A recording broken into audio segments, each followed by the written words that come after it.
welcome back to another Slay the Spire stream. I'm your host, Vegetablebread, and today we're going to be playing more Silent. Looking down the calendar, nearing the end of Silent Month. It's the 29th of March.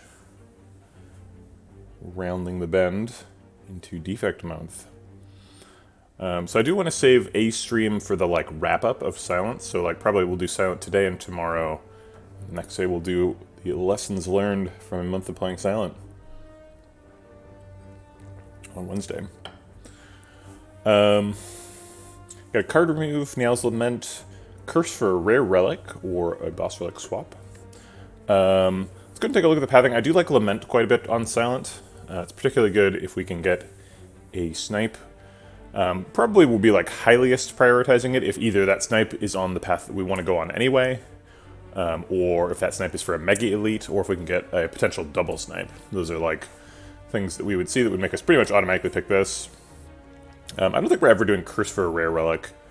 Curse is a fairly large cost comparatively. The lowest cost is either max HP or gold. Oh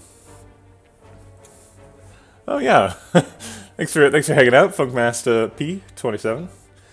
Glad you've been sticking around.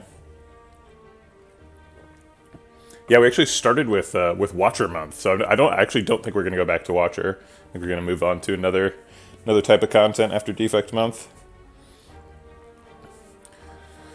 I usually just did it rotating.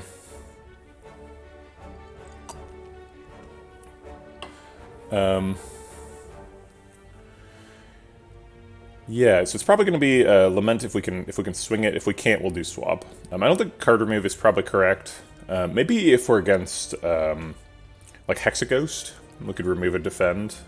Hexaghost puts a lot of pressure on us to be really fast. There's actually a really great post on the Slay the Spire subreddit over the weekend where somebody was playing Silent against Hexaghost, and Hexaghost still had 70 health. And he had two flames lit, and the player's hand was full of burns. He had 5 burn pluses. And because they're burn pluses, we know he's already gone through the first cycle, right? Because the Hexaghost only upgrades the burns at the end of turn 8, right? And you want to kill Hexaghost on turn 8. So the fact that Hexaghost is not only still alive, but it's on turn 10 means that person was way too low on their damage. That's an interesting sort of teaching moment. You can't be slow against Hexaghost. It is Slime Boss though, it's not Hexaghost. It does not look like there's any super good snipes available. The only way to get snipe is to go through this sort of awkward path here. And snipe this guy. And that's a 2 elite path, so not super excited about that. It looks like no 3 elite path. Oh no, there is a 3 elite path, so this, and that. That's the only way to do it though. Unless you want to do a Mega Elite. And Mega Elite after 5 hallway fights with no fires seems pretty sketchy. So I imagine we'll be doing this path here. There's a way to get there with 3 fights and 2 question marks, which is kind of what we're looking for. The 3 fights to fill out our easy pool, the question marks so we're not trading away too much health, and we can still potentially do 3 elites.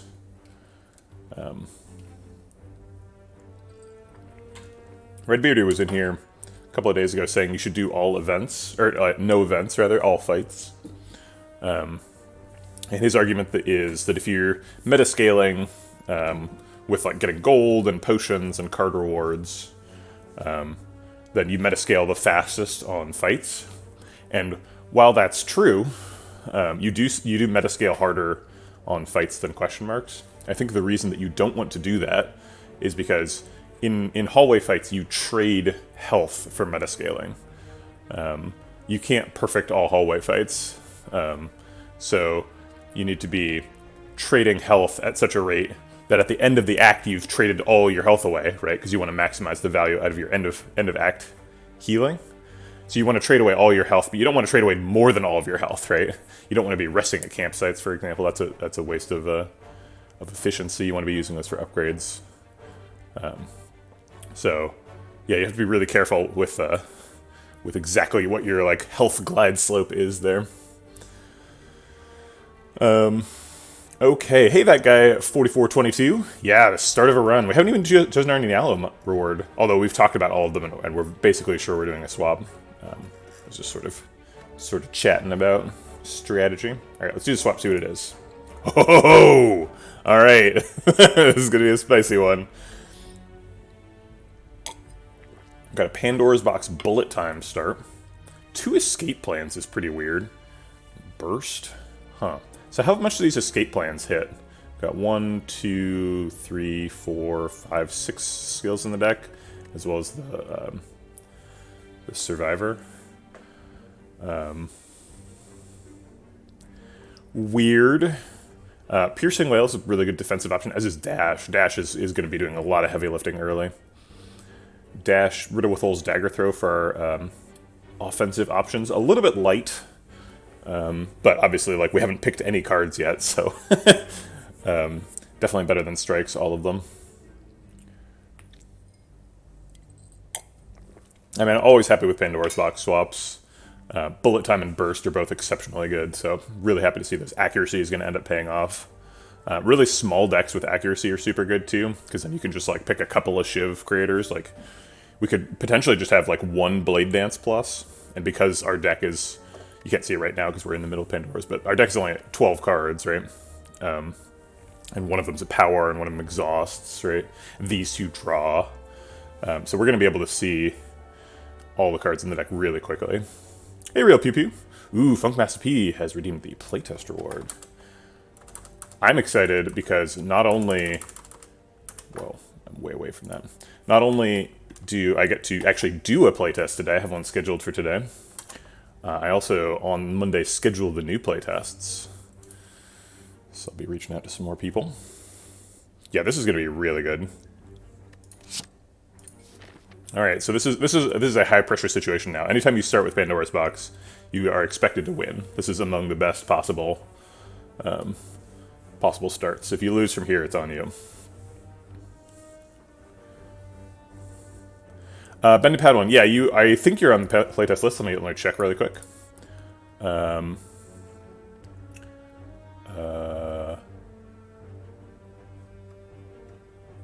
Wait, I don't see you.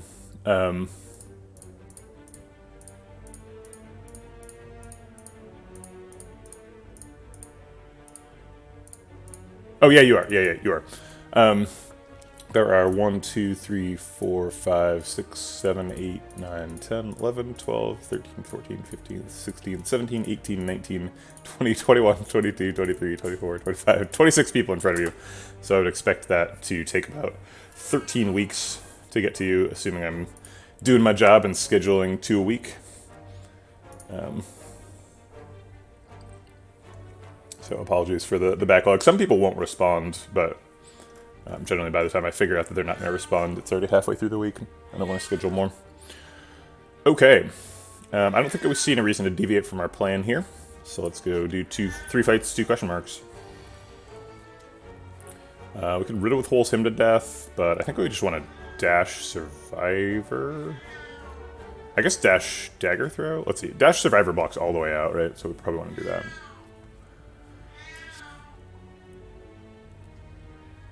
Kind of awkward to leave him at 1, but we do still have Neutralize in the deck as well, so should be able to use that next turn. Hiya.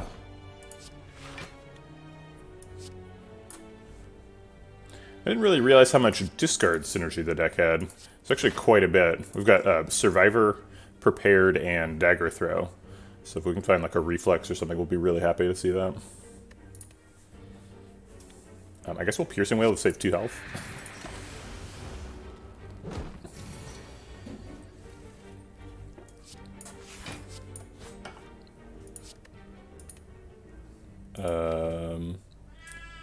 Riddle with Holes is lethal next turn, so I don't want to draw that now. Oh wait, we're going to be weak. So Riddle with Holes is going to hit for 10, actually.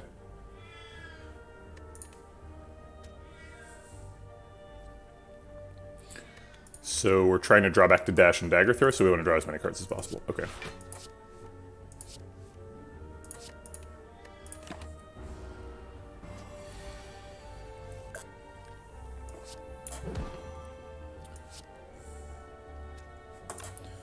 I think we're trying to perfect the fight, so I guess we'll burst Survivor, even though it's kind of sad. Oh wait, we can just bullet time. Floor 1 bullet time. Hey Pavlov's Knob. How's it going? Yeah, last Alistair, I wouldn't expect us to pick any poison cards here. Just because we're pretty solid on our, like, plan. Cloak and Dagger seems pretty good. I guess Cloak and Dagger is never an incredible pick before our first elite, right? Because it could be Gremlin Nub, and we're not too happy to Cloak and Dagger against Gremlin Nub. We're very low on damage, though. I'm a little bit concerned about, like, sentries and Gremlin Nub. We're not going to be able to kill a sentry super quick. Sentries also take escape plan offline. So we're a little bit in a sketchy position. And we have an accuracy, so I have to assume that Cloak and Dagger is good. Also, we traded away all our defense, right? So against, like, Lagavulin, it would be nice to have a way to block. Okie doke. Bullet time actually being useful here.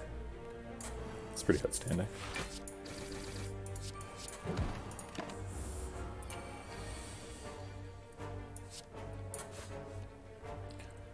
I think we want to... Let's see, what are these cards? They're both skills, so if we burst escape plan, we block for 6. So we don't need prepared.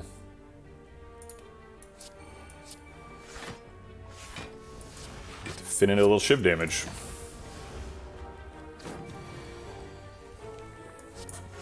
Got him. Part of the ridiculousness of Pandora's Box is you just way over budget for your early hallway fights. I see a Blade Dance here. We were talking about Blade Dance just a second ago. Blade Dance accuracy on a floor 2. Seems Pandora's Box. Are we so strong we want to do a bunch of hallway fights?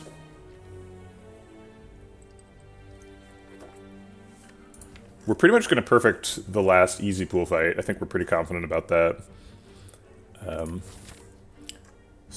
But hard pool fights, not so much. Hard pool fights could be like Gang of Gremlins, which is a little tougher.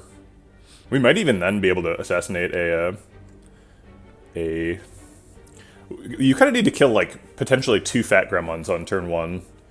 Like, if you can kill 2 fat gremlins and still block for 17 on turn 1, then you're ready for Gang of Gremlins. Otherwise, you're kind of not.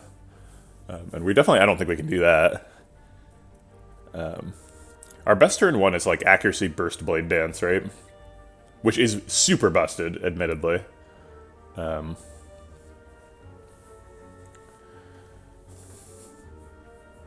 yeah, we just don't have the gas yet to really burn through those hallway fights. And there's a bunch of hard ones, right? Like, Slaver Slime and, like, Jawworm Louse even, right? Like, I don't think we're super confident about hard pool fights. I think we would rather just fight elites first, get some better cards. We definitely, like, we might be able to handle hallway fights, but it might trade away a bunch of health, and it might cost us our 3 elites. So I think I'm going to skip it. It's not like we're going through 3 fires, right? We're probably just going through this one. And this one's going to be an upgrade, so we're not going to have basically any health to play around with. Transformer card, just keep Pandora's Boxing. What's the weakest card in this deck? Yeah, I don't know if we're in for Ball of Light. Since we're doing 3 elites, I think our health is probably a little bit too precious for Ball of Light. We're mostly just looking for, like, Golden Idol and, like, upgrade shrines and stuff. But, you know, if we see, like, a Cleric or something, there's a lot of good, just, like, generally good stuff that doesn't cost health.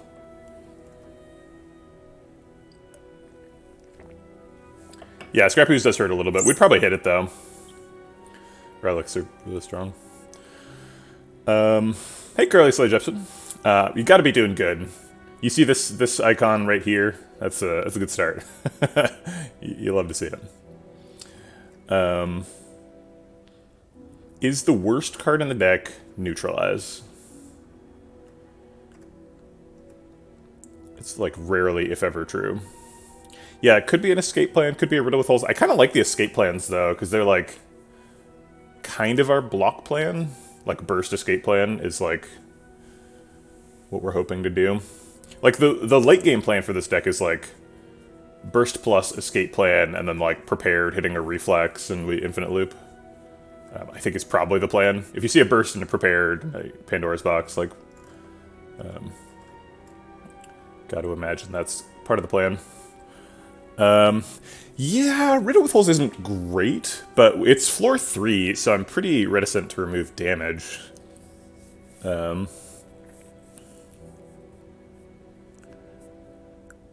It's not like off the table, but like, I don't know. It's hard to imagine being the best.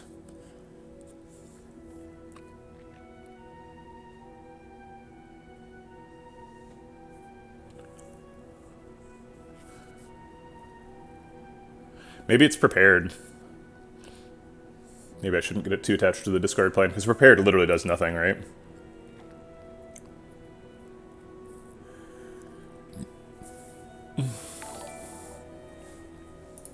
Thanks for the follow, Internet Jesus Christ. Appreciate the support. Welcome to the Vegetable Patch. How do you greet Jesus to your Vegetable Patch? It seems like welcome to the Vegetable Patch is not really sufficient.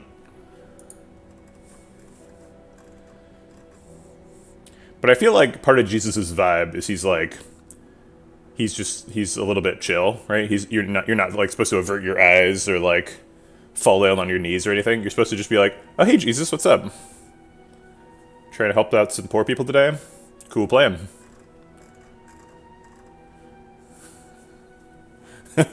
Easter right around the corner, that's right. Aren't you supposed to be somewhere right now?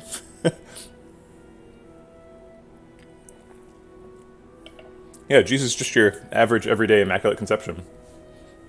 Yeah. Jesus is definitely, like, the most casual of gods, right? If you encounter, like, a Greek god and you don't, like, you know, provide them food and shelter or, like, you know, say that they're ugly or something, you're gonna get, like, turned into a frog and sent to Tartarus. But, like, it's, like, a high-consequence interaction. But Jesus is just, like, if you're sick or something, he'll just be like, oh, it's cool, you're better now. Do you want to fish? Alright. Peace out.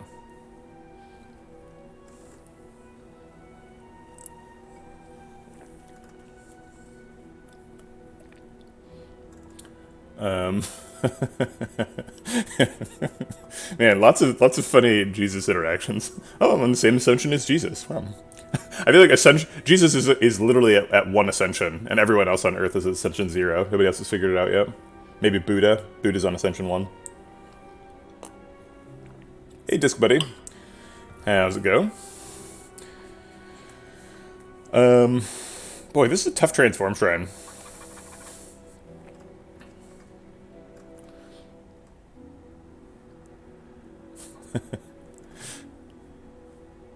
Yeah, I love Pandora swaps.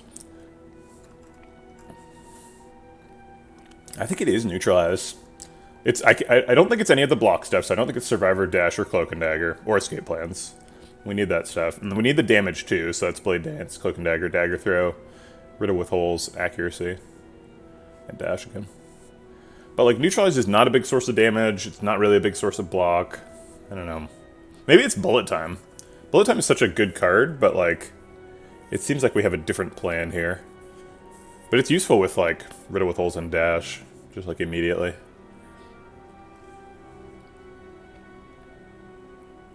But we don't want to, like, burst Escape Plan into Bullet Time, really. It's like, okay, great, we drew a useful card, drew a useless card. And we have, like, 4 cards that draw. Although, I guess 3 of them cost 0, so if we draw a Bullet Time with those ones, that's fine. Yeah, we are allowed to skip. It does seem like kind of a waste. There has to be a worst card in the deck, right? Okay, let's do this tournament style. Okay, we can't remove a Cinder's Band, so that doesn't count. So Survivor versus Neutralize. Survivor's clearly better, right? Survivor enables our hypothetical discard engine, blocks for a ton, all-star. Neutralize versus Bullet Time. It's kind of a tough one. Bullet Time is... What's the dream for Bullet Time? The dream for Bullet Time is we pick up, like, Snecko Eye, we draw a bunch of cards, we play them all. We get, like, whatchamacallit, Dead Branch, do some Shiv stuff.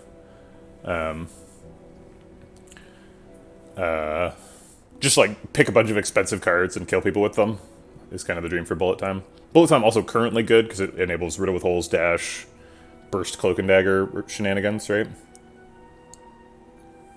So I think Bullet Time's better than Neutralize.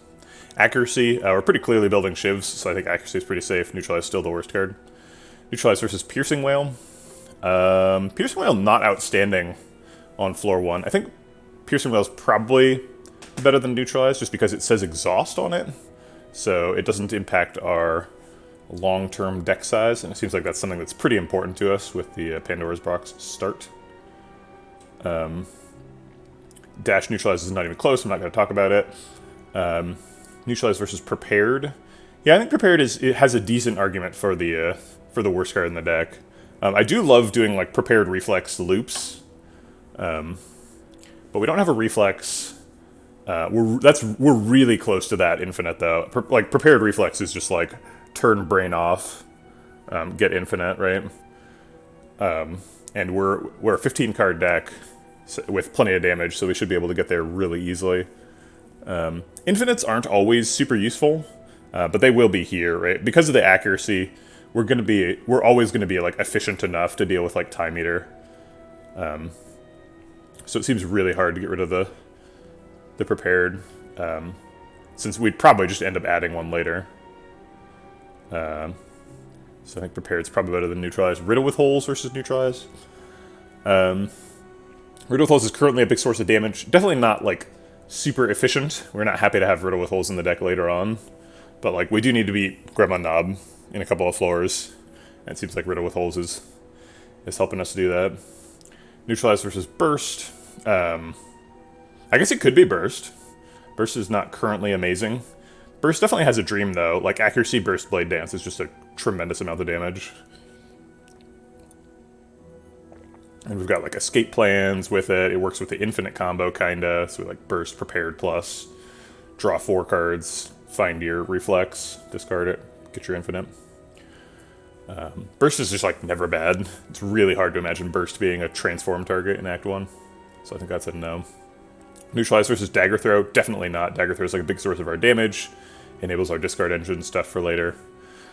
Neutralize versus one of the Escape Plans. I could see an Escape Plan being the target. I think the most like realistic targets here are like Bullet Time, Neutralize, and Escape Plan. The best thing about Escape Plan is like they kind of don't contribute to deck size for infinites. Hey Guitar, how's it going? Buenos dias.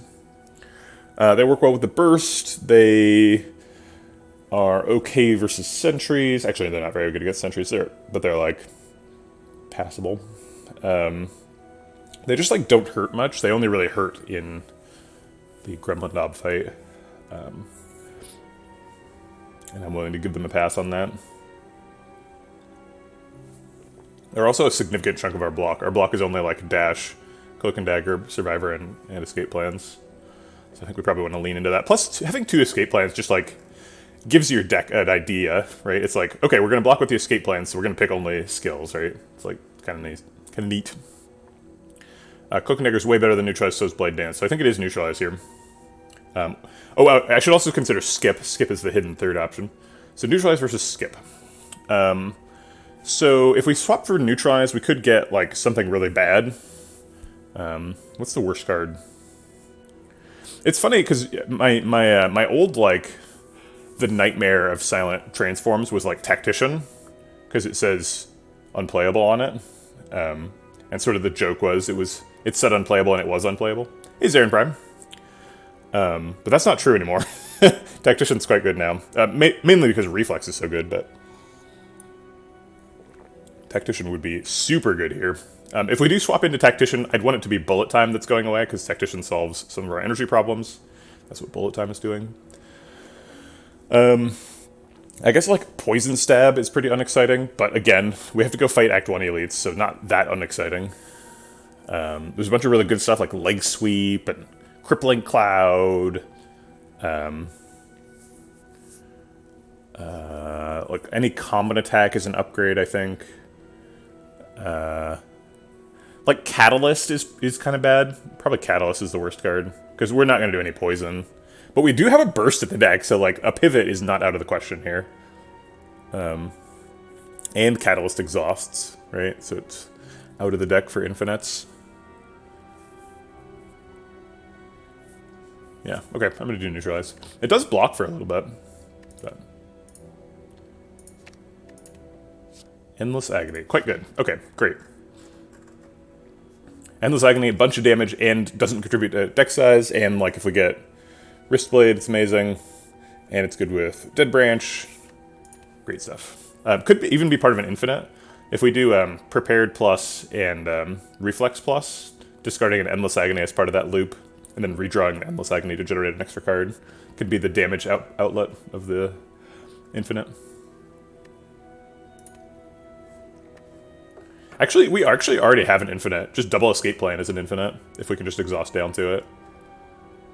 It's an infinite that only blocks, but it even blocks against the heart. I think actually we're probably not taking Dead Branch if we see it. Unless we see it like next floor. Because it seems like we want to be an infinite deck, and Dead Branch stops your infinite. Yeah, so current deck size is 15 minus 1, 2, 3, 4 cards. So we're currently an 11 card deck, so we should actually already be infinite if we can draw a 10 card hand. So if we find like Runic Pyramid or something, we're infinite on like turn 2. We need to do like 2 card removes over the course of the run to keep up with heart statuses, but we're in really good shape for being an infinite here. Only infinite block, but still infinite.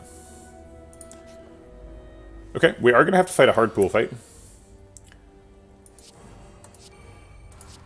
And we're going to lose 12 health to this stupid Jawworm.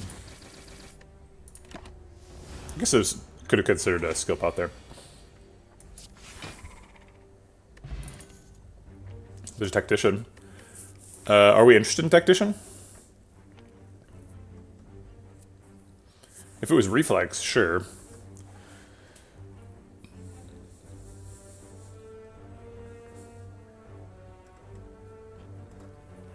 Adding a card to the deck is a huge cost at this point.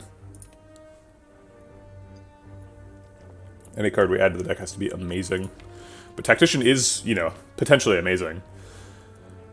If we can fit a Tactician and a Reflex into a prepared loop, then we can play whatever we want. We could play like a Dash or something. For damage. Because currently our infinite does no damage, right? What if we find like, what is it called? Letter Opener. And Letter Openers are damage. Yeah, we definitely have the discard to make it go. But like, what's the benefit of making it go, right? We've already got a bullet time, if we really care about the energy. That's kind of what I'm saying, like, obviously we have we can definitely pick a, if unplayable card, right, to get discard, but like, is Tactician the one, or do we just hold out for a Reflex? I don't think Tactician's pickable. I'm gonna skip it. Masterful Stab and Deadly Poison are kind of nice sources of damage. I think we've got plenty with the Endless Agony and the Shivs and Accuracy. I think we're fine. I'll skip. We can't dodge the hard pool fight. Alright, that's not too bad. This one's scarier.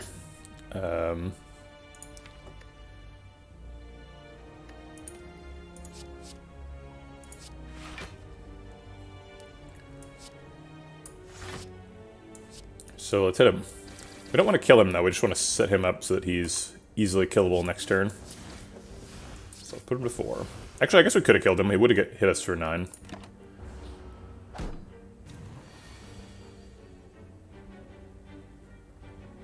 So we dash this one, Blade Dance to kill this one. Or we could burst Blade Dance, but we don't have accuracy up, so there's not really any point.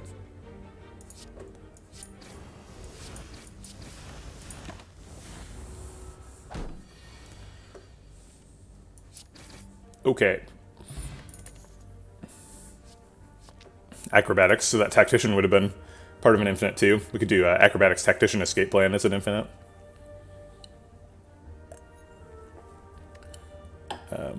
It's more card draw positive, but it doesn't do any more damage than just double Escape Plan, so there's not really any point.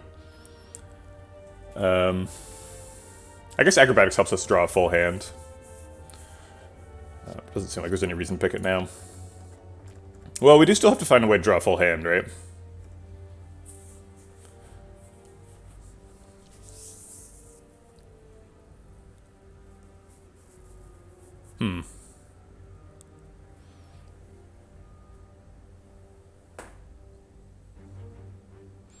Yeah, I guess burst acrobatics is our way to draw a full hand. Okay.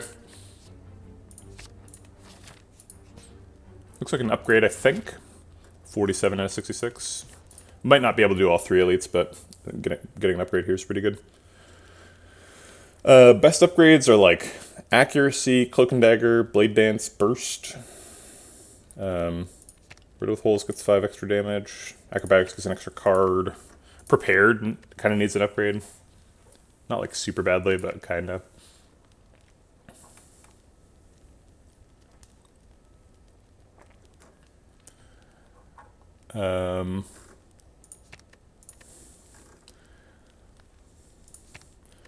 Bullet time plus would be nice, because then we can draw it with dagger throw or acrobatics and still play it. Yeah, I think acrobatics bullet time is like kind of an important combo for the deck, so it'd be nice to turn that on. I think that's more important than like a burst hitting 2 targets thing. Also dash plus, it is act 1, so just like hitting people a little harder, blocking a little harder makes a lot of sense. Dash currently has pretty much 100% drawn played rate, so.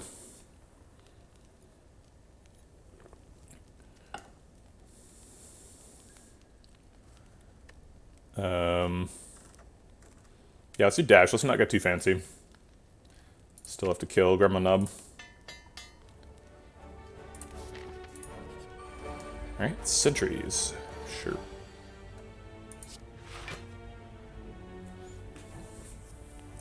Piercing Wail gets rid of the artifact charges, but it's also the only thing that hits artifact charges, so not super useful.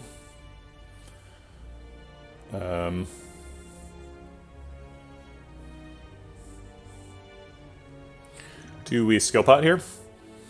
If we skill pot, we could hit like Crippling Cloud or something. I think we'll skill pot next turn. They'll still have no artifact charges.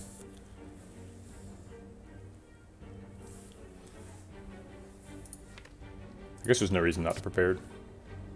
Alright, we do have to develop accuracy, so we're gonna have to discard something else. I guess that means Piercing Wail. Doesn't do anything right now. Unlikely to do anything in the future. Only really interacts with skill pot.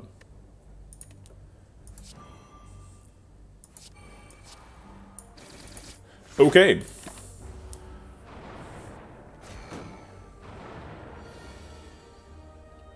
I wish I could burst dash. Let's see what the skill pot is. We got burst here, so.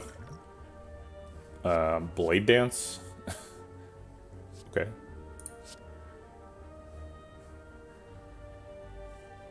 So we dash burst blade dance. Kill one, do a bunch of damage to another one. Does burst blade dance overdraw? No, it does not. We'll have 3 cards in hand, and it'll create 6 givs. So this does 13, he'd be down to 11. 11's pretty efficient, because this does 12, and then an additional 12. Seems great.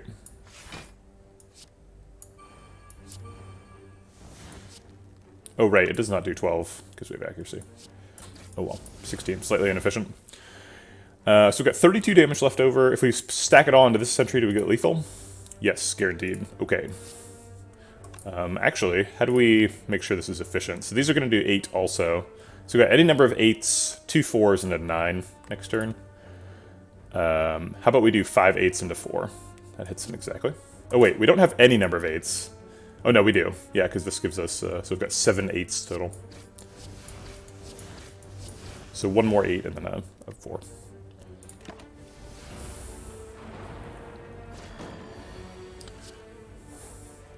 Alright, there's the 4, there's the 8. The rest of the damage goes on you. I guess I'll acrobatics before dagger throw. What am I looking for?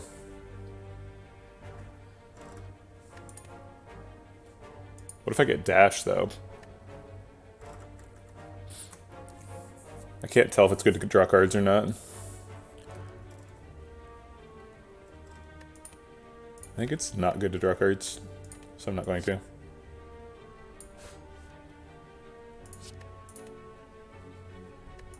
Yeah, that's true.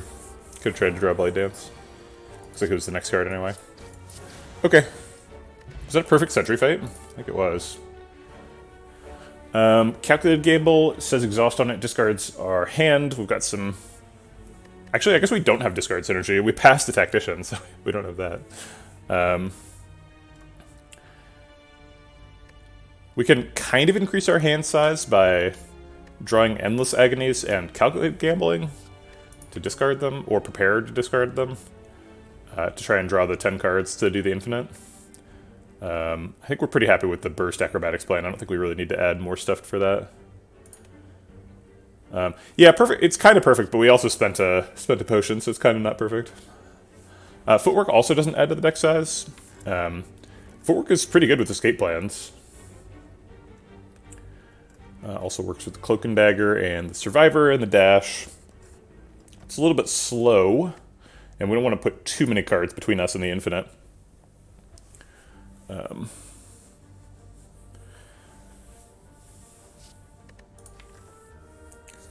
But, like, we can end up blocking in Act 2 with, like, Footwork, Burst plus, Double Escape Plan, right?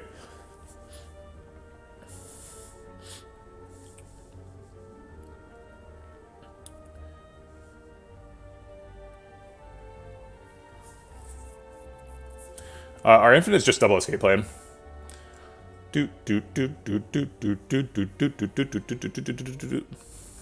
It's only infinite block, but infinite block's enough, right?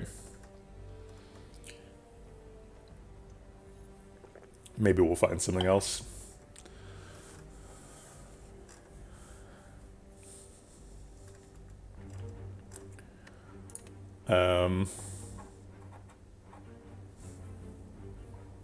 Footwork definitely makes us more efficient against Time Eater.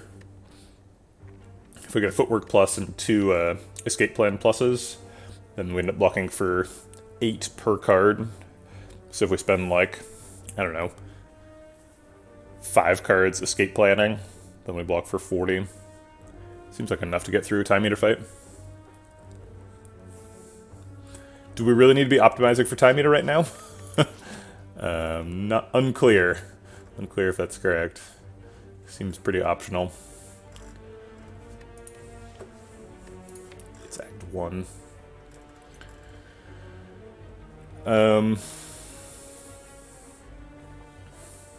Does Nunchaku change our plan at all? Actually, it kind of does. If we can weave an Endless Agony into the infinite, then we get plus energy. And plus energy means we can fit in, like, dagger throws and add in damage to the infinite. So, like, what is it then? We, like, prepared plus, discard an Endless Agony, and escape plan. But then the escape plan could draw the Endless Agony and then we stop.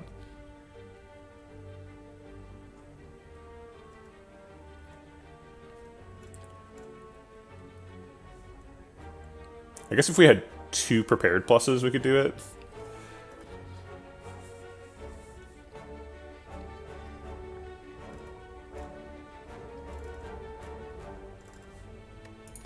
Guess maybe we should just pick the Tactician. So Calculated Gamble makes us a little bit more consistent.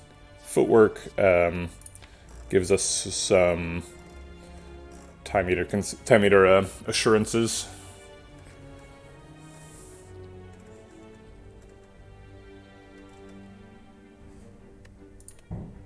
If we, like, really need to draw a specific card, we can, like, Blade Dance Calculated Gamble.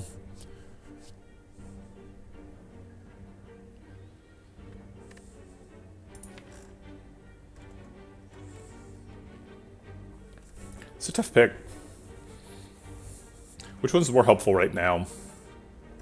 We still have Gremlin Knob in front of us. 50-50 for 2 fights from now. If we get beat up here, are we going to survive these 2 hard pool fights before the fire? Maybe we shouldn't do this path. Maybe we should just go this way.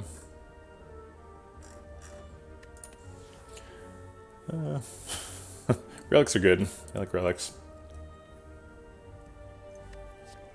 take the footwork. I think it's better than skip. Not so sure about calculated gamble being better than skip. I guess calculated gamble makes a potential reflex look much better. But a potential reflex is already so good, right? 1, 2, 3, 4 discard outlets, so we're very likely to have one in hand. Reflex is pretty much just GG at this point. I don't think we need calculated gamble to make that alive. And I'm willing to pay a footwork. So footwork puts us how much energy behind getting to the infinite. So we have to count count each card that we have to play to get rid of. So 1, 2. That's it. So it puts us 3 energy away from the infinite. That seems fine. Okie doke. Let's start with Dagger Throw and then probably Burst Blade Dance. Yeah. Oh wait, we have Bullet Time.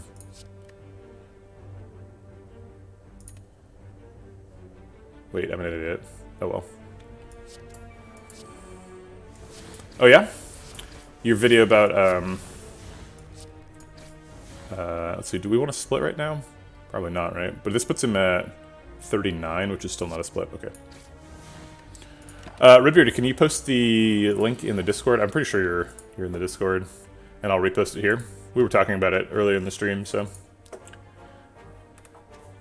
even when you weren't here, we definitely have a split this turn.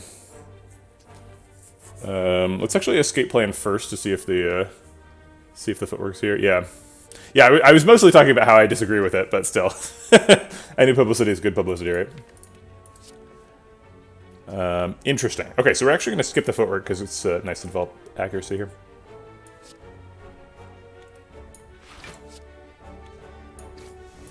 Oh, yeah. Oh, Nunchaku. I guess we'll play both. So I have a retraction. I'm not sure if the person from Alaska is here, but I was talking about bears, and the bears I saw in Yosemite previously, and it's recently come to my attention that apparently all the bears in Yosemite are black bears. There's no brown bears or grizzly bears or anything like that there. So all the bears I've ever seen in person are all black bears. They are, like, the physical color of them is brown. So I didn't understand that. Some black bears are black. I've seen a black bear, like a jet black one, and that was in Yellowstone. But the bear I saw in Yosemite was physically brown, but is apparently the species is a black bear. So you live and you learn, I guess. Did I? No. Well, yeah. It's always been one channel, Redbeardy. I don't want like philosophically, I'm not a big fan of having just like a bunch of dead channels, so I haven't made a bunch of dead channels. We can block out this turn with Piercing Well, Cloak and Dagger. So I guess I'll draw some cards, see if we want to do that.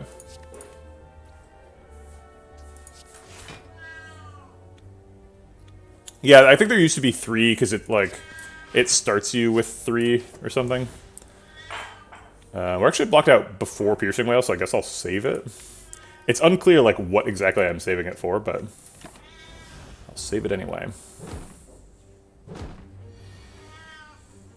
I don't think I ever had 7 channels. Is Burst Blade Dance lethal? These are doing 8 damage. We make 3 of them, 6 of them. 3 kill him, 4 kill him. So not lethal. Oh wait, but with Dagger Throw it is. So we just do 18 to each. Oh no, we do 24 to each. Yeah, it's lethal. Okay.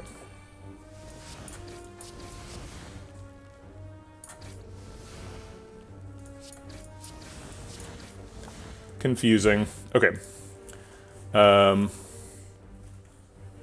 Copy message link. Oh wait, no, that's not what I want. Copy link.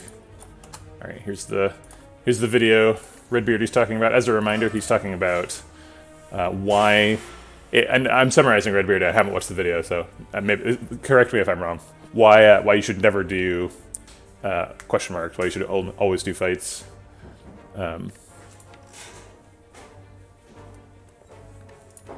So I'm seeing a tactician. We talked a lot about the previous tactician, but that was before we got acrobatics. It seems kind of unnecessary,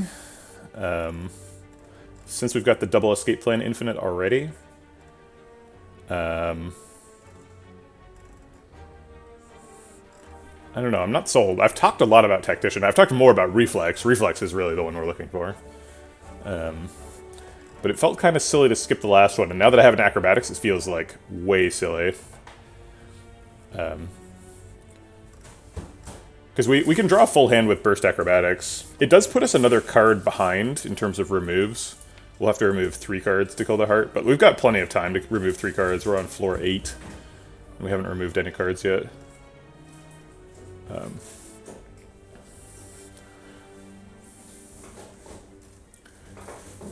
Actually, do we still have to remove 3 cards? Because I think we removed 1 by transforming Neutralize into Endless Agony. So 17 card deck minus 1, 2, 3, 4, 5. So we're currently a 12 card deck. Did I count that right? 17, 1, 2, 3, 4, 5, yeah. So we actually currently have to remove 4 cards. So if we take Tactician, we'd have to remove 5 cards. Oh no, because the infinite we're planning is a double escape plan, which allows us to have 11 cards, right? That's the deal.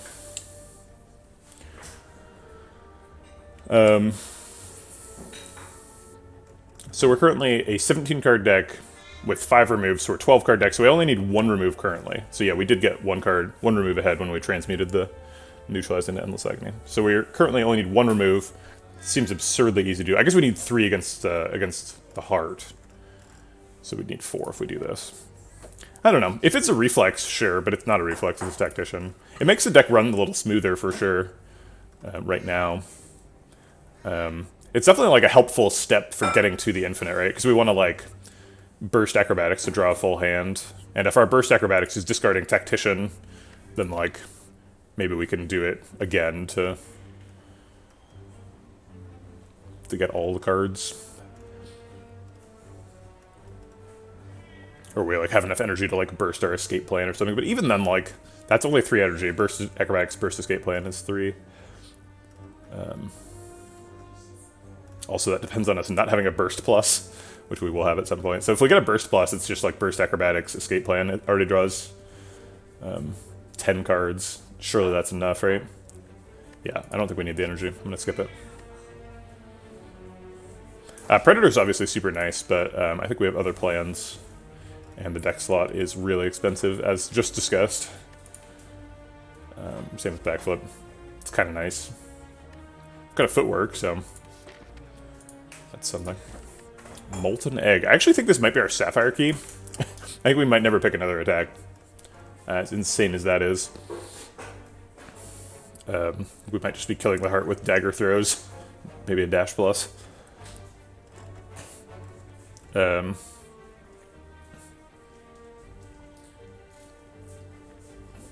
mean, this is basically a free Sapphire key, right? If we're never picking another attack. This is also a free Busted Crown situation. Since this deck already wins. Yep. Molten Egg's really good at bites, but we're obviously never taking bites. I would like to not add 5 cards to the deck, please.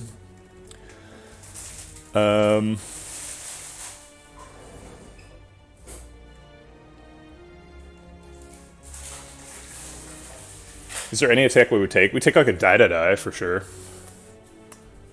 Helps us get through Act 2. Doesn't prevent us from doing any infinite stuff.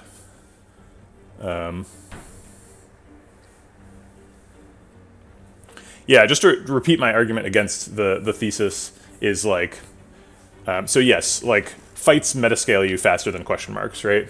Question marks give you less value than fights, but for most Slay the Spire runs, I would say, you don't have enough, like, you want to optimize your sort of health spend per floor so that you're ideally at 1 health after you kill the boss, and then you're maximizing your end of act healing.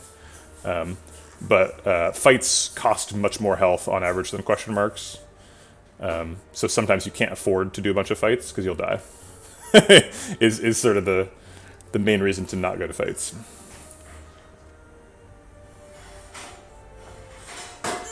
So yeah, they do definitely metascale slower, but you don't die when you do them generally. And that lets you save your health for things that metascale really fast, like elites, because relics are good. All right, I'm gonna take a key. Okay. I would like to get accuracy and footwork down before we wake him up, but I would also like to wake him up with dash plus. I think I'm going to let the powers win here. I think we're playing Riddle here.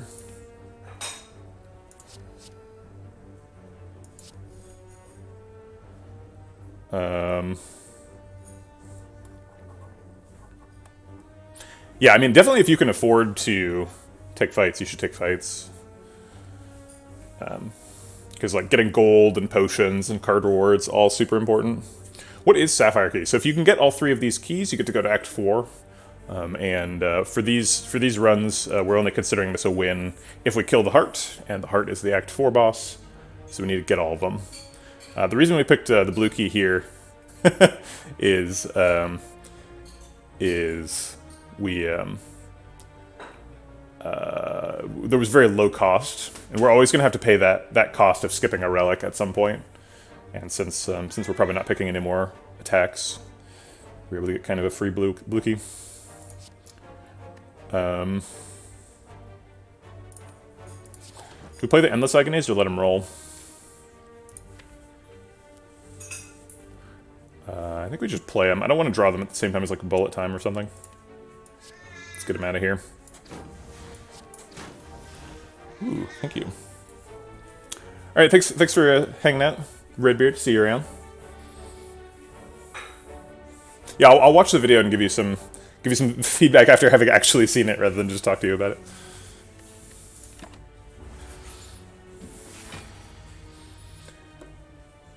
I'm sure it's presented more like consistently when you actually watch the video, rather than just hearing little chunks about it in the chat. Okay, so accuracy's getting played. We can't play Dagger Throw without waking him up right now. Do we want to wake him up right now? I think we'll let next turn try. Maybe we get like a dash or riddle with holes next turn and get a good wake up. We've also got Nunchaku on 9, so I'd rather break it when we've got something to do with the energy.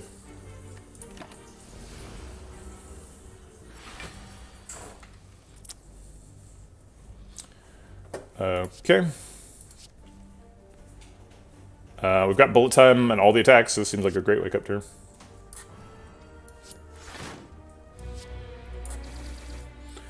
I guess we could have actually dagger throwed before bullet time, because we got the extra energy from Nunchaku. I forgot about that for a second.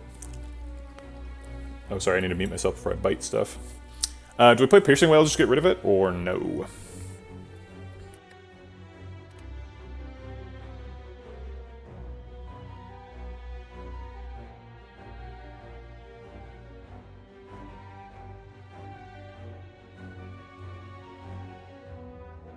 I think the answer is surprisingly yes. Even though Piercing Wail blocks irrespective of dexterity, we have 2 decks, and we kind of want Piercing Wail out of the way.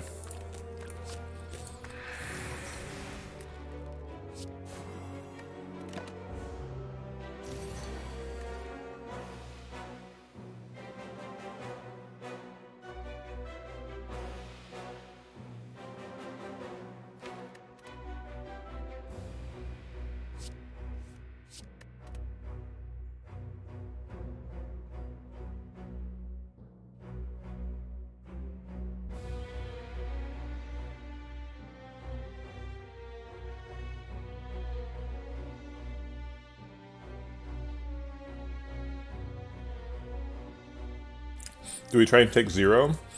Or do we take 10 to do a bunch of damage? It does 24 damage if we burst Blade Dance instead of boosting Survivor.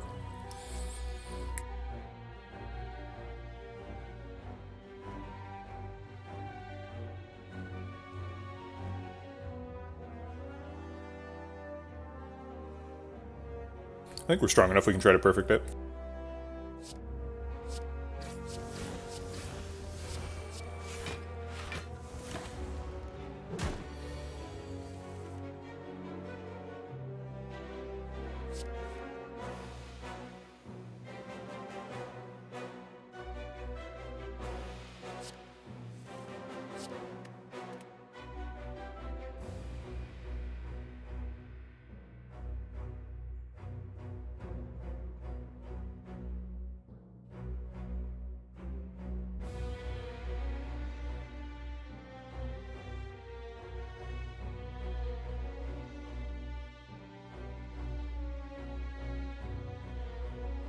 Pavlov's knob. You have to be a little bit careful about your sample selection there.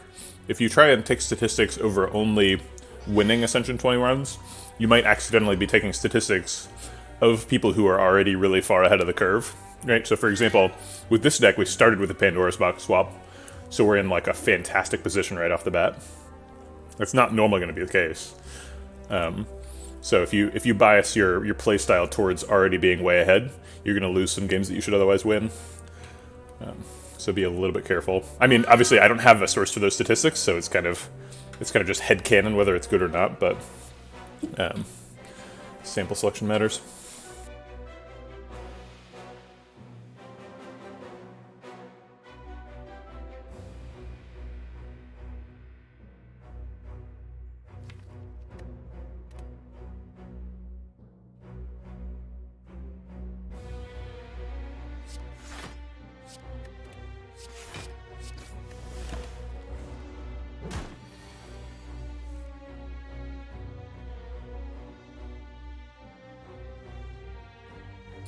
Wow, we got so rewarded for being greedy. We took 2 damage, but we got Mondo damage this turn. I'm pretty sure this is lethal. This is 24, we'll do it twice, that's 48, yep.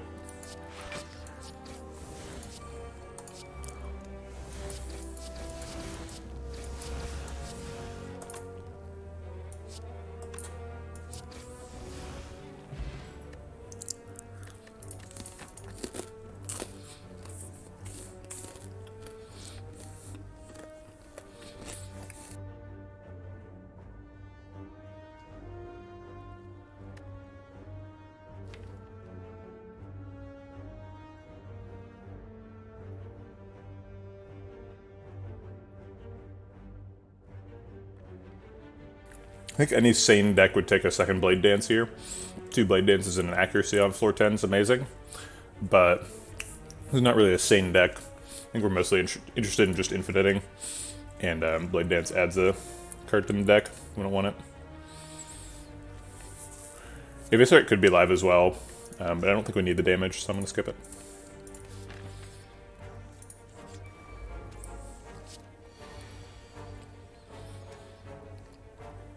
Alright, Piercing Well does a good job blocking here. We could burst it to be super safe. Looks like we don't super need to do that. I guess there's no cost though, right? We're gonna play it. And we only have 3 energy to spend in hand. Do we go for Acid Slime first to try and avoid being vulnerable, but have to chew through a little bit more health? Or do we do Fungi Beast first because he's easier to assassinate? I don't know. Fungi Beast also scales faster.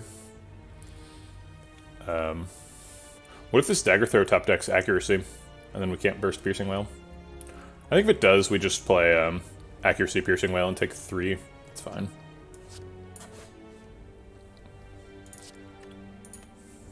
Do we ever skip accuracy? For 3 health? No way.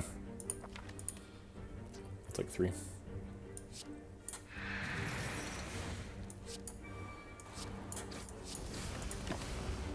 Ooh, got a new mechanical keyboard. Loud and Sod. I mean, Loud I would expect, right? Loud is par for the course. Oh, sweet.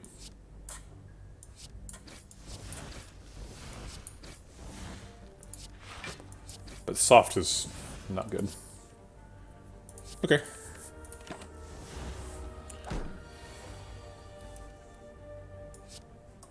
Oh wait, yeah, we can't play both. I was like, I can't play both. Oh, maybe I should have tried to play more attacks there. I missed it. Well, if you got a new keyboard, pressing things on accident makes a lot of sense.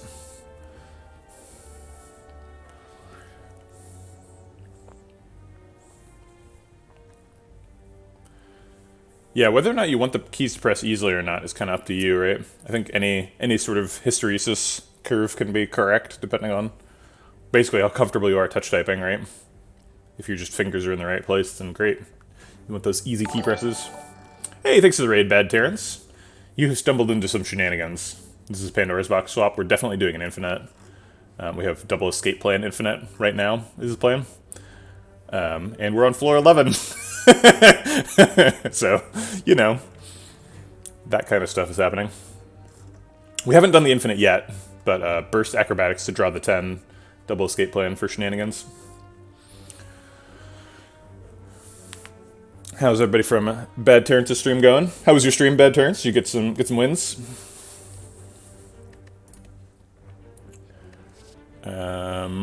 Yeah, well, I'm not taking any of these cards. We've already got a Cloak and Dagger. We're offered a second Blade Dance last floor. If we're not taking a second Blade Dance, we're definitely not taking second Cloak and Dagger.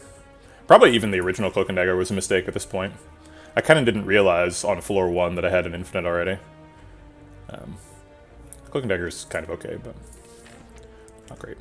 Alright, let's go fight more elites. Got an early kunai, about 10 bad relics, then a shuriken and a fan. I love that. Mushroom. Seems like fun. I think we can probably handle it. We've got an explosive pop. It's pretty good in this fight. Definitely do not want a parasite. And I don't think we die here, so I don't think there's any downside to angering them. We might have to rest. Well, I guess we could die at the elite. Because the elite could be Gremlin Knob. Yeah. Oh no, we've been ambushed.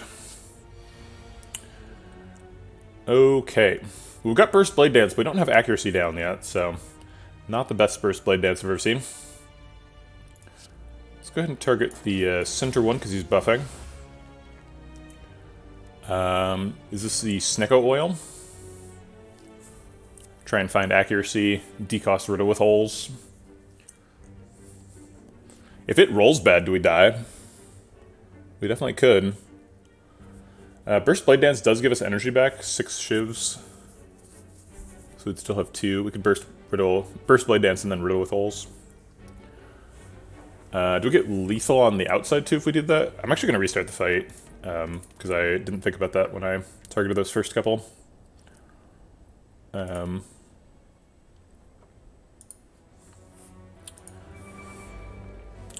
So if we, assuming we explosive pop, we have 15 damage to work through here and 14 there. Unfortunately, both of those are 5 shivs, right? So we don't have enough.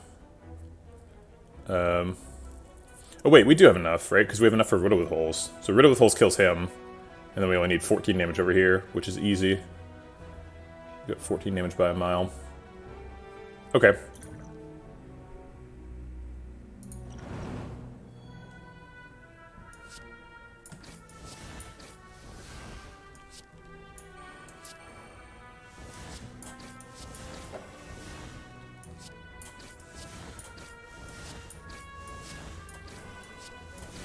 Okay.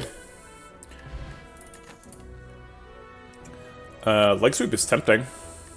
We got rid of our accuracy, so we don't have any current source of weak. We do need 4 card removes before we fight the heart, so adding cards is very expensive.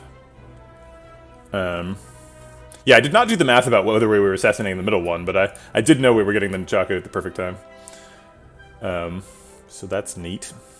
All-out attack helps with sentries next floor, but again, picking cards. So I think we're probably just skipping. I mean, we generate infinite block, right? So it can't be that useful to generate 11 block in 2 week.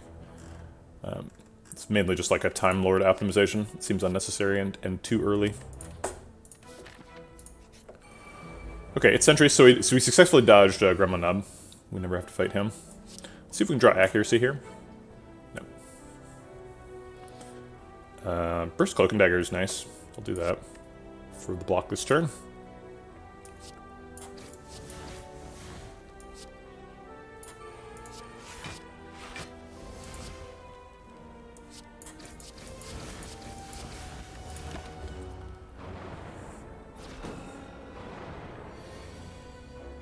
There's the accuracy. So we can just accuracy dash. I'd be a little happier if we were getting a shuffle next turn. I guess we are, because Dagger through double escape plan is there. Okay. So we can potentially double escape plan and then bullet time. Play a bunch of cards.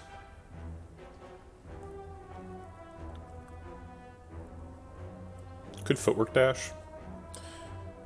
Or like acrobatics dash. Skip both powers. Skipping both powers seems like a very weird decision. Oh wait, actually we can dagger throw bullet time. Nunchaku's gonna be on 9 if we just dash. Seems great.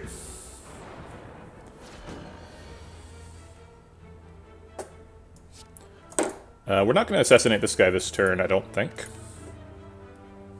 And escape plans are fairly unlikely to block, given that we're going to draw a bunch of dazes. But we could draw like a dash or something. We're still not killing him this turn. Piercing Wail is useless, and redrawing it gives us block right now. So I'll favor exhausting the Ascender's Bane.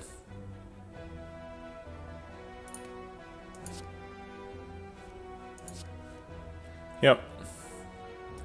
Could Snecko Isle. Snecko Isle bullet time. There's never going to be a better time for it, right? Worst case scenario, we draw a bunch of dazes and that's fine.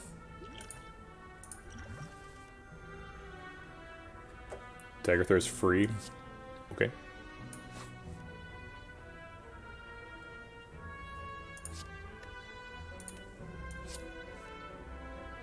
Aha. A Blade Dance. We're never shuffling again, so discarding dazes is not a big deal. Ideally never shuffling again. I guess we only have 11 cards in the draw pile. Could happen. So we can just kill him. And take 2. Okay. If we dash Cloak and Dagger, do we get lethal next turn with Riddle? This is 13. 13 plus 8 is 21. It goes down to 22. This is 15, so no.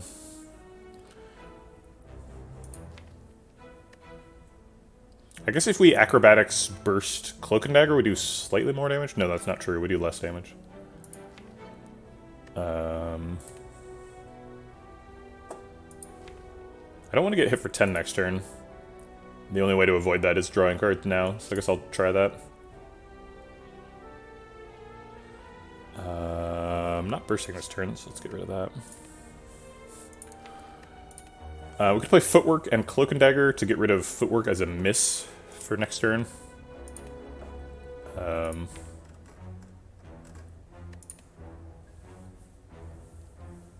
Give up 13 damage to do it. Or wait, we give up 5 damage. Yeah, I'll give up 5 damage. Okay.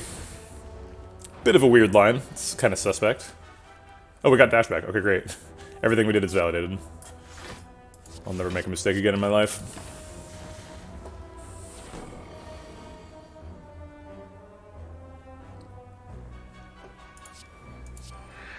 Take that, artifact charge.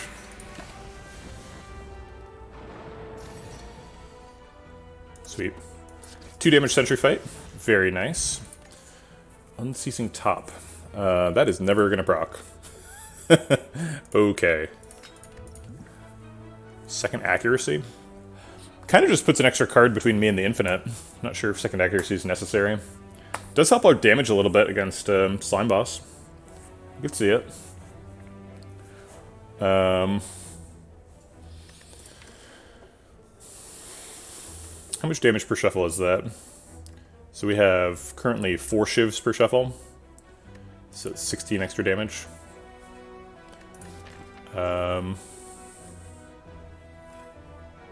Yeah, sure. Shoot. Apania. What's your question?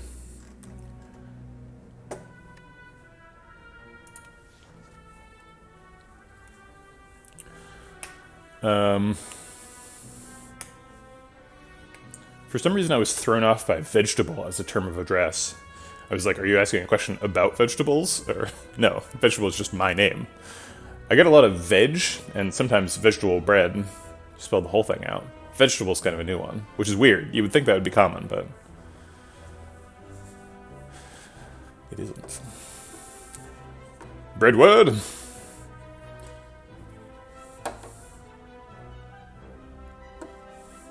Bring me my beating stick. Chop chop. Table bread. Oh, I see.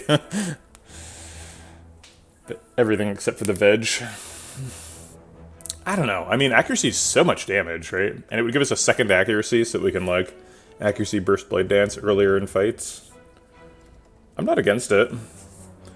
We're currently 3 energy away from an infinite, right? Because we have to play accuracy, piercing wail, and footwork before we get infinite. And so this would put us 4 energy away from an infinite, because it's adding an extra energy and an extra card draw we have to do. Doesn't seem like a huge hill to climb. Seems pretty doable.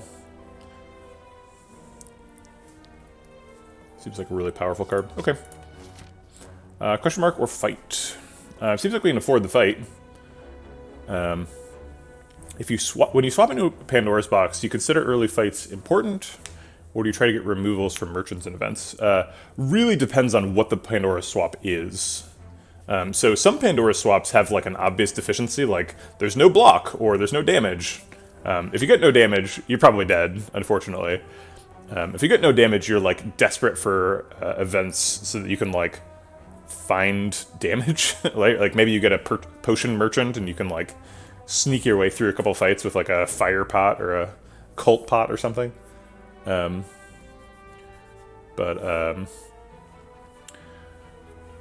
Removals are definitely important because Pandora's swaps often go infinite. I don't know. Yeah, it really depends on what's in the box, right? It's hard to say from a no context perspective. I'm not sure what, like, really the value of this fight is. It's mainly just, like, the potion chance. And the fact that we've been, like, perfecting all the fights. Question mark is a potential to, like, super high roll, right? If we get, like, Shining Light, that's a really great way to spend health. There's a couple of really high priority upgrades in the deck. The Burst, the Escape Plans. Pretty much every upgrade is good. Bullet Time would be nice. Prepared would be nice. The only, like, mwop upgrades are, like, Riddle with Holes and,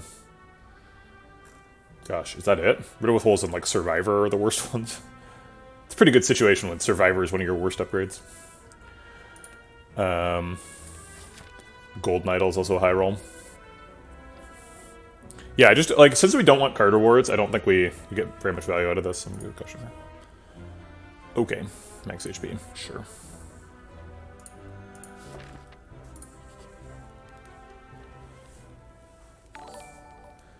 Thanks for the follow, Pexy1023.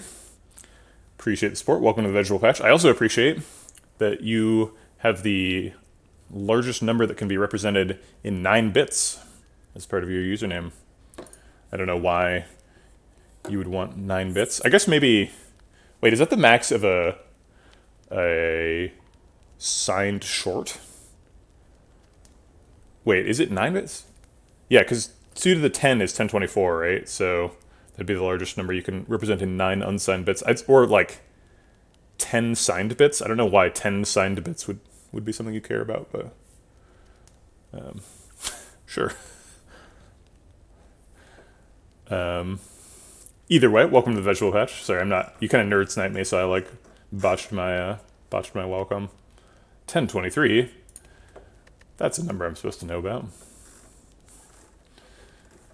Begin exposition dump.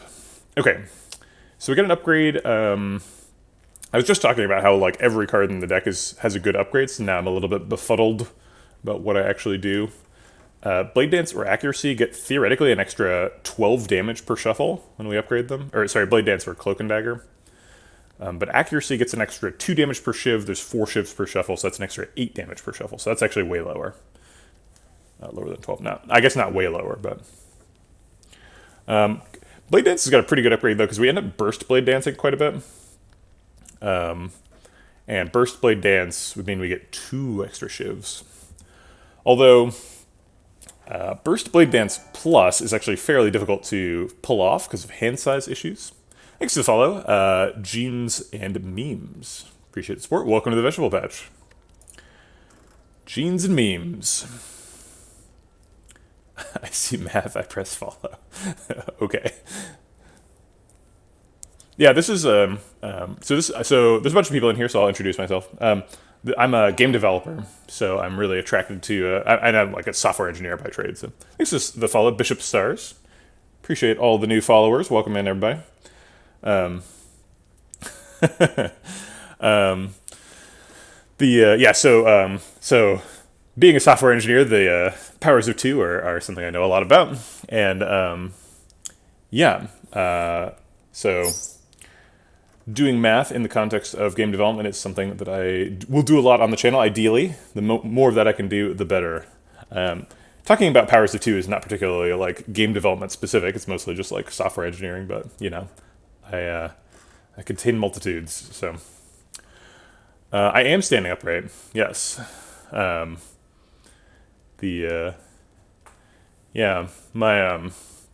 legs are not like super happy about like moving around because I did like a really big hike 2 days ago.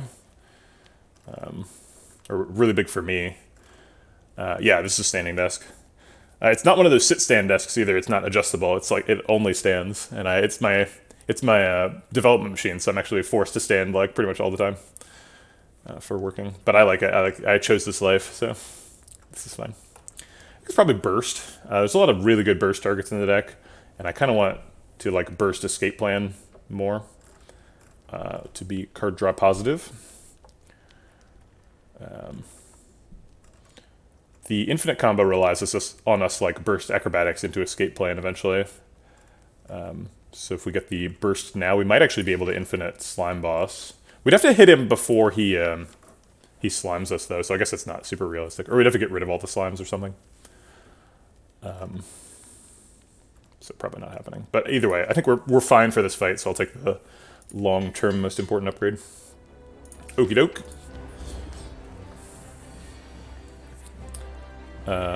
Sure. Got an accuracy on 1. Seems good.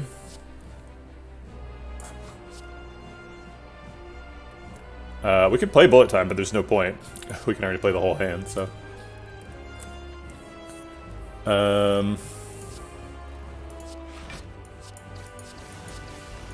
Okay.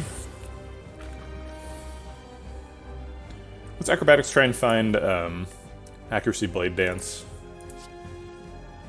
Found the accuracy. Could find the blade dance too.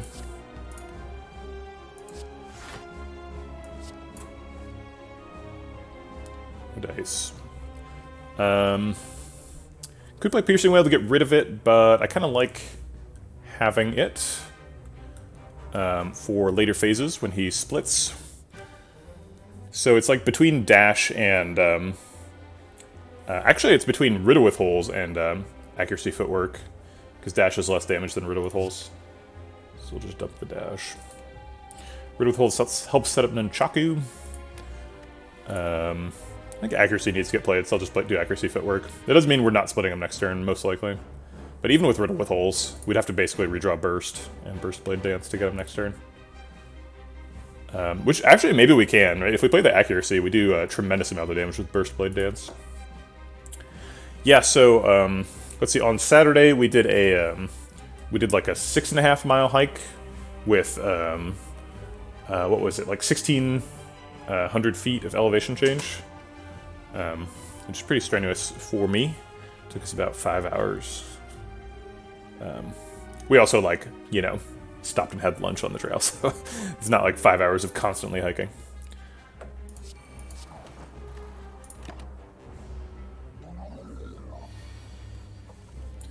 Drat. That's not what we were hoping for here. We do survive it.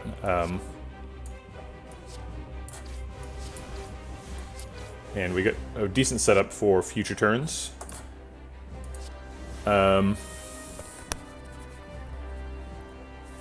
Is it ever slime over piercing wail? Piercing wail like blocks for more later.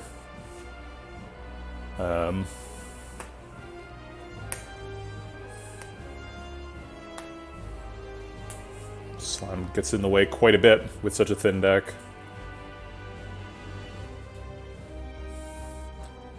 Let's see, so we're at 55, he's doing 38, so we've got, what is it, 17 residual health.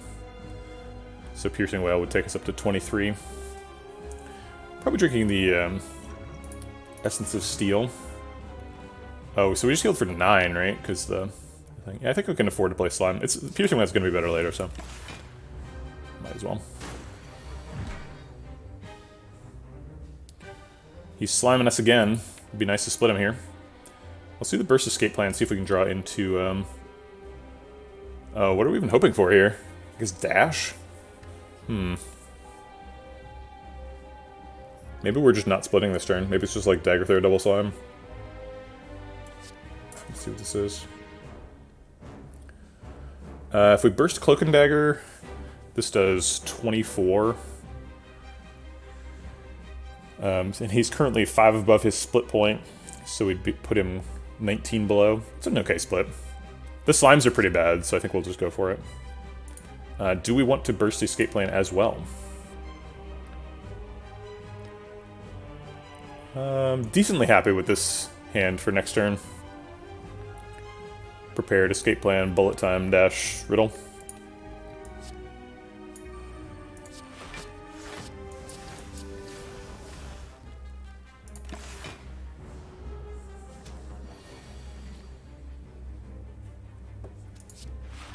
Alright, no attacks.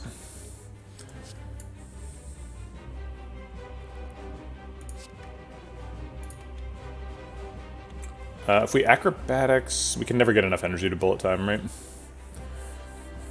So we could acrobatics to look for like burst and blade dance again, but I don't think we super need to do that. So acid slime is more likely to attack overall, so we're gonna target acid slime, I think. Oh, that was dumb. I guess it's the same thing, right?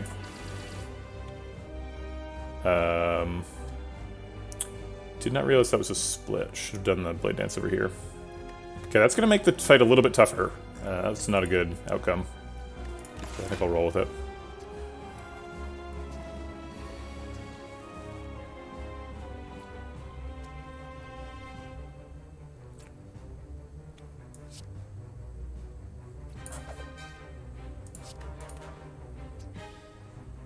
Okay, so we'll burst prepared. Try and draw something better. Okay, so we could blade dance now. We've got the burst active, so we get 6 shivs. They hit for 12 apiece. So we should be able to 2 shiv him, 3 shiv him, 1 shiv there.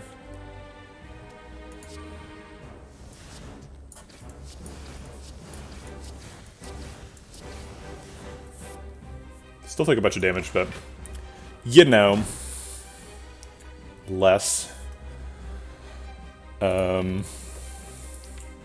Looks like we're setting up for lethal next turn, so I won't play the escape plan.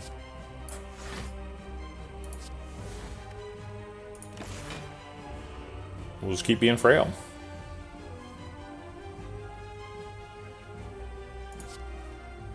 Sweet. Not a good Nunchaku setup for next act, but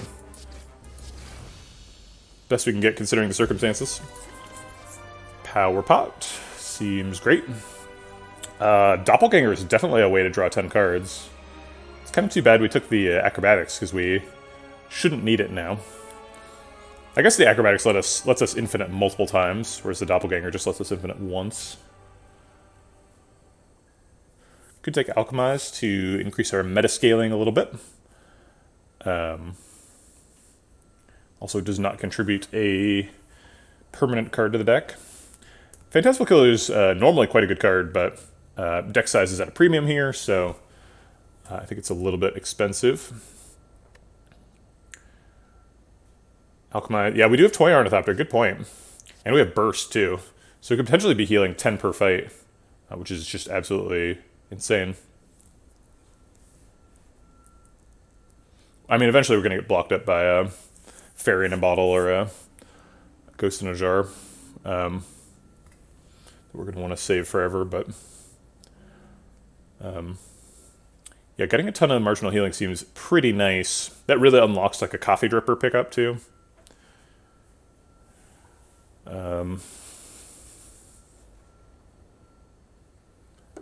Why are you saying shush Nux? Also, hi.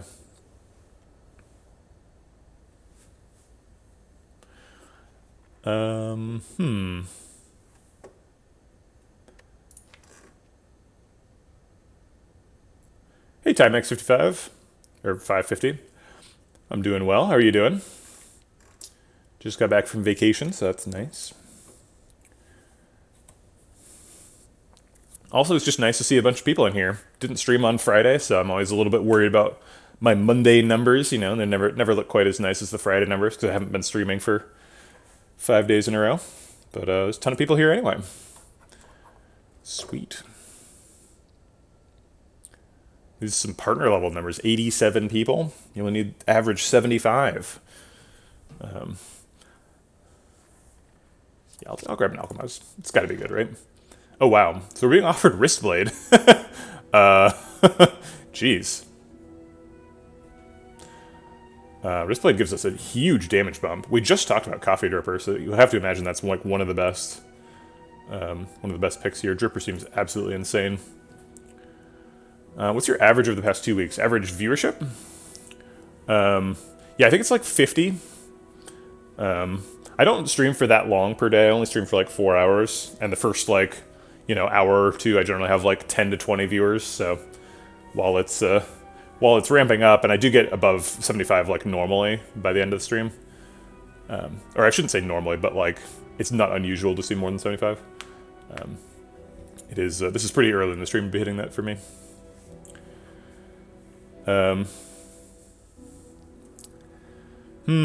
Yeah. These both seem super good. Also, like, Slaver's Collar is no downside. Just free energy. I think it's actually a Wristblade. Coffee Dripper is so good with, like, Toy Ornithopter Burst Alchemize in the deck, but Wristblade is a huge bump in our damage. Wristblade is just like a third accuracy that's built in. Our Blade Dance, our Shivs are now heading for 16. Because, like, a big problem for Infinite decks is Time Eater, right? Like, how are you dealing with Time Eater? Wristblade basically puts an end to that question.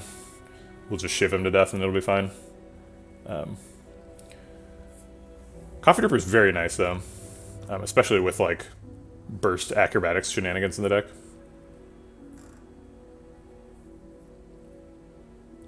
Good with bullet time. I'm not following. You mean Wristblade? Oh, yeah. Good point. I always forget about that interaction. Yeah, bullet time riddle with holes is pretty nuts with Wristblade. Well, so Apena, so the Infinite currently does not do any damage. Our Infinite is double escape plan. So we have an Infinite plan for blocking, and then we need some. We're still trying to figure out like how we do damage during the Infinite. Letter Opener would be my ideal solution, but we don't have Letter Opener. Yeah, Flash of Steel would do it. Actually, Flash of Steel would require an extra card remove, which is not incredible, because we're a little bit behind the gun now. We need to be looking for those card removes. We didn't go to any shops in Act 1 though, so we've got plenty of money. Panache, that would work.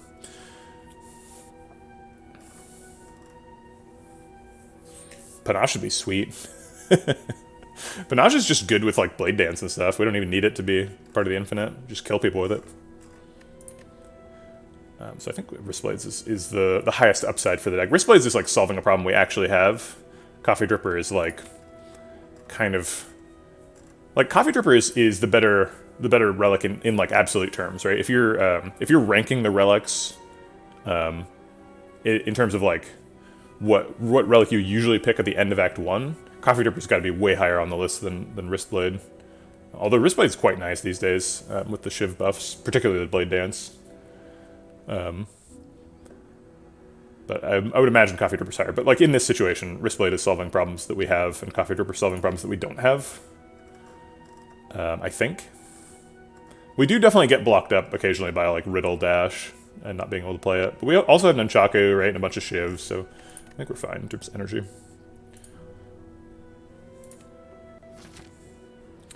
Okay, Hyper Beam guy. I imagine we outrace him. Gonna be looking for shops now. So we need to get those card removes before Act 4. So we've got one guaranteed shop in Act 4, and it looks like maybe 2 in this act. If we do the Mega Elite here. Actually, do we want the Mega Elite? Looks like Mega Elite is on a 2 Elite path. The only 3 elite path is either these 3 or these 3. So first one's this, last one's this.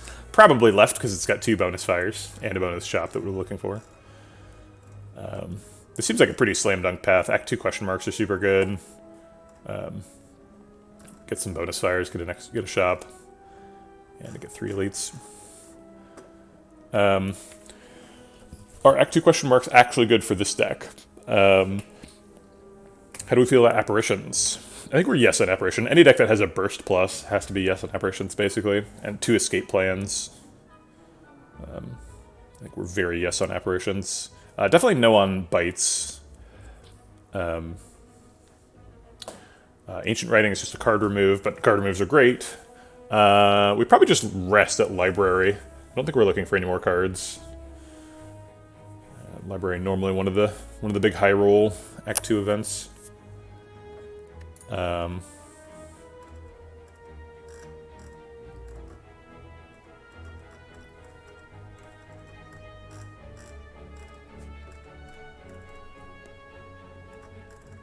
But fires are really high priorities because we've still got good upgrades.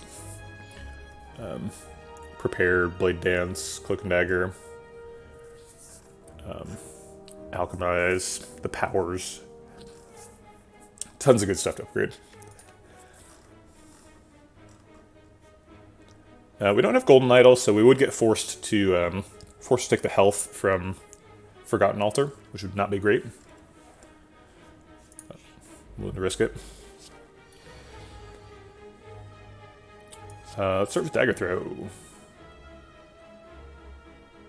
Don't need to block this turn. Looks like Dash Accuracy is probably getting played. So we're skipping Alchemize.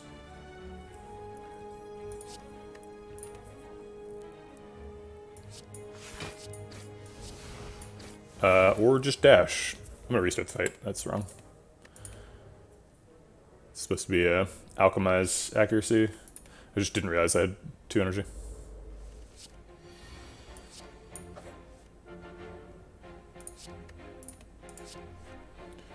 Okay. Accuracy Alchemize. Okay. Gonna be kind of hard to use that Smoke Bomb. Oh my god! Unceasing Shot procced. What does this do? Absolutely forgot about that.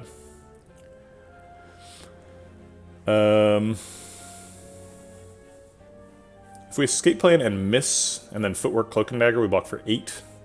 She takes 4 health. Seems okay.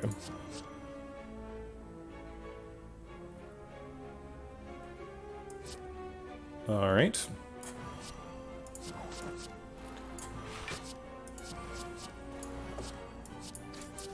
A lot of dazes, but also a lot of damage.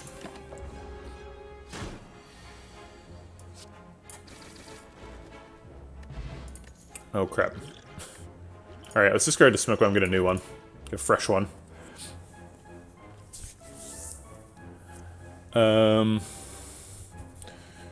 Well-laid plans is kind of a way to draw up to 10 cards. Seems pretty unnecessary. I guess it lets us hold on to like burst acrobatics so that we're guaranteed to be able to set up the combo. That's fairly nice. Yeah, if we need to combo multiple turns in a row, I think we do want a guaranteed lineup. Burst acrobatics.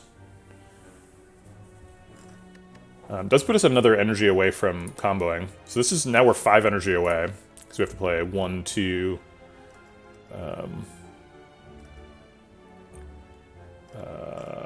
wait, 1, 2... 3, 4, 5. So it'd be 6 energy away before we can combo, if we pick well-laid plans. We don't have any energy manipulation other than Chaku. So it'd be like, we can combo at earliest on turn 3. It's a little sketchy. Recommend Wraithform? Yeah, Wraithform is quite good.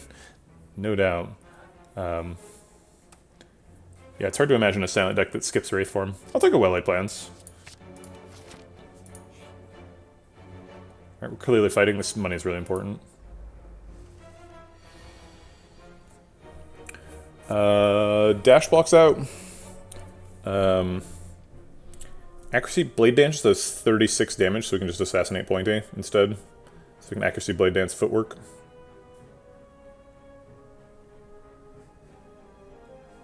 We're going to drink the Power Pot, too. We need to be drinking potions pretty aggressively with an Alchemize in the deck. We overdrew a potion, which is kind of a big deal with Toy Ornithopter. We could also just Smoke Bomb here, if the fight looks bad. Smoke Bomb heals us for 5, so... might be more important than the card remove. Footwork versus Wraithform. Wraithform realistically only gives us 1 turn of intangible. Could pick Tools of Trade too.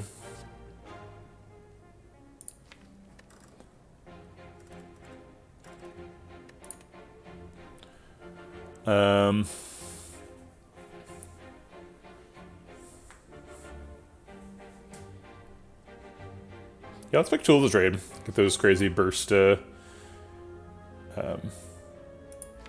going.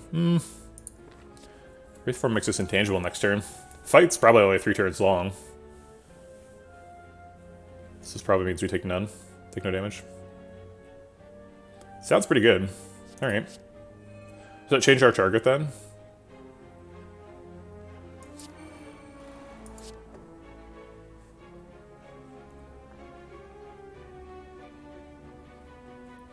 Because we'd only take 2 from Pointy.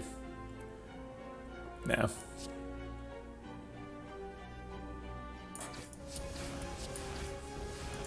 We could just shuffle the Wraithform too.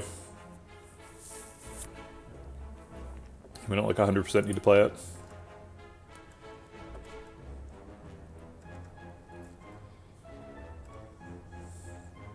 Man, I need to upgrade that bullet time. I want to be able to, like, burst Prepared Plus into bullet time or something. I was going to say burst Acrobatics into bullet time, but then I would need to have picked the Coffee Dripper.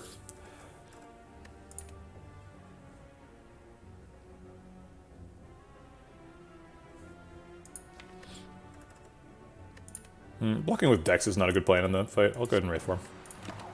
If we get into trouble, we'll Smoke Bomb.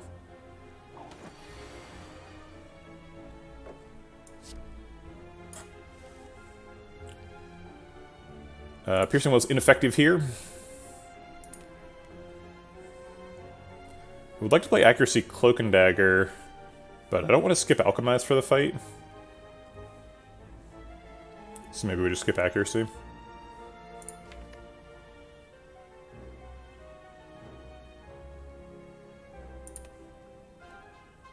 I think we are going to Smoke Bomb this fight. Because the card reward's meaningless, right? Like, we pretty much never take a card reward. The real way we want to metascale is Alchemize and drinking potions for Ornithopter health. So let's optimize for the things we care about. I guess we should have escaped plan. Oh. Could have burst Alchemized, except we have a Smoke Bomb.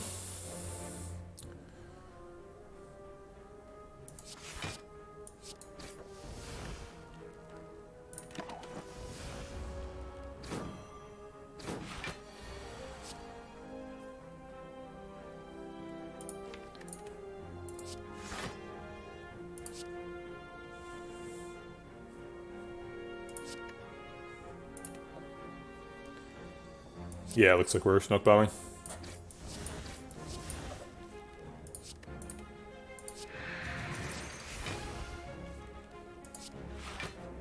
Darn. Yeah, we needed that Blade Dance. Oh well, that's fine. Heal for 5.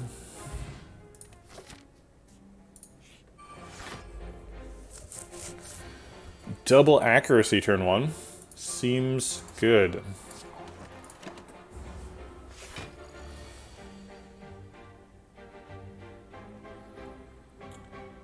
We can bullet time burst Blade Dance Piercing Wail. I guess the Piercing Wail doesn't really do anything. Actually, we take some damage here. Take 11. Just can't get through the artifact charges. Unless we kill. Is that a kill? How much do these do? 16? 16 times 6? That's a big number. 60 plus 36. It is. It's 1 over lethal. So we can just Burst Blade Dance, Dagger Throw. say bye-bye.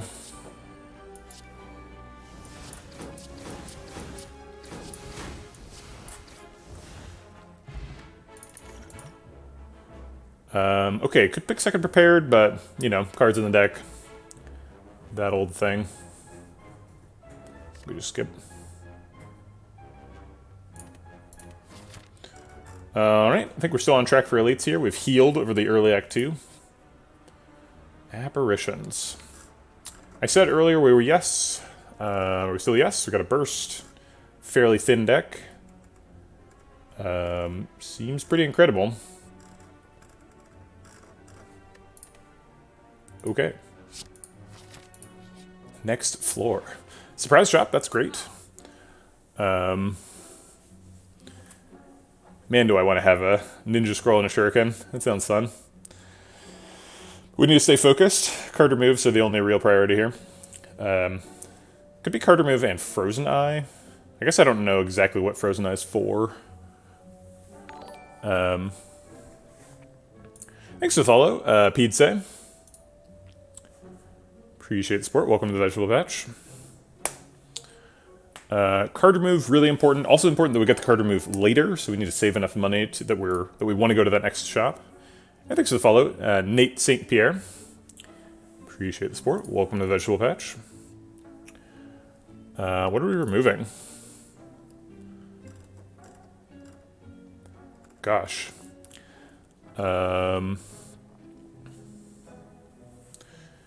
Bullet time remove? Wait, the bullet time riddle with holes wristblade thing is so sick though. I don't think we really need to scale. I think our scaling is just like we have a wristblade and two accuracies. Isn't that enough? Blade Dance hits for like 100. Surely that's enough. Infinite block. I mean, the shuriken's definitely fun, but we don't need literal scaling. We just need to kill everything in the game. Doesn't matter if it's exponential or not. If we have a high enough linear value.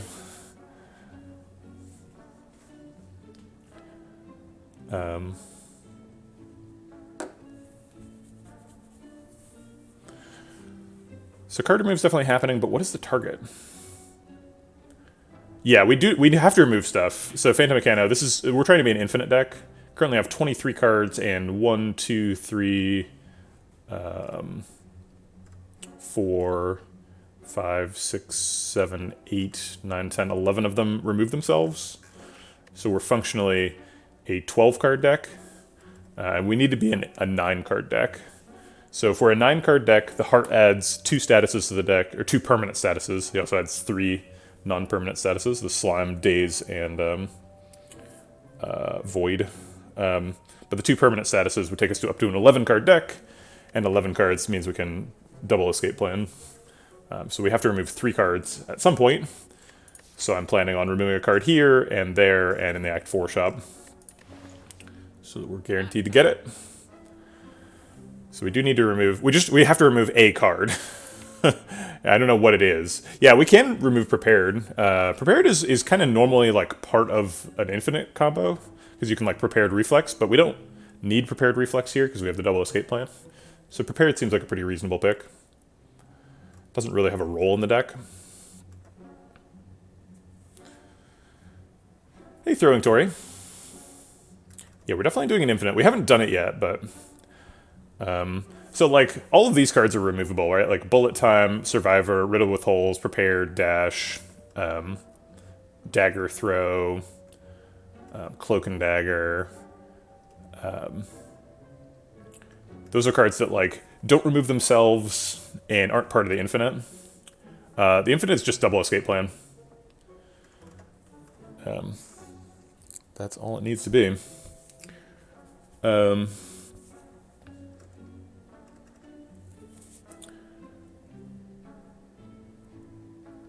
Yeah, bullet time is definitely on the chopping block. But like the problem with bullet time remove here is like bullet time wristblade riddle with holes is like a big source of damage.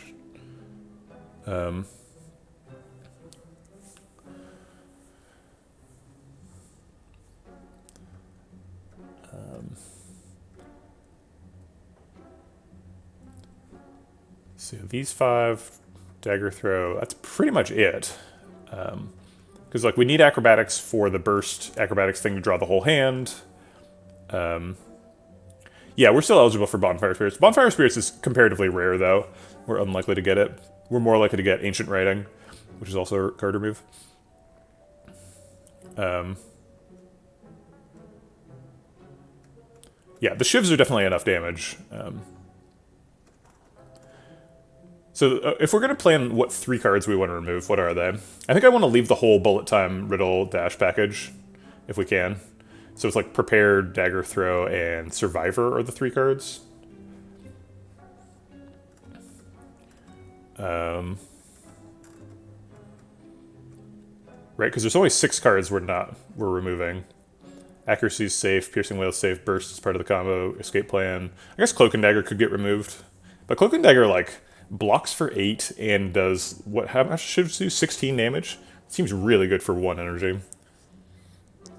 It's hard to imagine Dagger Throw being better than that. So yeah, we're keeping Cloak and Dagger, Bullet Time, Riddle, and Dash. Those are the permanent cards. And the rest of the non-permanent cards get removed. So it's either Survivor, Dagger Throw, or Prepared. I think Prepared is pretty clearly the weakest of those. This one blocks, this one does damage, this one does nothing.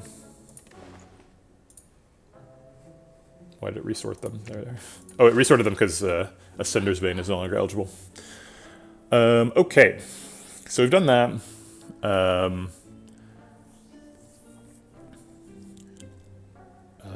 I could definitely see Ninja Scroll being a pick here.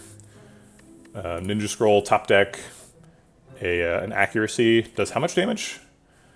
So it'd be 12 per shift, so this is 36 damage on turn 1. Some good damage.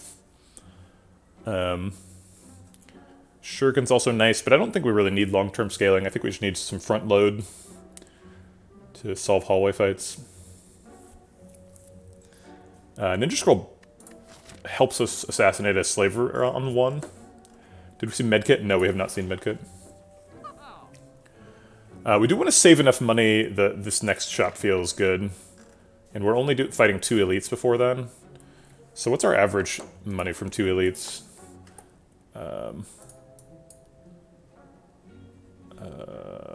Elites. Is it 25 to 35, or does it change on a future Ascension? So it's 25 to 35, but then one of the Ascensions gives you less money, right?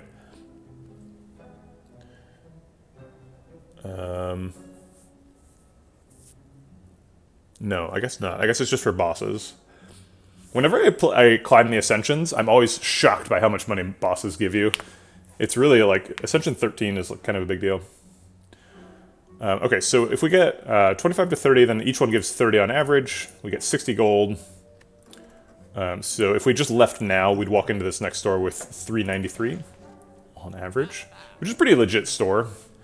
If we buy the Ninja Scroll, it's 393 minus 262, which leaves us with 131.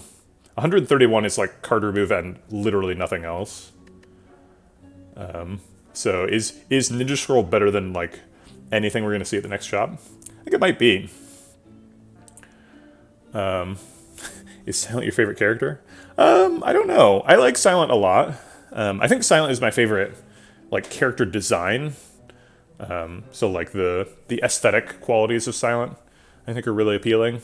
The bone on the head and the like sneaky rogue, but also like really delivers on the like poison narrative. I feel like a lot of sort of fantasy settings have like give rogues poison, but they don't really like emphasize the poison angle on rogues very much. Like in D&D, poison is like kind of expensive and inaccessible and like difficult to use. And you have to like, it's like mechanically awkward. But for Silent, it's really like integrated into the personality super well. So I think Silent does a great job. But I think my favorite character to play is Watcher. Watcher's really fun to play. I think Ninja Scroll actually is better than anything else we're going to see. There's a couple of relics that would be like a huge bummer if we miss out on. Like if it's a med kit or something. Bag of Prep, Sundial, sure. Yeah, there's lots of really good ones. But honestly, if we see Medkit, we can just skip the card remove, like, and because Medkit is 2 card removes, we will be able to afford it. Yeah, Abacus we don't need. Not sold on that one. Which character am I playing next month? Defect. Defect is up next. Defect is actually the last month series character remaining. We've done them all at that point. But I think we care about Act 2 elites, and Ninja Scroll helps solve like these 2 fights, which are, like, matter quite a bit. This shop is a bit of a bummer, but that's okay.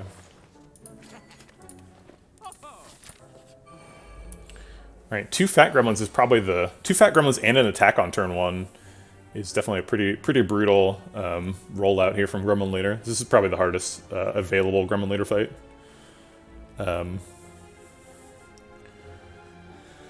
But it shouldn't be a problem. Accuracy, dash, kill both Fat Gremlins. Maybe drink the Dex pot to make dash block for 2 more. So we end up only taking 3 damage. If Escape Plan procs, so we don't even take that.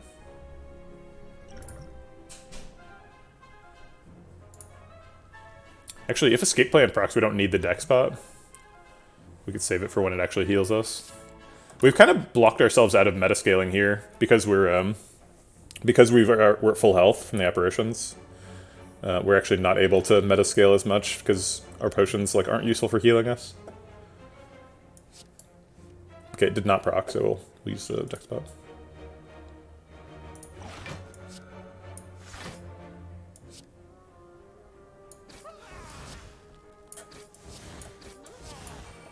Okay.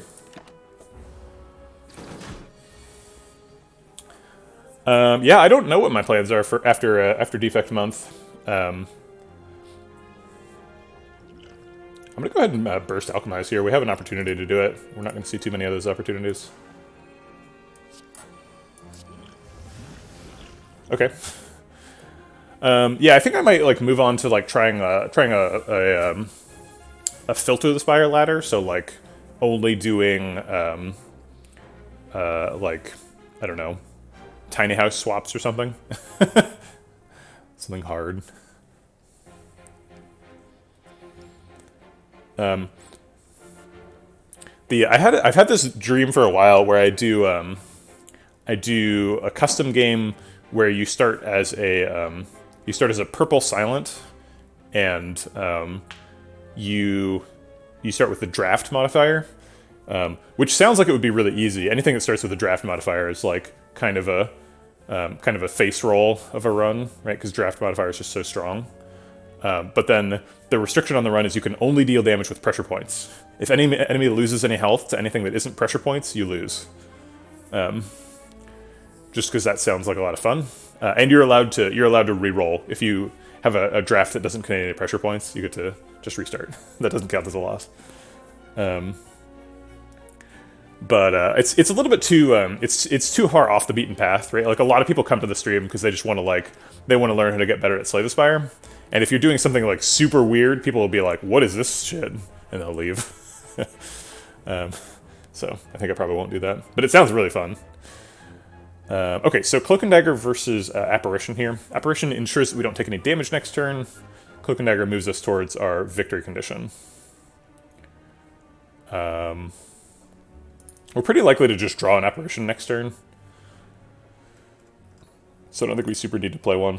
I'd rather just take the damage. It's 24 damage too, it's not nothing.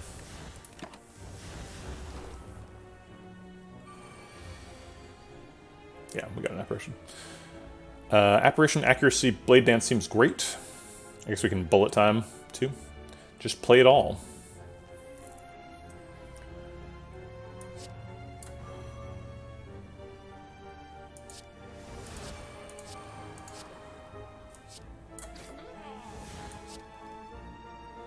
I think we're ignoring this wizard. We're just gonna win the fight. Before he goes off. We have a guaranteed apparition next turn, which seems pretty fine. We'd have to, like, not draw any cards to play it. It's a little bit awkward. It's actually not that awkward, though. We just Piercing Wail and Riddle with Holes. Play the cards. Get the Piercing Wail out of here. I could look at the Acrobatics. Try to draw in a Blade Dance next turn.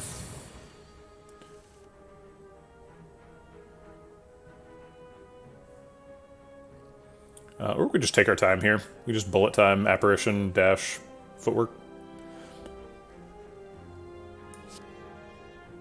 Yeah, I'm not in any rush.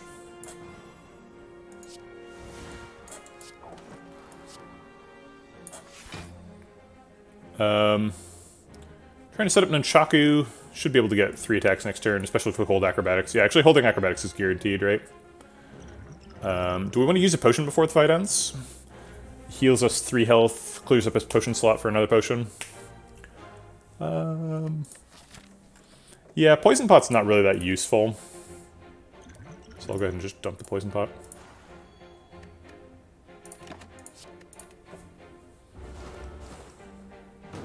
Ultimate Blast!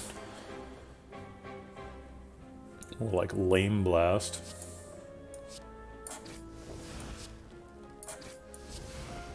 Okay, got our Nunchaku set up. Perfected the fight. Metascaled a little bit. Got a Sundial, that seems completely unnecessary. And a Reflex. Jeez. Okay, this floor has a plan.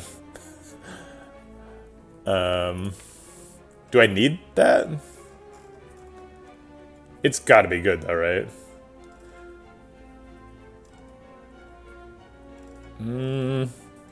I don't know though. Sorry, FR question mark? Are you asking if you're allowed to speak French? I don't speak French, so I wouldn't be able to moderate French content. But that's probably not what you're asking. It probably means something else by FR question mark. Oh, for real. That makes sense. You plan on removing most of your discard? Yeah, exactly. We already removed the prepared, and we're removing the dagger throw and survivor as the next things. So if we took reflex, our plan would have to change to removing bullet time, riddle, and dash. We should be fine, but I mean, it would be really nice to have a reflex in the deck, but I just don't think we can afford it. I don't have time for that. Especially now that we're down the prepared. I think we skip. It hurts to skip cards that I like. I like to take cards. Okay, upgrade time. Well-laid plans seems nice. In a world where we're comboing every turn, we want to be holding on to burst acrobatics so that we can draw our 10-card hand the following turn. In a world where we combo every turn, roving factions of various Slay the Spire monsters are out to kill us, but we have the power of friendship on our side. And with friends, we're undefeatable. Could do one of the apparitions. Yeah, that makes sense. I think the apparitions are mainly just here to block while we set up the infinite. So I think we're kind of just okay playing the apparitions as soon as we see them. Upgrading the bullet time's kind of nice. We've had a tough time. Like, we want to draw the bullet time with, like, dagger throw or acrobatics, and then we can't play it. So we end up, like, discarding it to acrobatics, even when it'd be really good. Yeah, if we're planning on holding the bullet time riddle with holes dash thing, then we should probably upgrade bullet time, because it's really difficult to get that off right now. So I think for, like, if we care about our Act 2 upgrade, our Act 2 challenges, which we may not, we just perfected an elite, and I think we might perfect all of them. So if we care about Act 2, we upgrade bullet time. If we don't care about Act 2, we upgrade, like, acrobatics or something. Alchemize makes sense. Harder meta-scaling. But, like, we have full health, and I think we're likely to stay there, so I'm not really sure that we need the Alchemize or Ornithopter scaling. Or meta-scaling, excuse me. Um, I always have a tough time making decisions when I'm in like a really good spot, right? Because if you're in a bad spot, then it's like clear what you need to fix. It's like I need damage really badly. I'll click the damage, right? That one's easy. But like when you're in a really good spot, it's like you can kind of justify doing whatever you want because you're gonna get like there's so many paths to victory that you kind of get to you choose whatever road you want. But that's like a seductive path to defeat, right? You can definitely take a run that's like in a really strong position and kill it, right? So we have to avoid doing that. And it's right, and it's really tough to make decisions that are how do I avoid screwing up? Because you have to think about you don't want to think about the deck not working well. You want to think about like what are we optimizing for, not like what are we trying to minimize. But this is definitely a like what are we trying to minimize situation. And honestly, it's a little bit unclear what we're trying to minimize. Like, are we trying to minimize our deaths to Time Eater? Are we worried about dying in Act 2? Are there any other Act 3 bosses that we care about? What if Spire elites get the jump on us? You know, like, when do we have a bad draw that kills us? And it's just really hard to think about when that's going to happen. I think it's bullet time so that we can get the acrobatics bullet time stuff to happen.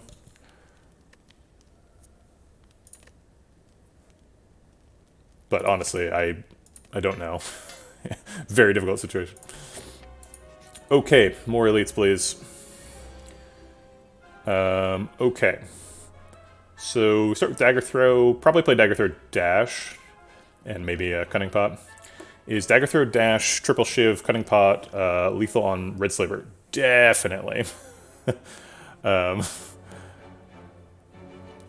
shivs will hit for 10, so that's 30. These already hit for 24, so we're already over. If we want to remove 5 damage, we can swap out 2 shivs for a dash. Wait, that removes 3 damage. So we could do 51, that's pretty perfect. Alright,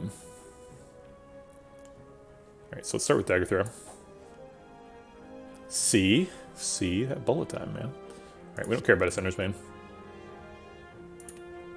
So now we really get to do the whole thing.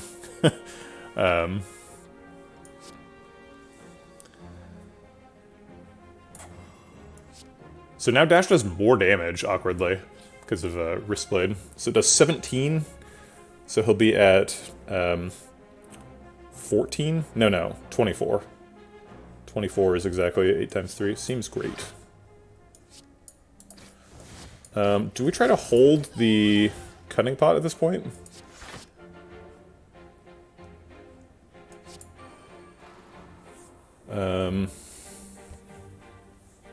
We definitely hold this Shiv. Because we could draw accuracy next turn. And we're taking 1 damage, so I guess we might as well hold the Cunning Pot. Because it could heal us for 1 next turn. Okay.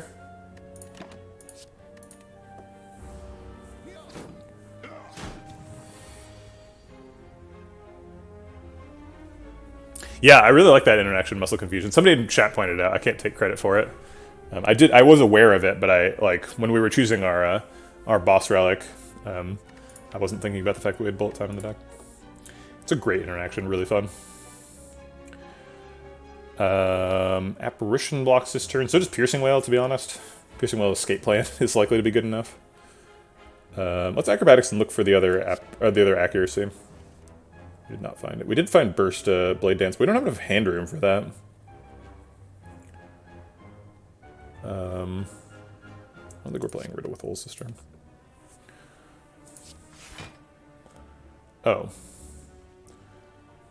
I don't really want to play Burst Double Apparition, or Burst Apparition. We don't have enough energy for both.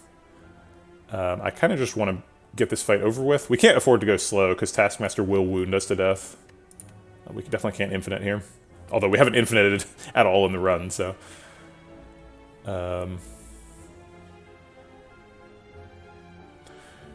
So I guess we just, like, Blade Dance Piercing Wail. We take a tiny bit of damage. We take 1 damage, but we still can heal that. Should we go after Taskmaster? Do we have lethal on him with Cunning Bomb? Probably. Let's see, this does 8, so this will do 24. 24 plus 8 is 32. Plus another 30 from the bar, yep. It's pretty efficient, too. Might as well do it.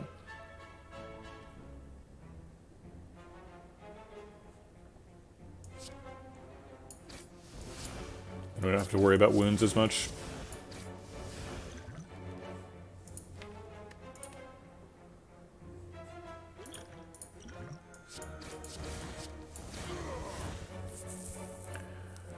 I guess Burst Apparition is better than Piercing Wail, right? I guess Piercing Wail gets it out of the deck. I don't care about getting it out of the deck.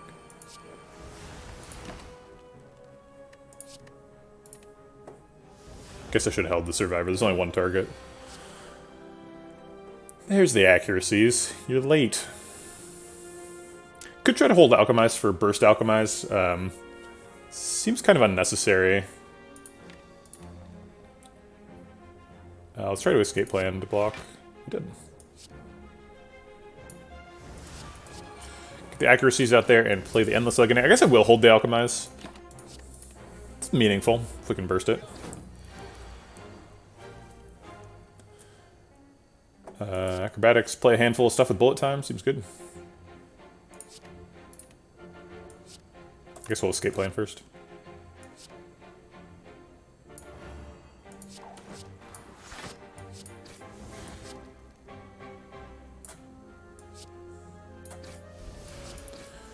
Do we leave him alive to land the burst? Can we miss next turn? If we get Dash, Dagger Throw, and Riddles as the bottom 5, then we draw Escape Plan. Yeah, so it's free.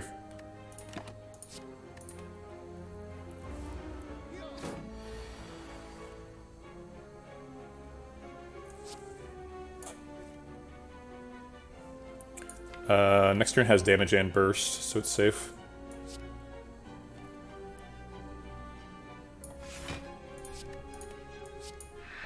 Get Piercing Wail out of the deck, so we don't want to redraw it next turn.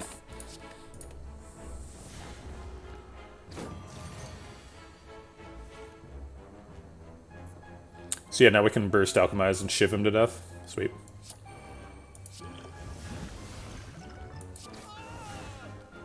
We also set up Sundown. Shovel's interesting.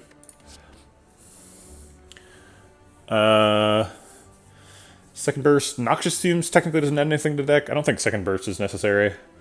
Puts us a little bit behind the ball on card removes again. Flying Knee's definitely a no. Oh, that was a gross sound, sorry. Excuse me just a second.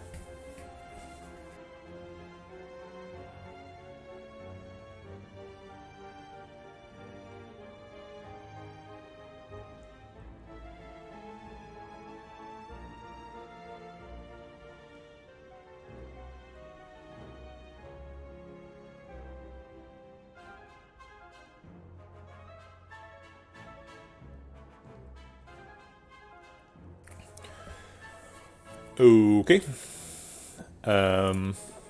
Is Ancient Pot better than either of these? Nope. These potions actually do something. Ancient Pot does nothing, right? Yeah. Ancient Pot just heals for 5. Okay, so we're skipping the whole thing. This choice doesn't matter. Mercury Hourglass is almost infinite damage, right? If we can do infinite escape plan stuff, Mercury Hourglass wins most fights. The only fights it doesn't win are fights that generate wounds, so like Nemesis, Spire Elites, and like Reptomancer, the Heart. I guess the Heart doesn't... The Heart has other problems with infinite Mercury Hourglass. Also just like absurdly silly and unnecessary. Do we smith or dig? Okay, chat, this is your cue. Do we smith or dig? Chat, come on. Could upgrade to Alchemize for a little bit extra metascaling. I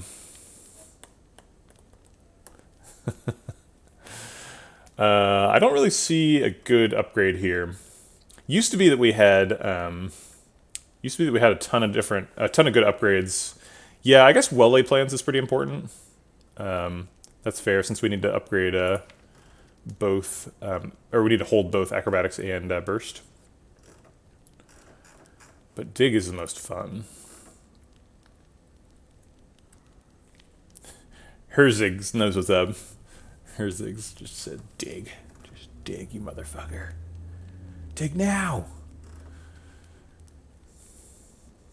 Such a civilized bunch of chatters. Nobody even, like, saying dig or riot. Like, half proud, half disappointed. I don't know how to feel. Dig for Dead Branch. Yikes. Dead Branch would break us. Yeah, I think well-laid plans is the responsible adult thing to do. I'm gonna do that.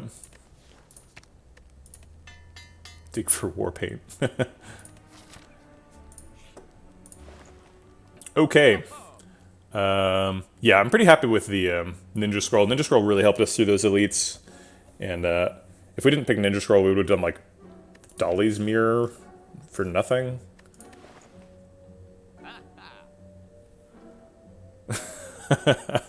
A high percentage of Slay the Spire viewers too busy taking a nap to chat. Dude, that's fair. I want to take a nap. If I weren't streaming right now, Coconut would be yelling at me for nap time. Naps happen here, believe you me. Cat sitting on your chest. It's a good way to go to sleep. Alright. So we've predetermined that it's Survivor and Dagger Throw are cards to remove. Both of them are discard outlets. Yeah, Paper Crane is super good, but we can't afford it. Also, we don't have any weak.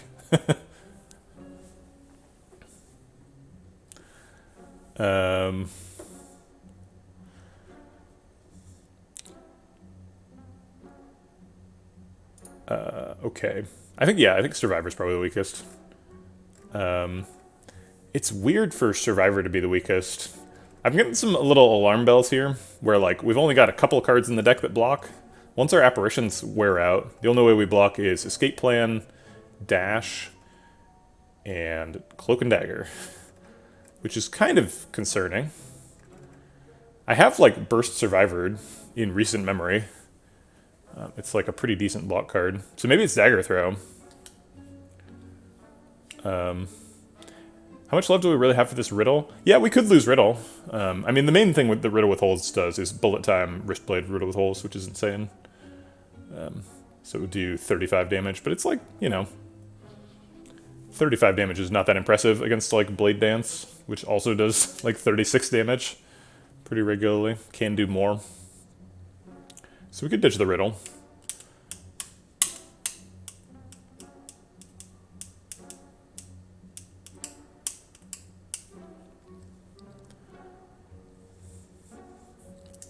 Yeah, that's pretty fair. Dagger Throw draws a card, which is something neither of the other two do. Survivor blocks, which is something neither of the other two do. So Riddle Hole's real only advantage is just does more damage.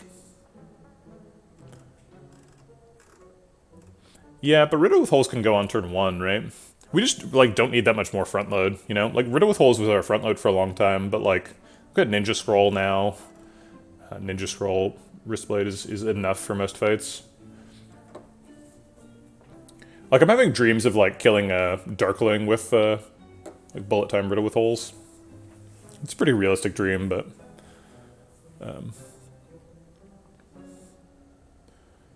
I'm just concerned about removing Survivor. Seems like a mistake being made.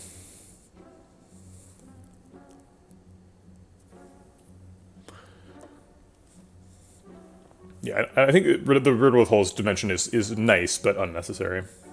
So I'm gonna ditch it. Okay. Could buy a potion. Could just save money for future card removes. I think it's going to be the latter. None of these cards say plus on them. Can't afford Malaise anymore. Can't afford a Relic.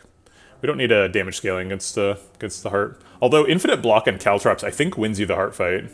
I think you kill him before he does over 1,000 damage. Right? Let's see, how many cycles of Caltrops does it take to kill him? If you have one Caltrops, you do 48 damage per cycle. You'd have to cycle 20 times to kill him. Maybe like 19 at times or something. I'm pretty sure he kills you before that. Right. I mean, we're definitely like killing him faster than that, so that's not like a real situation we're going to be in. I'm just sort of considering. Okay, probably going to play Apparition this turn. Let's start with Escape Plan. Okay.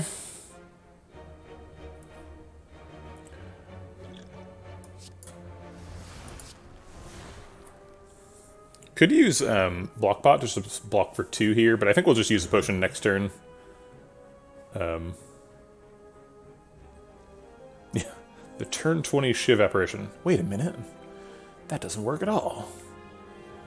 I think we'll use the Well-Laid Plants to hold the Alchemize for the potential Burst Alchemize Wombo combo. And we'll just jam the Shivs into the Parasite.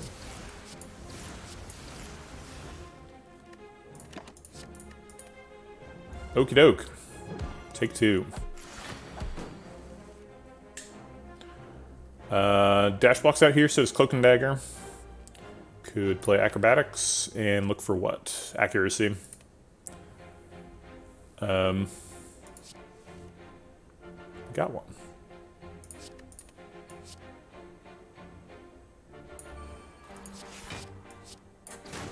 So then we'll hold the Blade Dance Alchemize. Just roll 3 Nightmares and 3 Wraith Forms. Yeah, that would work. You only need 2 Nightmares and 2 Wraith Forms, but yeah. That would get us to our Mercury Hourglass Heart Kill. The 17-hour marathon of waiting. I guess it wouldn't actually take 17 hours, right? You just farm up a bunch of Apparitions and press end turn until you're tired. I guess you need the block, though, every turn. Stagger Throw to draw a card, and then Bullet Time and play a whole bunch. I think we need Footwork here. Is this card a skill? It is. And it's a sweet one. So we get to burst Blade Dance. Probably lethal. Oh, I guess we want to burst Alchemize? No, we're at full health. What's the point of burst Alchemize? These potions are actually pretty good. If we fight like Slaver or Gremlin Leader, I'm pretty happy with either of these. I feel like we should be hunting for Ghost in a Jar with this burst Alchemize, but I kind of don't want to just like throw away both potions and then burst Alchemize. I do want to spend 1 potion though. Yeah, what's up, Throwing Tori? Is next floor necessarily an elite? I have to imagine it is. I mean, we could skip it for a shop, but we're not gonna have enough money for the card remove. Our next card remove is 125. I guess we will have enough money. Thanks for the follow, Young Kyung. Appreciate the support. Welcome to the Vegetable Patch. I mean, theoretically, if we like go here and get the Joust event and we win the Joust, we could have a bunch of money. Or if we get Thwack, Thwack is also a bunch of money. But I assume the Elite's better. We want to get relics, right? Honestly, like, I'm not really sure what relics we need. But just like boat parts, just whatever. Letter opener, sure.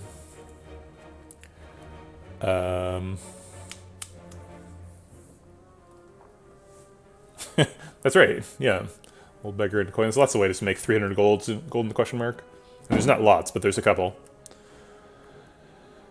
I mean, this is happening, this is happening, this is happening. So this is the decision. What do we burst? Burst Blade Dance is lethal right now. Maybe just Blade Dance is lethal? No, because it hits for 16, so we do 2 shivs on him. So it'd be lethal with the Fire Pot, but... Yeah, I guess it is lethal with Fire Pot, right? We can't get Shuriken. Shuriken was at a shop already, so we're ineligible for that. Kunai would be kind of okay. to be honest, not really necessary. I guess I'll give away the block pot. Block pot seems less important than, like, assassinating a slaver on one. But I'll just alchemize once, Soulburst Blade Dance. Get the lethal right now. Oh, I guess we are bursting both, right? So let's put ourselves in a position where Nunchaku is good. Or as good as we can get. Okay, so we're gonna do the last damage with the Shiv. So we discard this Fire Pot if we want to get rid of it. So do we discard Fire Pot for a random extra potion? Gives us an extra roll, it goes in a jar or fairy in a bottle. It's a pretty reasonable thing to do. But the front load... I mean, front load doesn't matter if the next fight is Book of Stabbing, right? So it's a 50-50. If it's Book of Stabbing, we should discard. If it is Slavers, we should keep it. I think I'm more worried about Slavers than Book of Stabbing, so I'm going to keep it. Alright, Memories is fine. And a Power Pot. I don't know if we need another Accuracy. It's nice and all. I guess it doesn't hurt much. We have to play so many cards now before we infinite that we're definitely not, like, infiniting on one or two.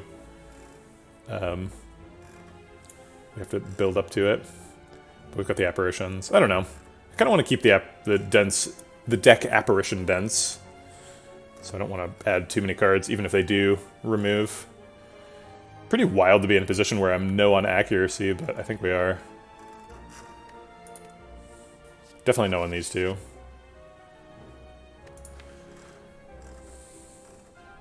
Yep. Yeah, we're no on accuracy.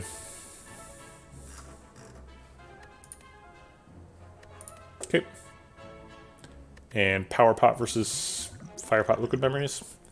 I mean, I guess Power Pot can be like Thousand Cuts or Wraith Form or like Envenom. A lot of good stuff for Slavers. It's probably up with Liquid Memories, to be honest. Liquid Memories is usually like a premier potion, but do we really need to fish anything out of our discard? We kind of never do. Maybe it'd be useful for like playing Acrobatics twice in a fight to like actually get an infinite. Any fear of Awaken one with accuracy or easy fight? Yeah, it should be an easy fight with the infinite. Yeah, I guess we might actually be holding this Liquid Memories till the end of the game because of the potential of Acrobatics, Liquid Memories Acrobatics.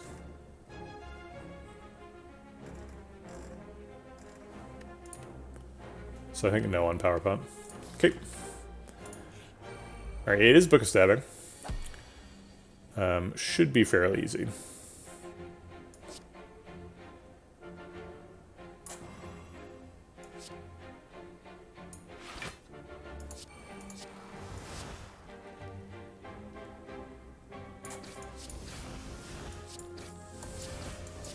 Probably end up using the Fire Pot for nothing, but we don't need to do that right now.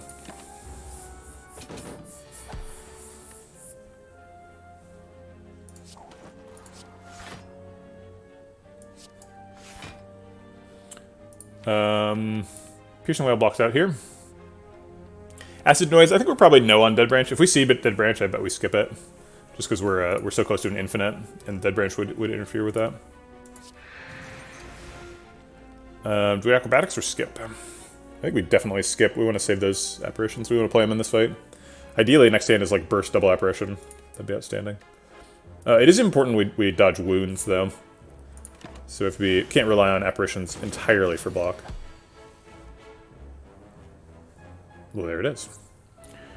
So I guess we actually can't play it. We have to burst apparition and then Cloak and Dagger.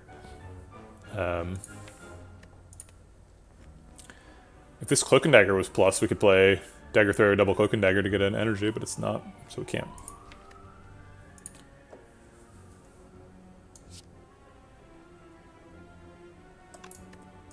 Only one wound? Oh, that's true. Yeah, I guess we could just burst double apparition. It's not like we're gonna infinite him, right? He doesn't have enough health for us to infinite.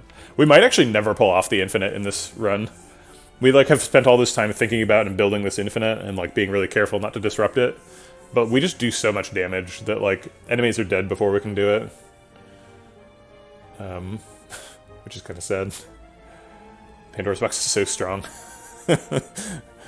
Our problems are not that we're not winning. Our problems are that we're not having enough fun on the way. Yeah, exactly. It's a good problem to have. I guess we do want to take one. It's basically taking 0, right? Because the Toy Ornithopter. So we're just taking the wound, and we get 2 extra apparition. We're skipping a little bit of damage, but we only have 1 accuracy down, so this is only 12 damage.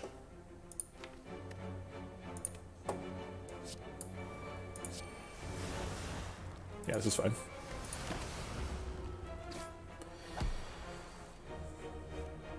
Alright, it's our first shovel proc. Oh no, yeah, it's our first shovel proc. Or, not shovel, sundial. It's kind of wild. We got the sundial, like... Where did we get the sundial, like... Here? It's been like 4 fights since then. Only shuffled twice.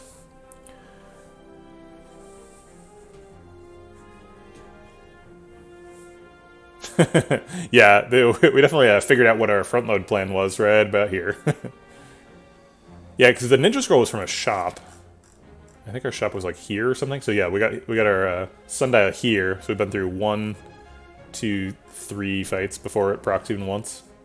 We've not been shuffling much. We're just playing everything, right? I guess we can't because we're gonna draw a dagger throw card. We want to hold on to alchemize too. Maybe we can block. Are we holding alchemize? I guess not. I guess I'll just get rid of well-laid plans then. Well, no. There's no point in drawing 3 cards with 0 energy. Unless we're like looking for lethal. I guess if we acrobatics into burst, we can get lethal.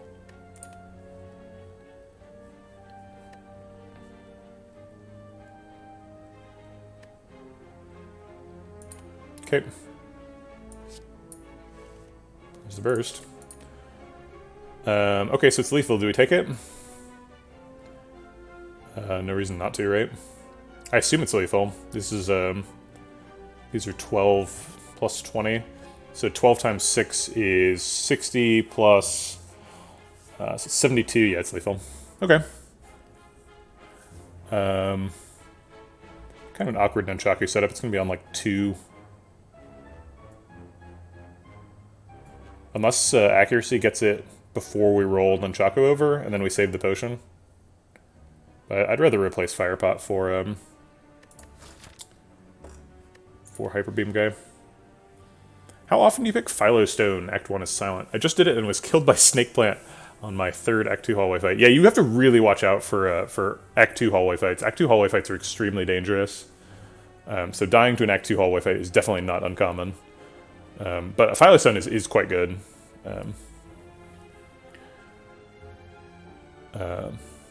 But yeah, I would say Act 2 hallway fights are like probably the most difficult part of the game.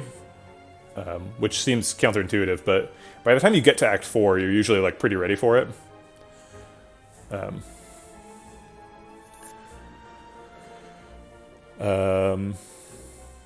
Sure.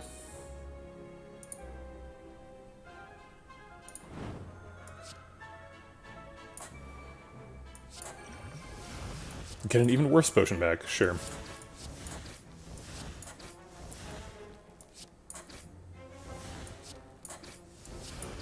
On 2 as predicted. I clicked the Centennial Puzzle without thinking about it. Centennial Puzzle is occasionally bad. But this is not one of those occasions. This is actually a really good Centennial Puzzle, right? Because we can just draw extra cards on turn 1 against the heart. Seems great. Nightmare technically doesn't add a card to the deck. It exhausts. It can target Apparition. Burst Nightmare Apparition is frequently run-winning. So it's a little bit tough to skip. We've also got a bullet time for it. The main argument against is that it's unnecessary and dilutes the strong stuff the deck already does.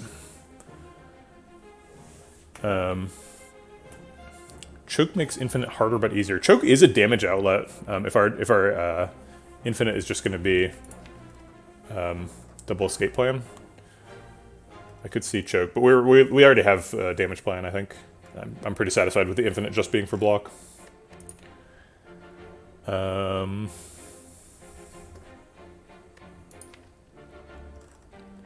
don't know. Do I really want like 6 apparitions?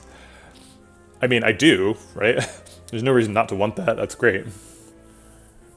The only real question is, can we afford to have a dead card in the deck that costs 3? And if we're planning on keeping bullet time, which I think we are, then it's not really a dead card.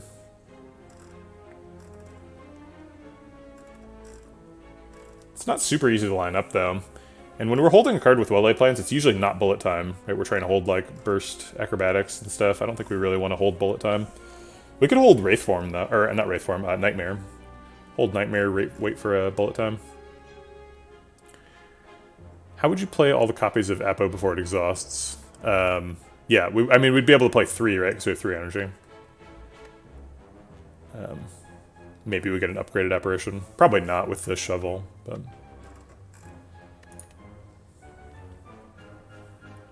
I think this is just not necessary, right? This is like... We've already got enough dreams. Yeah, so if we play Bullet Time Nightmare, then the apparition costs 0, so we Nightmare an apparition and play the apparition, and then the next turn we have 3 of them.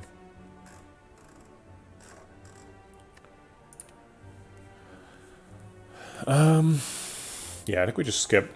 It's not necessary. This doesn't win us any fights that we're currently losing.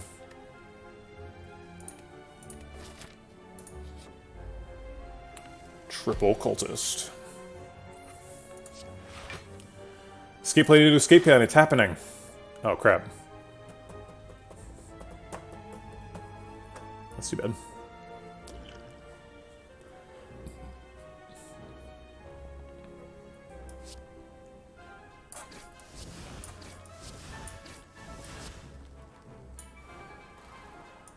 The cards from Shovel are not involuntary, right? You're allowed to skip them.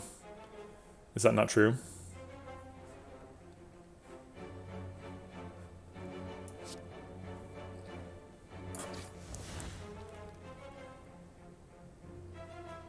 I have well-laid plans, so I just hold Blade Dance and Endless Agony. I'm not sure what the point of holding Endless Agony is.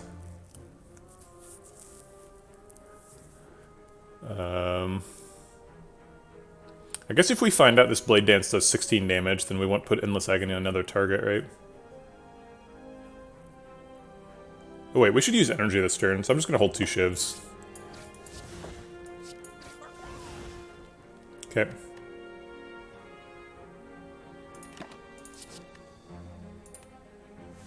Beggar's Relic is forced? I didn't know that. Dash Cloak and Dagger blocks out here. It'd be nice to play Alchemize. I guess just Dash blocks out so we can Explosive Pot Alchemize. Okay.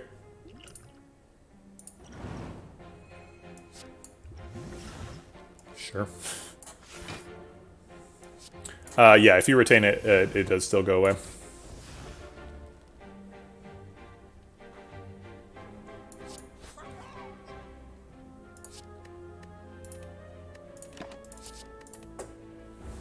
Okay.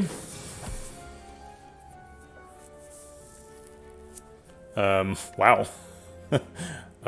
Sure.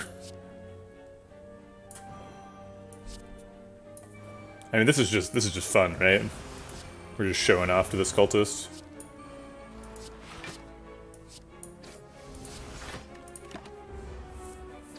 Yeah, I mean, you can retain it, technically. It stays in your hand, but then it exhausts.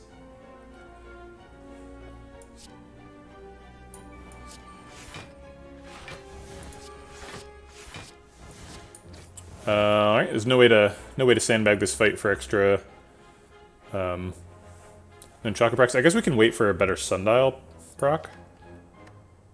We should be able to get Sundial next turn, right? Dagger Throw escape plan. Actually, yeah, Dagger Throw gets an extra Chakra proc too. Sick.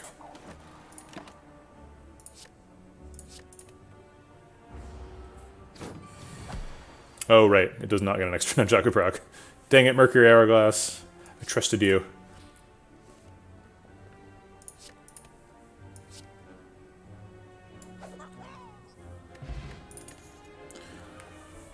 This escape plan says plus. You can do a 12-card infinite if the 3 cards you're playing are all escape plans. Technically, it doesn't cost anything.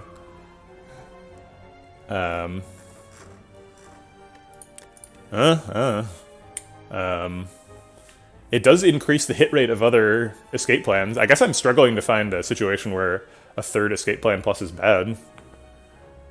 There has to be some situation, right? Thwack, nope. Thwack can't happen. Nemesis, if our deck gets full of burns. Yeah, it's not great in Time Eater, that's fair. Yeah, let's just skip it. There's no point. It's like, it's not bad, but it's not good either.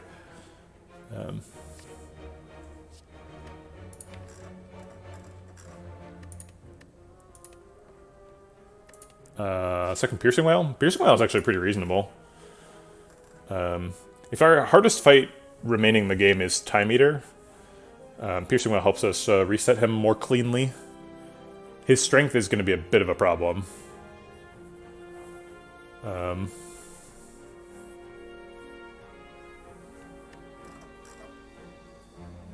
Yeah. Time Eater.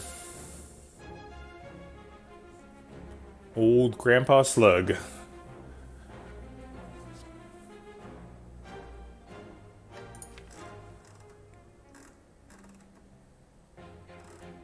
Piercing Whale is an extra time card we have to go through before we do the infinite, but we're never really doing the infinite. I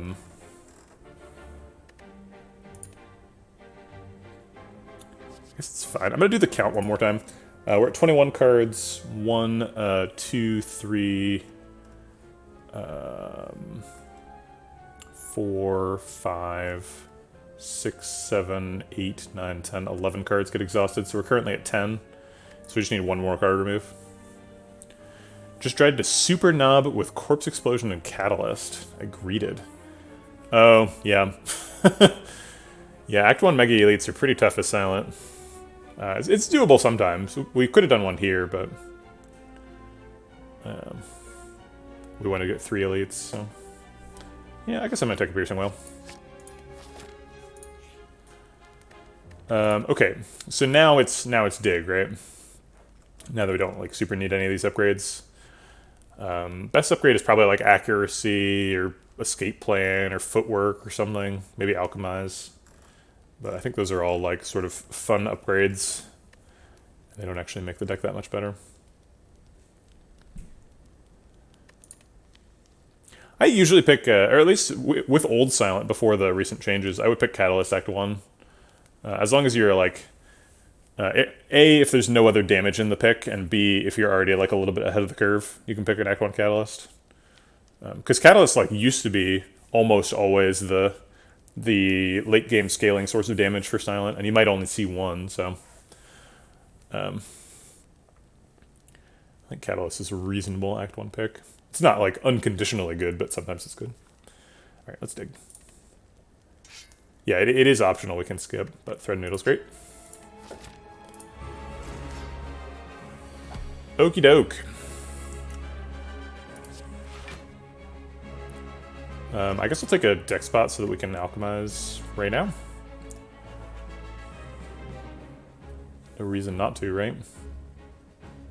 Kind of a cruddy turn 1. Apparition when we don't need it. Piercing Whale when it's just hitting artifact charge. Maybe we shouldn't. Maybe we should have skipped the Piercing Whale just because.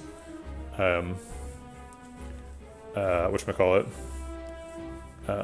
Because it's so bad in this fight. I'm not really concerned about this fight. This fight should be pretty easy. This is likely to be the first fight where we truly do an infinite. This fight actually helps you do an infinite because the little robots will steal your cards. And so then you have fewer cards, and you can just, do your infinite. So we do want to get rid of Piercing Whale and Alchemize, is what I'm building up to here. So that we can do the infinite this fight for the first time.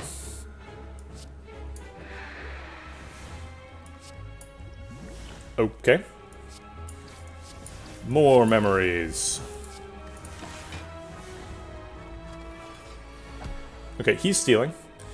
Is he potentially stealing a combo piece? Kinda. He's definitely taking the burst. Do we need the burst? We don't not need it.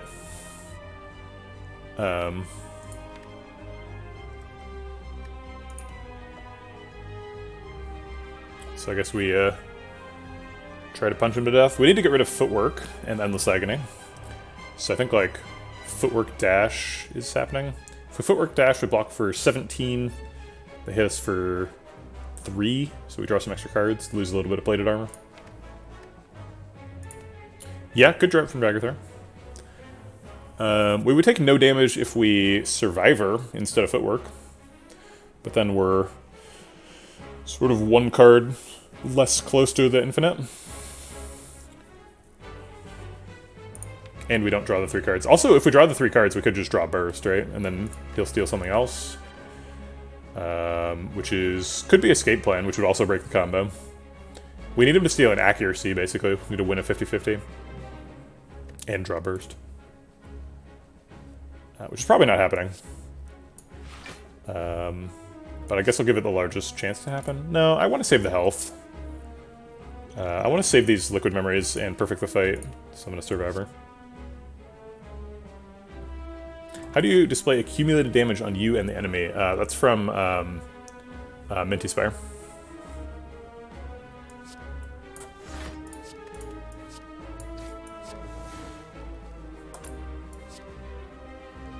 We do not have well-laid plans up. So if we did draw a card, there's no disaster outcome. There's nothing we like super have to get developed. It's just an extra attack. Yeah, it's not a great outcome. That's also not great. Guess it gets us closer to an infinite, technically. Okay, now he's stealing a card. And it's going to be one of these 3. It's going to be accuracy, actually. We don't really care about the accuracy. He can have it. Let's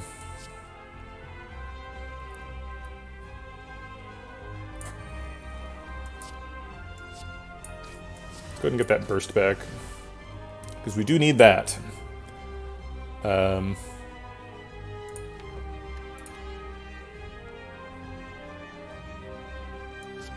And I guess let's get rid of the Piercing Well. So we're not going to play Escape Plan because we want him to take the accuracy over the acrobatics. I don't want to mess that up.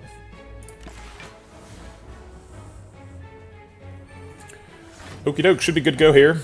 Just need to play one more card. Footwork will do.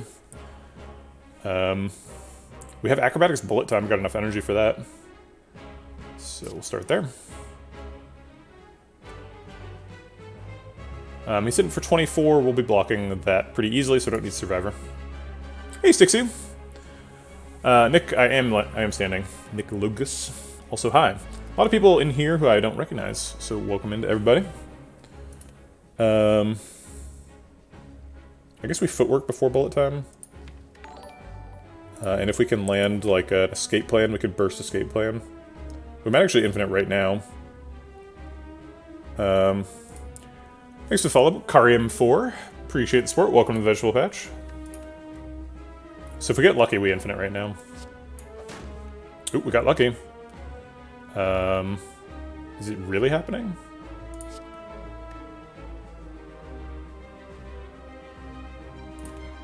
I think it only happens if we draw Acrobatics on the shuffle. I'm a little bit unclear about exactly what needs to happen. Oh, we didn't draw the other Escape Plan, so it's definitely not happening. Okay, fine. So, Bullet Time, play the whole hand.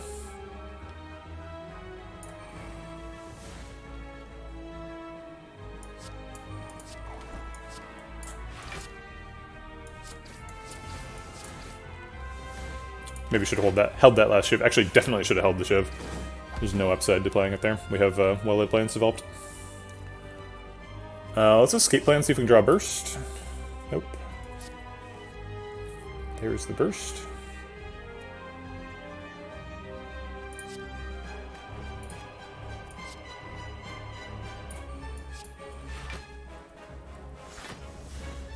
Alright, so we can hold Burst for next turn and then do that infinite that way.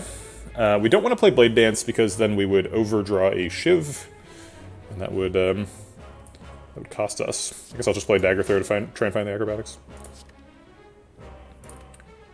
Okay. It's happening next turn, right? It's definitely happening.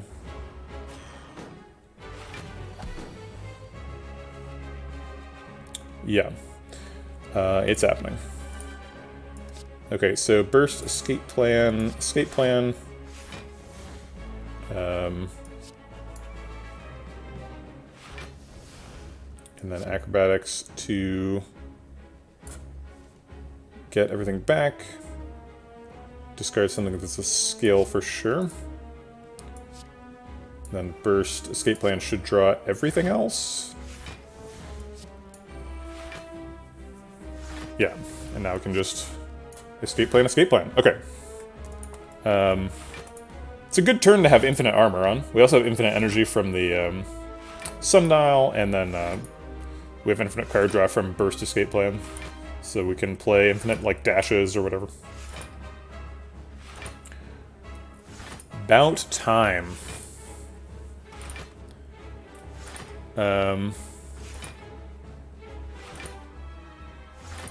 We just do this for a bit. Get some energy up. I'm gonna do like 20 energy and then we'll start mixing in dashes. Okay. So we can dash and then Burst, Escape Plan.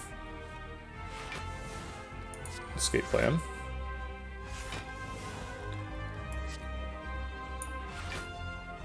Once by Skewer. Yeah, Skewer would be nice.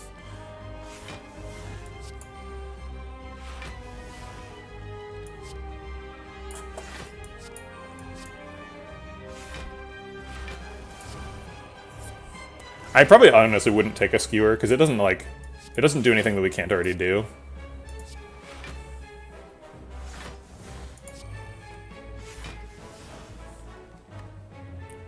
Calipers would be nice here, yeah. I think we can infinite every turn, so we don't actually need Calipers. Body Slam, sure. Oh, both of the escape plans vanished, so now we have to acrobatics. I'll actually just burst a burst to keep the burst train going, just for fun mainly. So it doesn't matter. We're down to 9 energy, so I'm gonna do some more escape plans.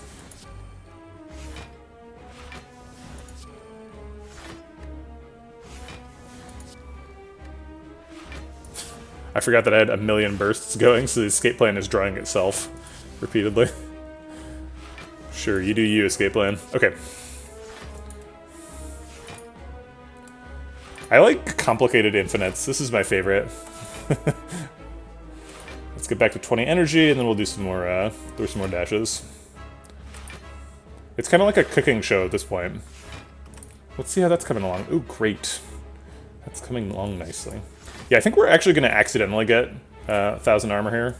Just because, like, the combo's kind of awkward, so we're, like, we, like, end up gaining a lot more block than we need. Also, the dash, which is our damage, is also blocking. We ended up getting both escape plans out again, so now we have to do some weird stuff to get back into the swing of things.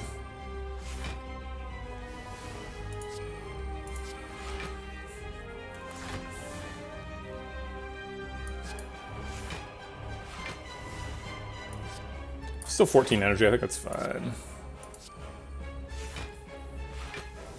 I don't need another burst yet.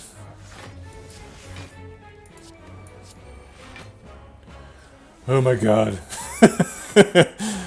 What if we encounter Time Eater? We're actually fine against Time Eater. We have a bunch of accuracies, so these shivs end up doing 16 damage. So Blade Dance does like 60. Should be okay. Yeah, it'd be nice to have a storm counter here. It's kind of fun when you have, what's it called, Pocket Watch during infinite combos, because it tells you how many cards you've played.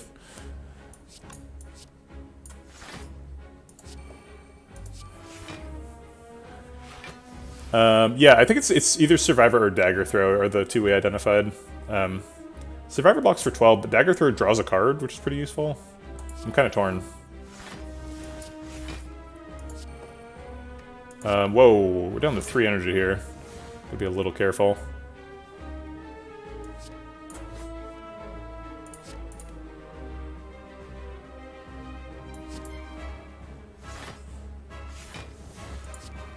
Okay, alright, we're back.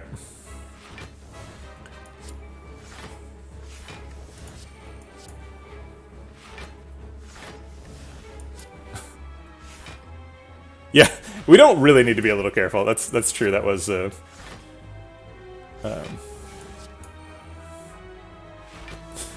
more careful than we needed to be.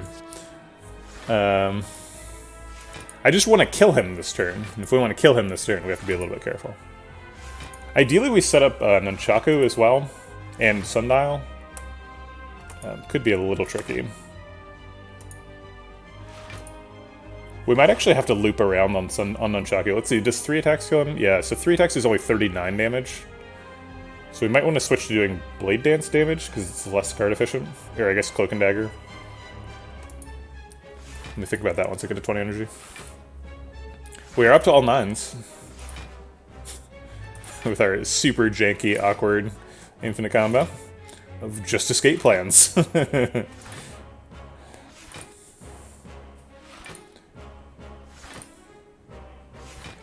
Okay, so you start fitting in Cloak and Daggers because it does low-ish damage.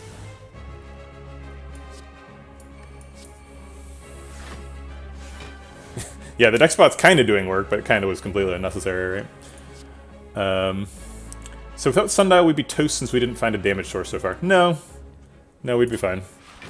The Sundial is definitely convenient, but infinite block is enough, right? Once you have infinite block, you can just use like Blade Dance for damage or something, right?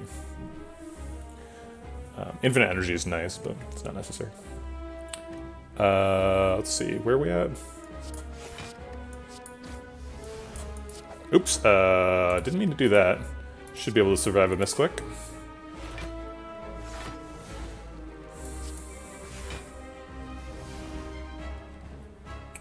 We have not drawn both of our thingamajigs again. We have to be a little bit careful about who we're attacking so that we can set up Nunchaku correctly.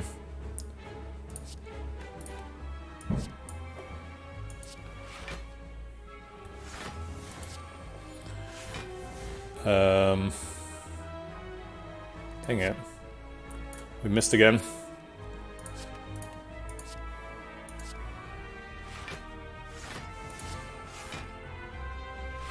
As soon as we start mixing in other cards, we can start missing. Okay, so we want to play 9 more attacks? That's definitely not going to happen. We do way too much damage with all of our attacks. I guess our lowest damage is Dagger Throw, so we should only be doing Dagger Throws. Ideally.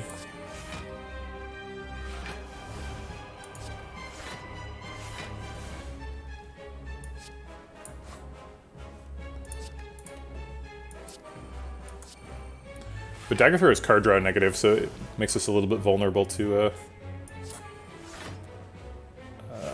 overdrawing, whatever it's called. Okay. Non-drawing? I don't know.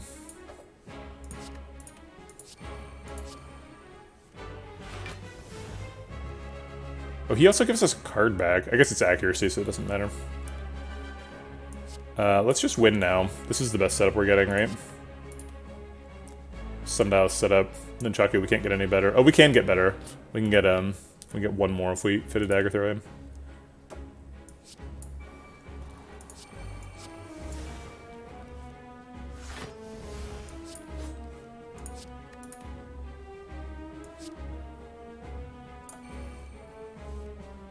Okay, so now we just have to reset up Sundial, but that should be easy.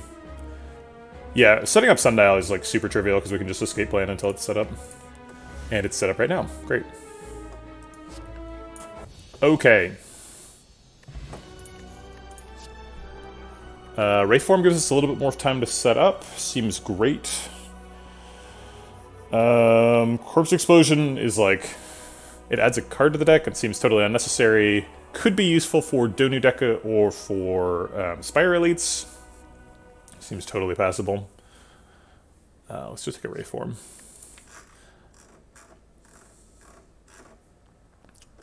Do we need Wraithform? What silence skips Wraithform? When do you... Do you ever skip Wraithform? I don't know if I've skipped Wraithform in my entire life. Okay. Doesn't Wraithform not let you have infinite block? No, it does. I mean, it doesn't let you have infinite block for infinite turns. I mean, we'd have to, like, Wraithform and Beat of the Heart would have to, like, make a baby for us to have not enough, block from per escape plan. We're currently getting 5 per escape plan. Could pick Velvet Choker. Seems pretty good. Yeah, and we could also like upgrade the escape plans and the footwork to get up to like 9 block per escape plan. I don't think Astrolabe is getting picked, right? Because we only really got 2 cards we're trying to get rid of. Dagger Throw Survivor. It could be a card remove, though, and card removes are pretty sick. So we could do, like, Dagger Throw Survivor Dash. Or Dagger Throw Survivor Bullet Time.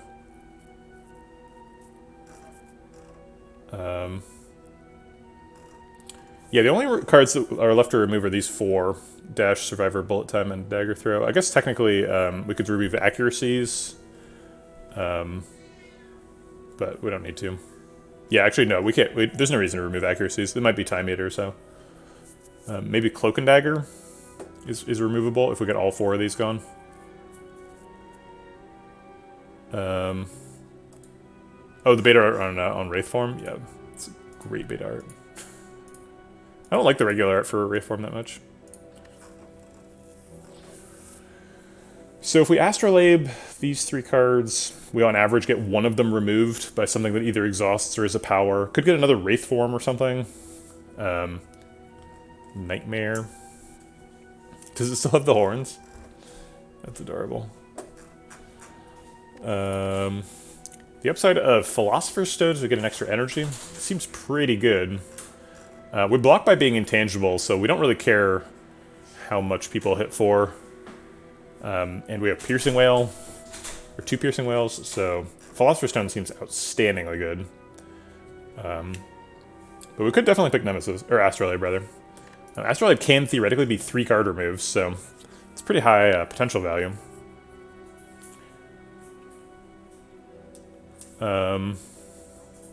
Did we have any cards we weren't able to play through for energy reasons? Not really. The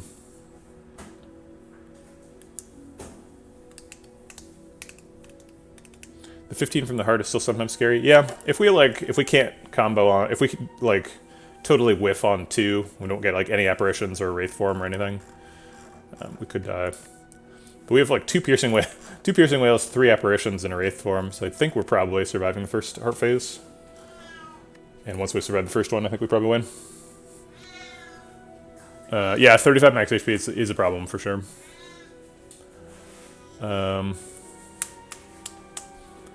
Yeah, I guess the problem with Philosopher's Stone is we don't really need the energy. Like, what is the point exactly?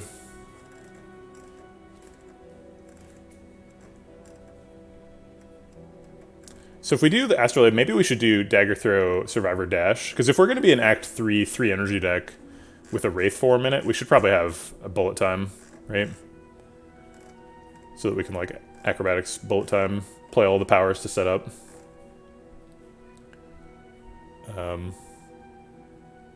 But then we're really low on block cards, right? Our only block cards would be Escape Plan and Cloak and Dagger.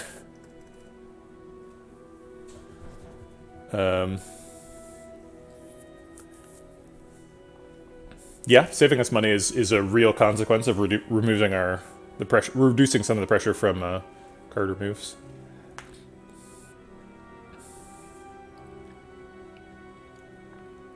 I just don't think like energy does that much. I guess it lets us play our powers more easily. about saving dash and removing survivor bullet time dagger throw? I like the bullet time a lot with Wraith form. Am I the only one that thinks that Wraith form can kill us versus Time Lord? I mean, if it kills us, we just don't play it, right?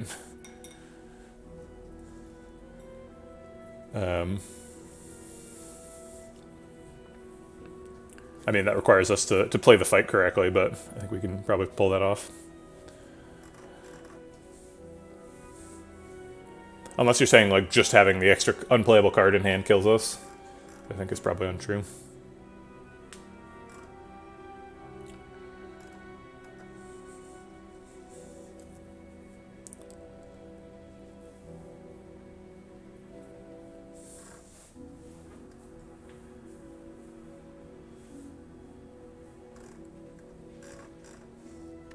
I wish one of these was Pyramid.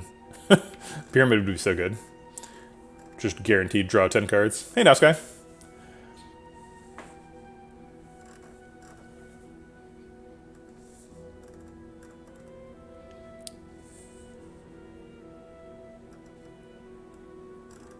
Yeah, I think the Astrolabe of the, like, Dash Survivor, it's too much block. We just end up with no block.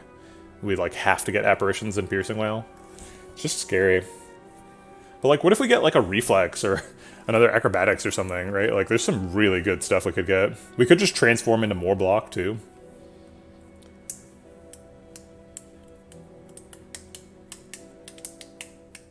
I mean, Dash isn't really enough block for Act 3 anyway.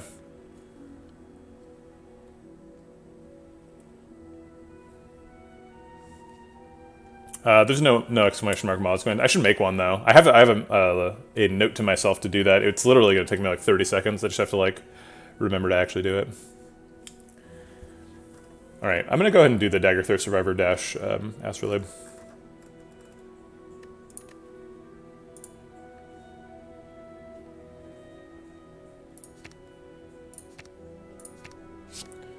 What just happened? We have 3 bursts now. What? That's strange. Alright, 3 bursts and a leg sweep. I guess we got our block back. I mean, we're gonna do a lot of burst apparition, I guess. Burst the burst. Yeah, we're gonna have a really easy time finding that burst. Burst, burst, burst, end turn. Yeah.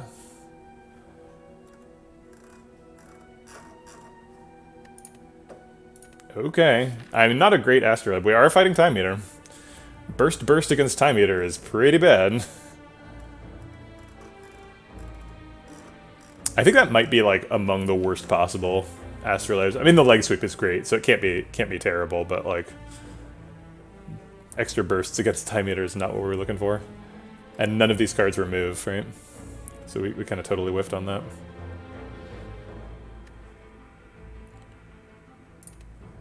Alright, so we have to go here. Fires are good. I mean, it's, you know, it's fine. It'll give us more consistent, like, burst acrobatics for non-Time Eater fights. But I think Time Eater is probably the fight we care the most about. So if it's really bad for Time Eater, it's kind of bad. It's good. It's a really good Astrolabe for the heart. I mean, it doesn't. The best Astrolabe for the heart would be like, whatever, 3 copies of Calculated Gamble, but or wait, no, I don't know what. I guess like Reflex, Calculated Gamble, Tactician would be pretty incredible. All right, do we want to go to this shop? We're either going this way or this way, so really the only question is shop or fight. I guess it's shop versus this fight. Whatever. Seems like early shop is fine. We've got enough money now that we can remove, do something interesting, and still remove or do something interesting in Act 4. We don't like need a shop, but it's a little bit nice. Hey, Boots, how's it going? Okay. We have Alchemized, but we're at full health, and we've got our potion bars kind of stacked. So I think we're probably just skipping that. Yeah, I'm doing great. Just got back from vacation. Went and did some hiking. Let's see what this does. Oh. It's going to be one of those type of turns. Fine.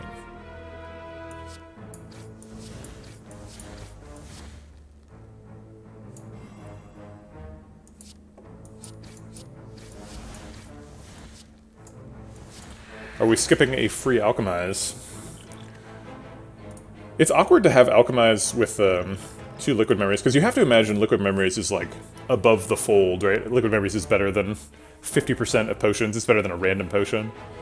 But if we just keep our potion bar full of 2 Liquid Memories, then we're never going to find our Ghost in a Jar.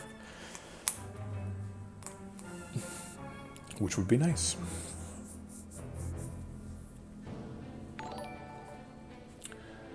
Thanks for the follow.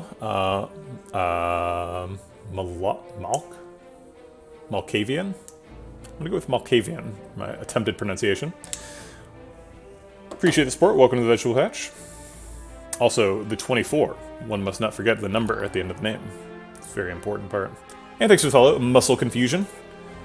Saw your chats earlier. Appreciate the support. Welcome to the Vegetable Patch. Vegetable Patch.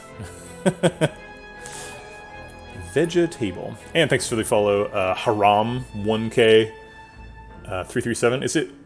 Are you saying Leet, but there's a K in the middle? It's confusing. Choo choo followers. Yeah, I'm gonna skip the Alchemize. Okay.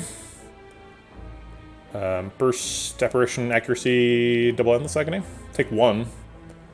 Missing out on some sweet burst leg sweep action, but we got Apparition this turn and next turn.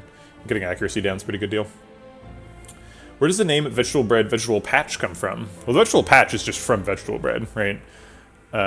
Vegetablebread is just like, you know how everyone has like an online names? I just like needed a new one because my old one was Foxor, and Foxor is just always taken. And I was just thinking about potatoes, and I was like, man, potatoes are kind of like vegetable bread. That's the whole origin story. I guess we actually don't take 1 because of the, whatchamacallit, thread needle. They're just like full of carbs. Alright, let's do Burst Escape Plan, try to draw some cards. Well-laid Plans lets us hold on to Wraith form. Have I played the 24 game? No, I have not. I don't know what you're referring to. What is it? Tell me now. I think we can just take it kind of slow here. Double Apparition. Do we want these cards? Not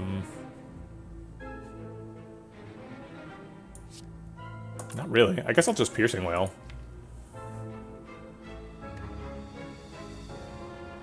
And then hold on to Acrobatics Wraith form. I should say, get rid of Piercing Wail.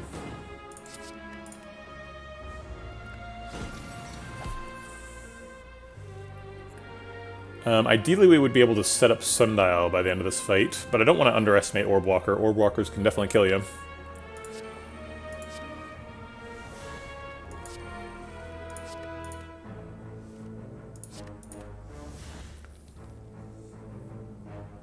You're given 4 integers and an arithmetic equation to make the equation equal 24. Huh. 24 is like a really common... I can see why they made the number for that game 24, because it's got so many common factors. It's really easy to make things like multiply or divide to get to 24. Sounds kind of fun. Hard to get too enthusiastic about like just doing a bunch of math. But, you know, it's probably okay. You are dead. Bad setups, though. I guess we can just wait for better setups. Just hold the Shiv in Wraith form.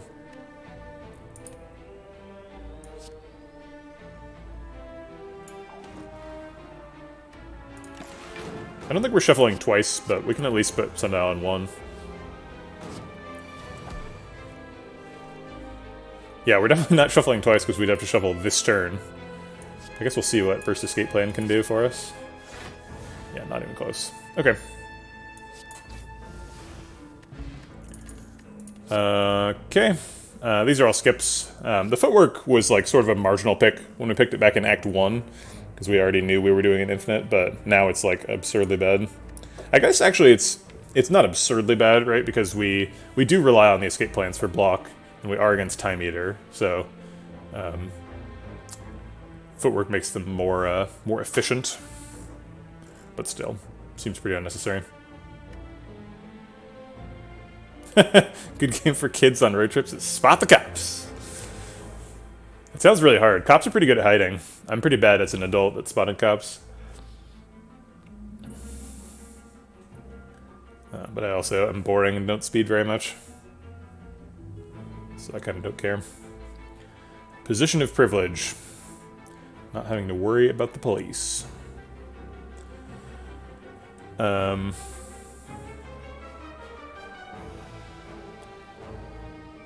Yeah, I think I'm no on footwork. It's like kind of pickable, but I don't want to like not draw an apparition because my hand is full of footwork. Explode Spot's definitely worse than the other one. Tesseract. Actually, Tesseract cards are kind of bonkers.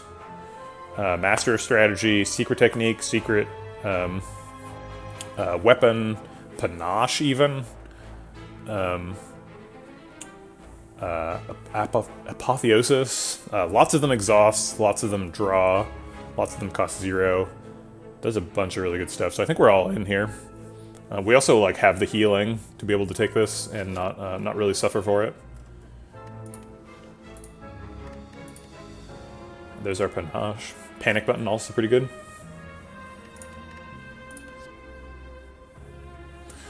Another Panic Button.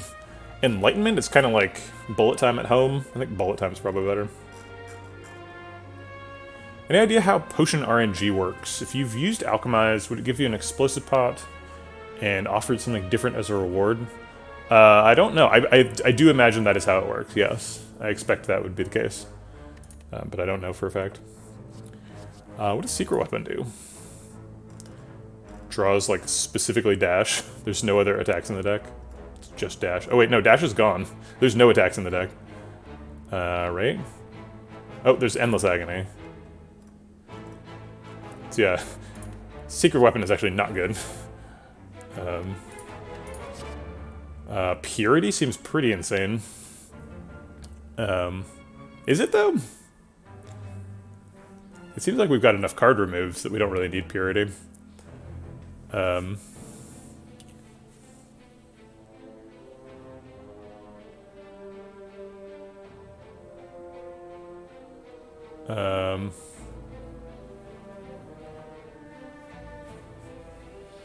Is Flash of Steel nutty? It's like okay. I think Flash of Steel is unpickable here, actually. I'm going to change my position. I think Flash of Steel is where our main challenge here is Time Eater, so I don't think Flash of Steel is acceptable.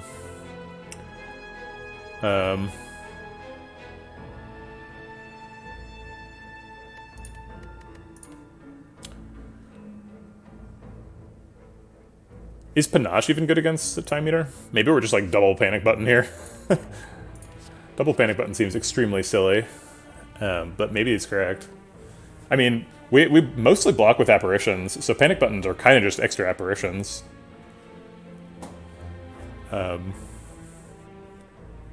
What happens if you burst Panic Button? Does the second one give no block? I think it does, right? But it's not like on the stack or something.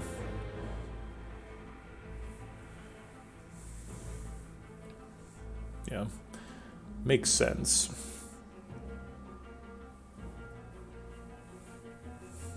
Oh, that's true, yeah, if you had pellets rocking after the first one, that would do it.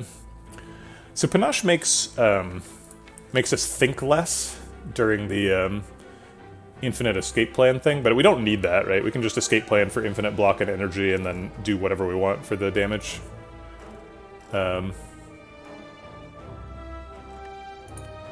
Yeah, I know that Entrench does not... block from Entrench is not affected by Panic Button. Ooh, man, I really want to play Burst Entrench at some point. I've never done that. It's hard to find yourself in that position if you're trying to play Ascension 20 for win rate, but it sounds fun. Does Burst Panic Button give 4 turns of no block? It should, yeah.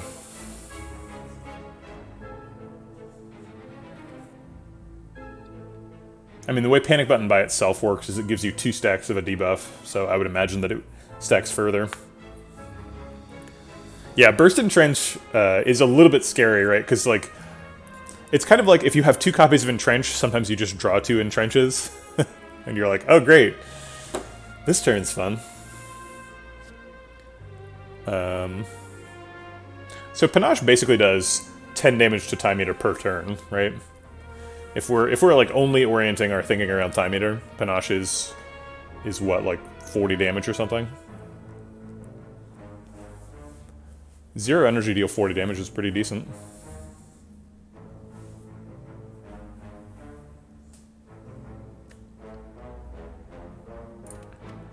I think I'm just like double Panic Button, skip Purity. Purity's good in its Time Eater because you can get rid of 3 slimes. Maybe we do pick Purity. That's also good if we somehow get like cursed or something. And or if we like pick a card that's like situationally good against Time Eater, but it puts us down on card rewards for the rest of the game. I can see that happening.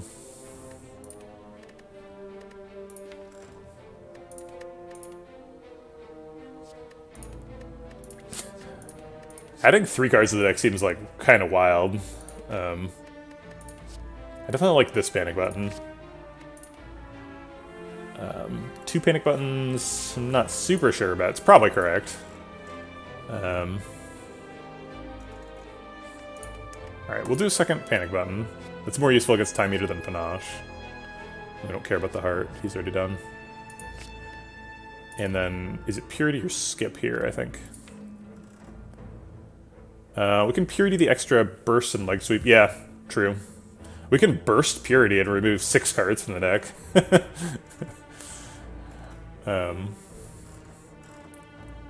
Hard to imagine that being a good thing to do. I don't know. It seems like we've already planned around the heart statuses, and I'm not super worried about anything else. I guess Purity's kind of good against Spire elites, because they can generate 4 statuses, 4 permanent statuses. Versus the heart's just 2. Sorry, I'm going to do the count again. 25 minus 1, 2, 3, 4, 5, 6, 7, 8, 9, 10, 11, 12, 13, 14, 15. So we're a 10 card deck currently. And we're allowed to be 11.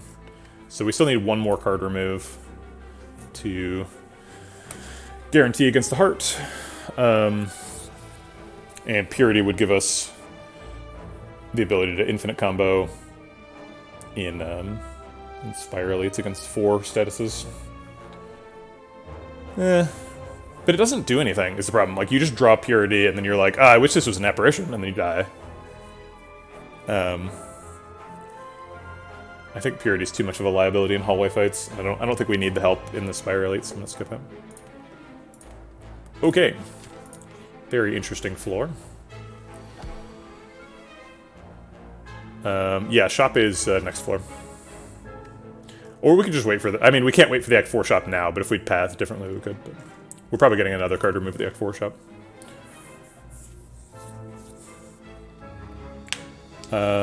Let's go ahead and burst Apparition and Escape Plan, see what we run into.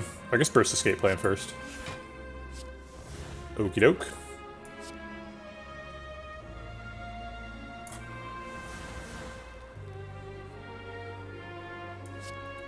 Let's go ahead and bonk that Exploder on the head.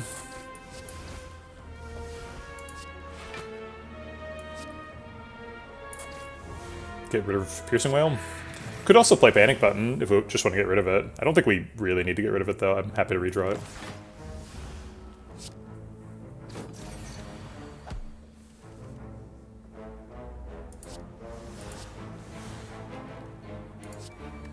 Sure. Whatever. This fight should be pretty easy to perfect.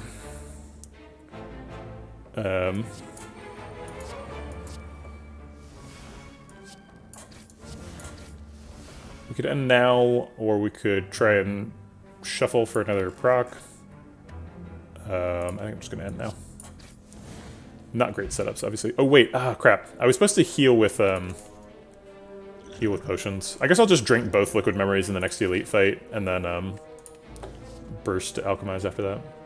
Alright, these are obviously skip. That was a little sloppy. But holding 2 liquid memories is fine.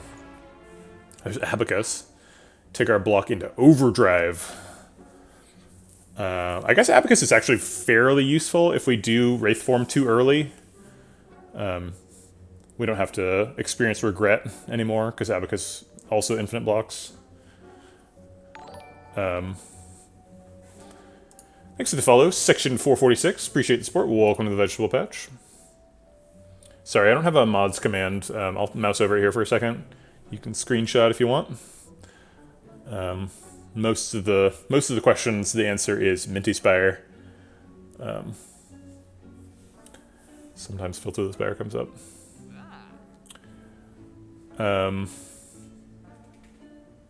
What is Minty Spire? So you see how when I mouse over Caltrops, the Chrysalis number turns red? That's because it's telling me I can't afford both of these. That's the kind of stuff that Minty Spire does.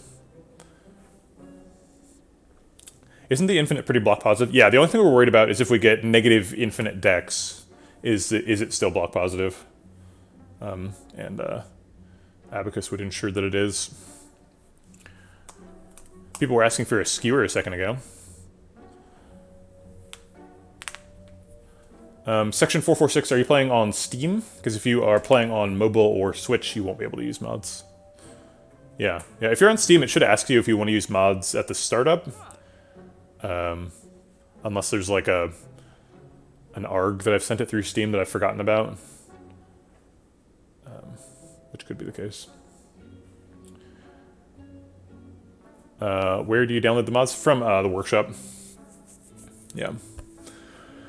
Could take another Piercing Whale. I assume Piercing Whale is pretty good against Time Eater. We can afford Piercing Whale and card remove. We cannot afford Abacus card remove.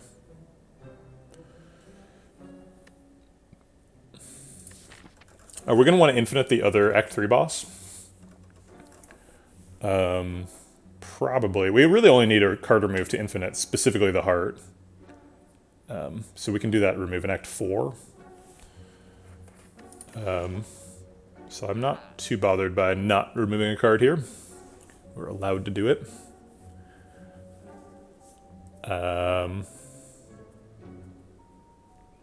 Is it ever Anchor? I like Anchor a lot.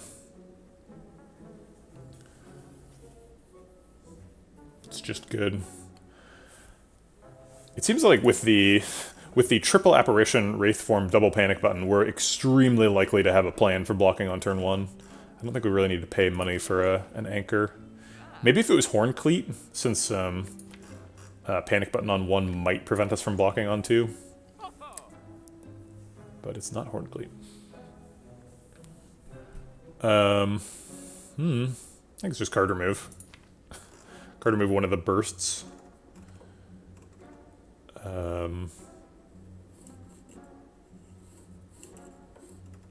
Or Cloak and Dagger, maybe. Quick game mechanic question. When I headbutt, is there any way to view my draw pile? I want to know if I should... yes, there is. So you press A.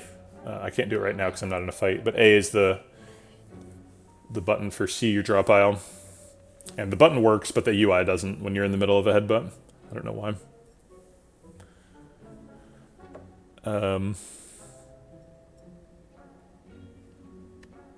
Yeah, I guess I'm not like mega excited about any card removes. Burst isn't like amazing in the Time Eater fight, but it's fine. We can burst apparitions and stuff. Yeah, I don't know why the UI doesn't work in that situation, but it's the same if you're like scrying or something. You have to use the keyboard shortcut, there's no other way.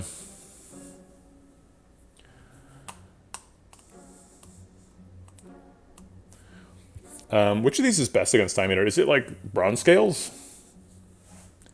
Time Eater does multi-attack, but it's not like a huge component of what he does. Maybe we just skip this whole shop. I'm not really convinced there's anything decent here. But, like, why did we pass through it if we're going to skip it? We should at least do a card remove, right? Or just admit that I'm wrong. That was the wrong path. Alright, I guess I'll just remove a burst. We might want to remove another card in Act 4. Having 3 bursts is too many, right? I don't want to draw a hand of 3 bursts. Okay. I'll remove one of the new ones. Yeah, Abacus is fun, but it shouldn't be necessary, right? Okay, we'll save the rest of the money for future card removes and stuff. Duplicate a card. Not sure we're doing that. Could duplicate an apparition. It seems pretty low cost. Wraith form, similarly. I don't know if I want 2 Wraith forms, though. I kind of want 1 Wraith form plus. And I don't have 2. Duplicate burst. Give it back! I want it back! I made a mistake. Yeah, let's just duplicate an apparition. There's, like, pretty much no downside to that. Okay. Could dig, but I think we're actually going to smith up the Wraith form here. I want 1 big Wraith form. I don't want 2 tiny Wraith forms.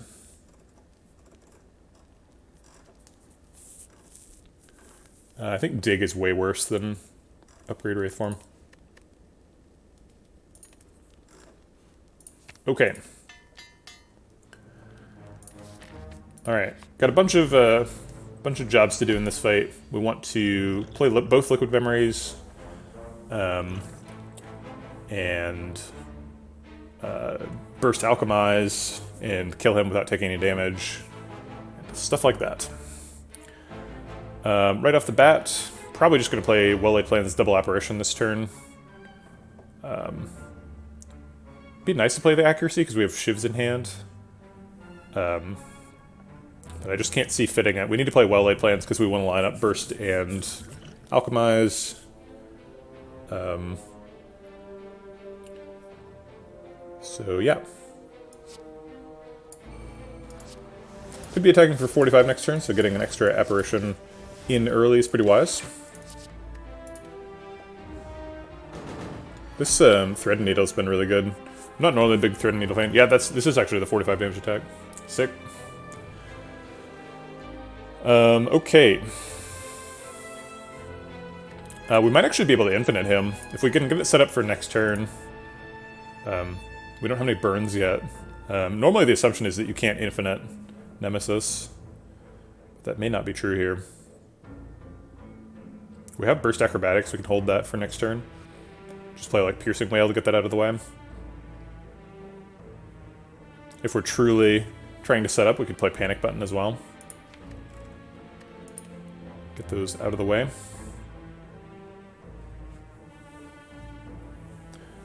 Let's start with Escape Plan. I don't think we're holding it, so might as well.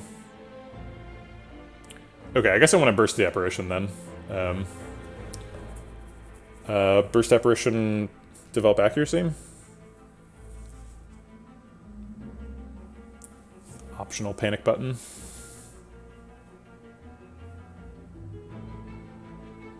Yeah, I don't think we can infinite this turn, so we don't have to worry about that.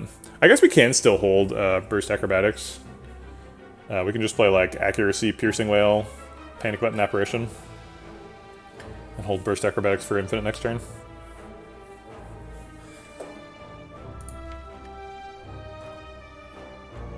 How many cards would we have to get rid of? I think like Footwork, Apparition, Panic Button are pretty easy to get rid of. I think we can infinite next turn. So let's plan around that.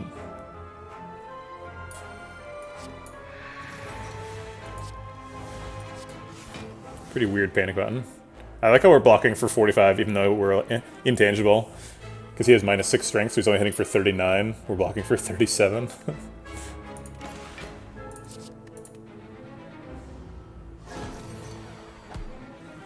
Okay, he is trying to curse us, so it's now or never.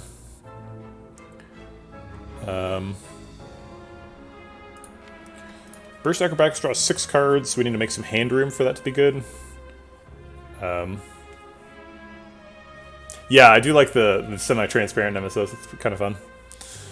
Let's develop the accuracy to make room.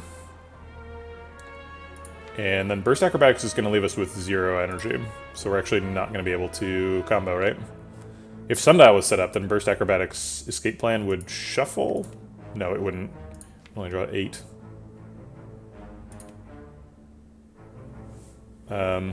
Okay, so we're not going to combo. Do we Burst Acrobatics anyway? Maybe we just hold Acrobatics Bullet Time for next turn. Yeah, that makes sense. So then we'll burst the Cloak and Dagger for now. We could burst Escape Plan. I guess burst Escape Plan and Cloak and Dagger, right? Yeah, let's burst Escape Plan. Maybe we find another Apparition. Okay, we didn't. We did find Alchemize, though. So maybe we do Infinite this turn. Maybe we Liquid Memories the Escape Plan.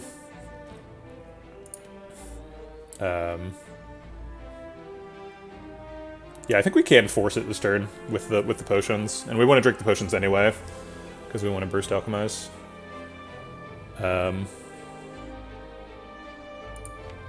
So we can just like Acrobatics, Potion Acrobatics, right? We can really force it if we want to. We don't have Sundial set up, so it's going to be a little tough. Let's work through this and make sure it's actually working before we go.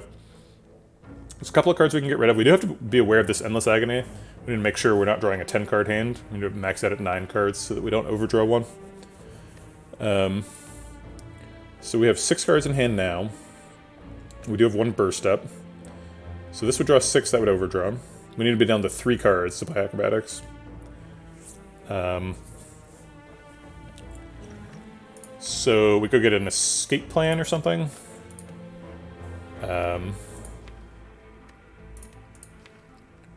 We draw 2 cards. It seems like we should be able to force it, but I'm not seeing it. We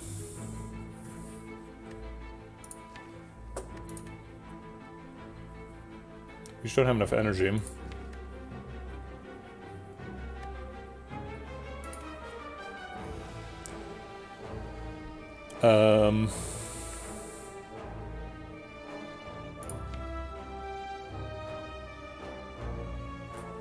Maybe we can just kill this turn.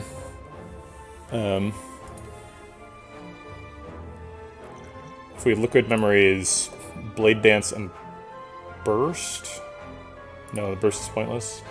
So we Liquid Memories, Blade Dance, play Alchemize for 1 potion, and then play Blade Dance, generates 6 shivs. The shivs do 16. 6 times 16 is 72. If we do that twice, we kill him. And we can do it twice, because the first one's already bursted, and the second one we have the burst in hand. Oh wait, no, we can't play the burst in hand, because the Alchemize takes our last energy. Damn it. Let's see, if we did it without playing the Alchemize...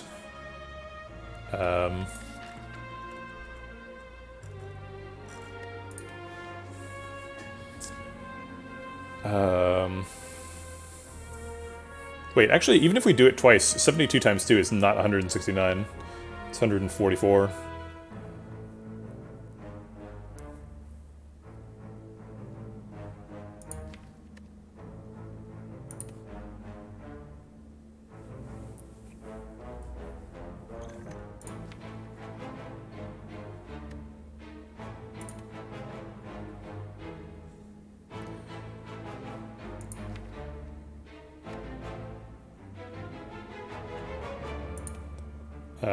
I cannot kill him this turn, or get infinite. So we just have to kill him later with the burns. We'll just hold the Alchemize. Honestly, I have no idea what to do.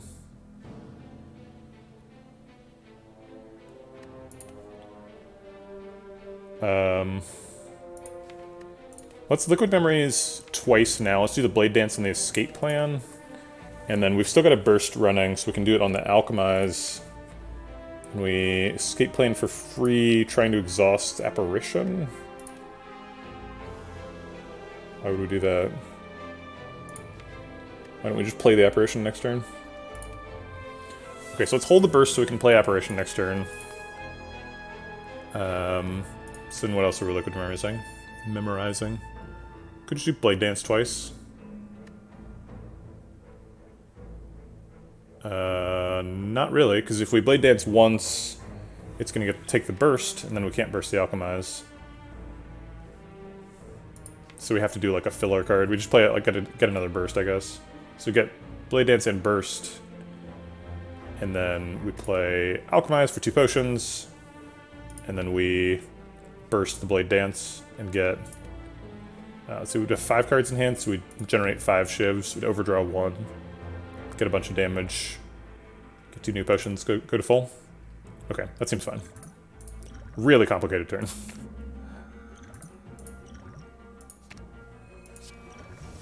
Okay, terrible potions.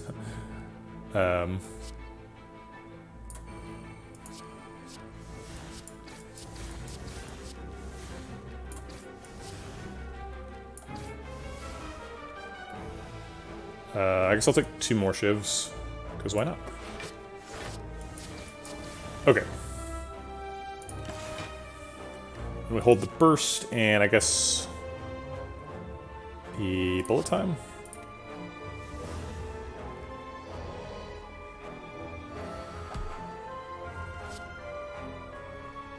We missed the apparition. We have Wraith Form. Or Panic Button. Panic Button Piercing Wail works fine. Piercing Wail Leg Sweep also works fine. Definitely want to get rid of the Endless Agonies, I think.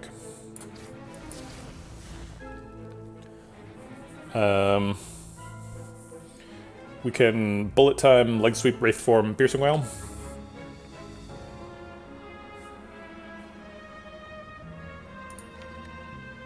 Okay.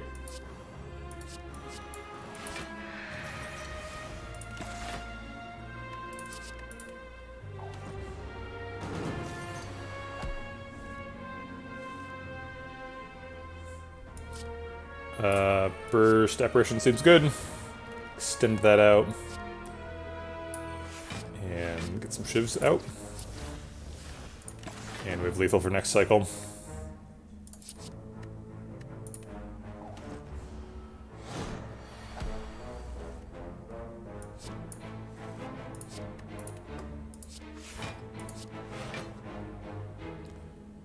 Hold the Blade Dance for guaranteed lethal. Let's see, Nunchako wants us to use 1 attack. There's no way we can get 1 attack, right? Yeah. We could try to cycle all the way around. But I think that requires too much finesse here.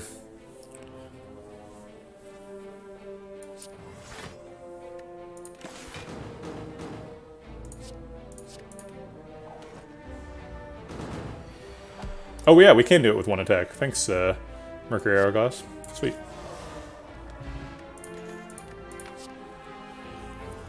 Terror's kind of pickable. Crippling Cloud's quite good against Time Eater. Get some weak.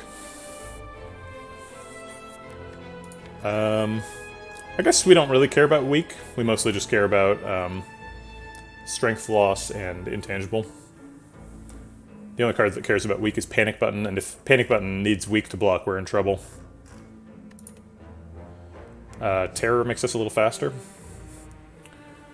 But also makes us a little slower, right? Because it's a card we have to play before we infinite. Or a card we have to upgrade. I guess upgrading it, we still have to play it, it's easier. Nah, I don't know. The marginal value of Terror is pretty low right now, right? It helps against Time Eater, and I think Time Eater's our big challenge here, so I guess I'll pick it. It's very card efficient. The 1 attack in the deck. Sure. Thanks for the follow, Nightman. Appreciate the support. Welcome to the Vegetable Patch. I hope I pronounced that right. It seems like an acceptable interpretation. Okay. We could drink a potion to get an upgrade with Alchemize. These potions are badly in need of an upgrade. If we get an artifact pot, we might drink it right now. The Stilled Chaos seems fairly good for later, so I'll save that. Use the energy pot.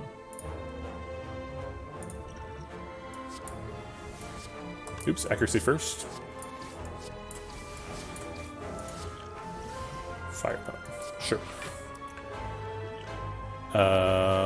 Okay.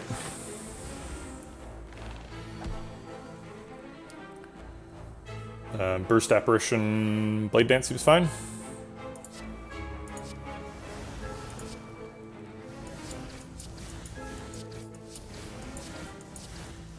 And we'll see if Escape Plan can block out for us. Great. Oh, we didn't need that because we had plated armor. My bad. Thanks for the follow, Randy Daddy. Appreciate the support. Welcome to the Vegetable Patch. Looks like we're on track for a poor Nunchaku setup here.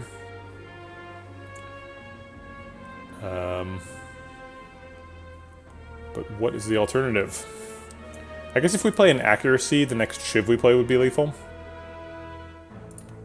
Right? Because we'd go 8, so they'd be hitting for 12 naturally. Wait, isn't it supposed to be 16? Could wait for Hourglass, that's true also. Hits for 16 naturally. Yeah, I guess we can just Endless Agony once, and then Hourglass kills him over 2 turns. So we just have to find a block solution for next turn, which we're likely to get. And there's so many options, right? We're gonna get one. Okay.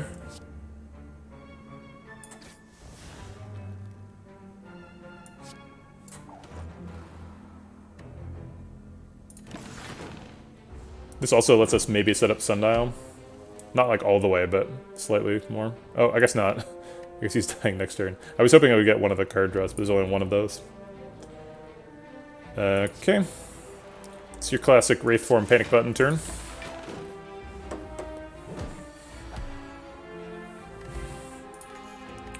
Ancient Pot was the next potion in the pool. Ancient Pot versus Time Eater? Doesn't seem helpful. I guess for the Wraith form, it's useful against the Heart though. Blocks the Vulnerable. Or the Wraith form. These are all no's. We talked about a third escape plan a while ago. I guess Fire Pot's not very useful in Act 3. I'll skip that and pick an Ancient Pot. I don't know exactly what it's for yet, but it's for something. Bag of Marbles, sure. Take that. Ninja Scroll Bag of Marbles, accuracy. Seems like a strong way to start a fight. It's probably another dig, right? Upgraded Terror is kind of nice. But no upgrades are like super important. Upgraded Apparition is nice too. But not as good as dig. Oh wait, we have to recall at some point. Looks like we're hitting 2 more fires, so we don't need to recall right now. White Beast statue. Got the Dream, Toy Ornithopter White Beast. Potentially generating 3 potions per fight now. With Burst Alchemized White Beast. I mean, I guess. What rare relics are good? Calculated Gamble, or not Calculated Gamble, Gambling Chip is really good.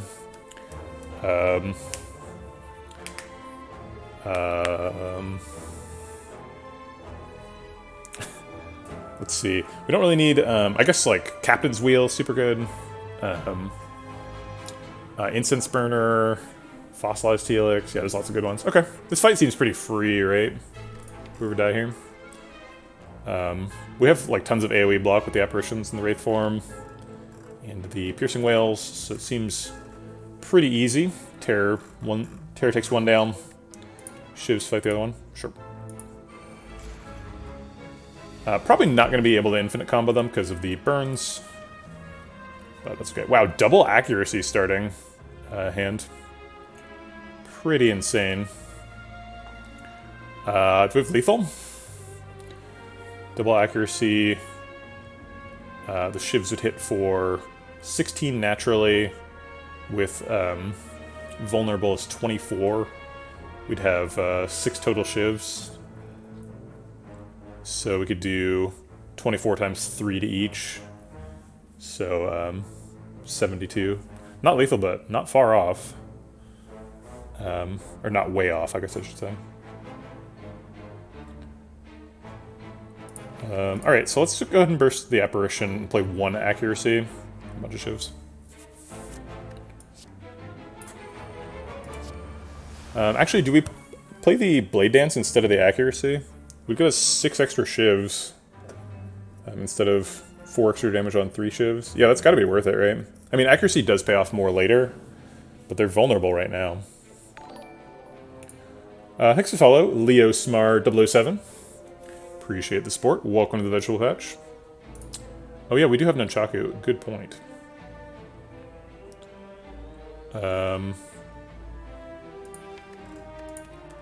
I think I'm inclined to play an Accuracy and a Blade Dance with the Nunchaku energy. I think that's pretty clearly the right line.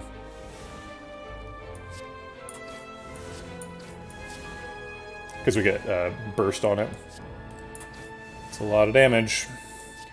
Alright, this kills him. I guess we can kill him and prevent the burns. I was thinking I would just kill him with Hourglass. It's more efficient, but no burns is kind of nice. I mean, it clearly doesn't matter, right? We're killing them before they can do too much. This is most of the damage from the deck. I'm not really sure we're killing them that quickly. Okay.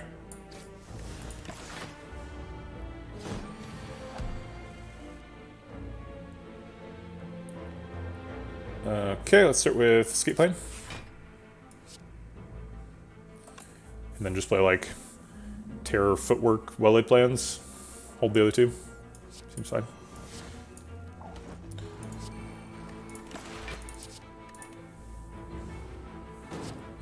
Alright, we did get burns.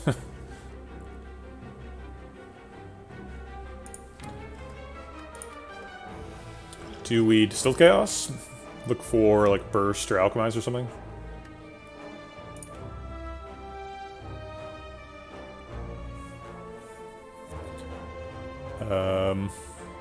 I mean, we can just block with, like, Leg Sweep, Piercing Whale. We're not, like, in trouble. Leg Sweep, Cloak and Dagger blocks.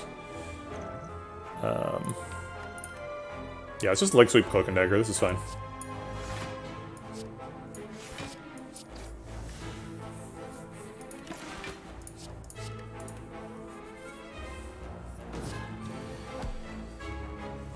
Can we hold out for Hourglass kill here? Hourglass kill would take, let's see, so we'd have to take damage once to do, before we do the first damage. We have to do damage 6 times. So we'd have to take damage 6 times.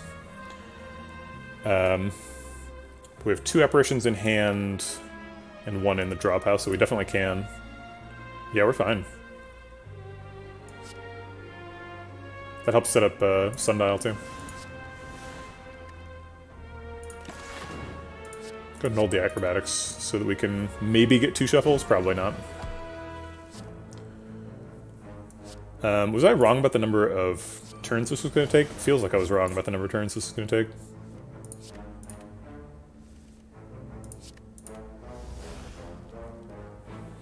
Hold the escape plan to look for a burst. Because we want to get 2 shuffles ideally. Yeah, I said 6. That's what I thought was the answer, but I guess him being down to 13 alarmed me. It seemed like he was going down too fast, but he's going to end up being at 1, right? So.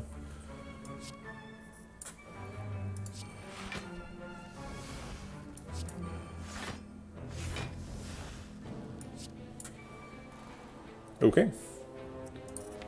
We're shuffling next turn. That sets up Sundial. We are good to go. We might actually have drawn too many cards. Looks like we might have to... No, there's no way we can shuffle 3 times, right? I'm concerned we went too fast, though. Let's see, so we have 3 more draws? Yeah, we'll be fine. We just can't draw any more cards. Play the Wraith Form to block. I don't know what the burst is for, but whatever. I'm new to this game. Why do you wait for an Hourglass kill? We're trying to set up Nunchaku. We want Nunchaku to stay on 9, and we wouldn't be able to kill him with 10 attacks because he's at 4. So we're just waiting for other effects to kill him. We don't want Hourglass specifically. It's just Hourglass is the only convenient way to do damage. I don't know. Nothing matters.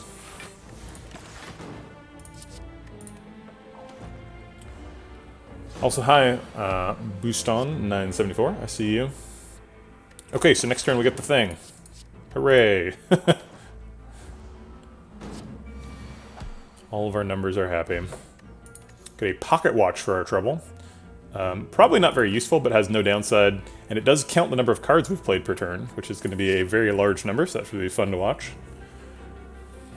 Okay, none of these, clearly. Prepared is probably the closest, but way off. Distilled Chaos and Gambler's Brew both draw a bunch of cards. Gambler's Brew draws more cards, but Distilled Chaos also plays the cards that it draws, which is usually good, but I think not good enough here. Extra Elite or extra Fight? Why would I want an extra... Oh, it's extra question mark, right? Because there's a fight either way. Okay, extra Elite. Sure.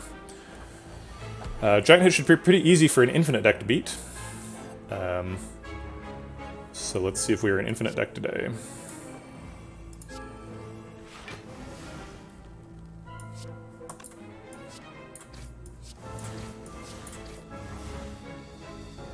Let's draw 6 cards. We currently have 4 in hand. Seems great.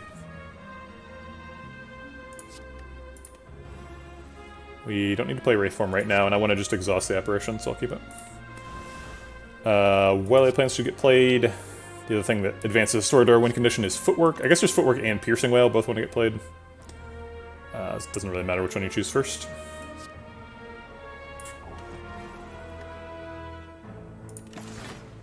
Hold the Burst for draw in the future. Could hold either Piercing Wail or Escape Plan. Yeah, we were infinite without Sundial. The infinite's just... I mean, we'll see it in a second, but it's just 2 escape plans. Can you broke Pocket Watch if you play more cards than it can count? Can you... I'm not sure what you mean, Acid Nose. That's doesn't make a lot of sense. 3? What's he counting down to? It sounds terrifying.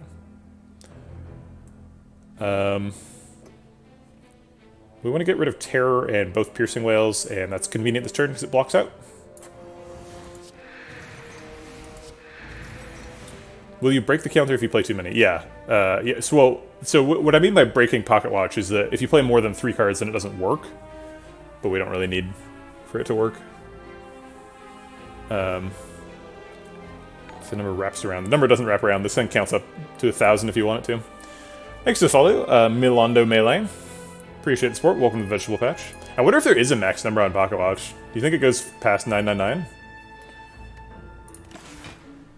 I guess I'll hold the 2 cards that are staying in hand. We do draw 8 here. That's exciting. Alright, so we want to get rid of the accuracies. So we should play those. And then maybe, like, play a Panic Button. We need to get rid of the Endless Agony, though, too. I bet there's no cap on it. I bet it just goes up to, whatever, 2 billion. Maximum 32-bit int size. There's no, like, game balance reason why it wouldn't be, it'd be limited, so... and you can't multiply it, so... It seems like you're unlikely to break the game.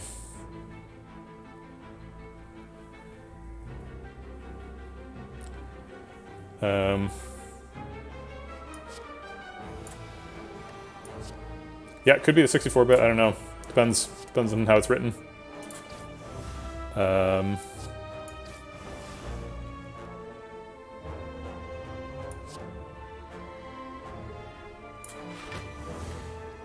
going to play both Panic Buttons. It's just insane.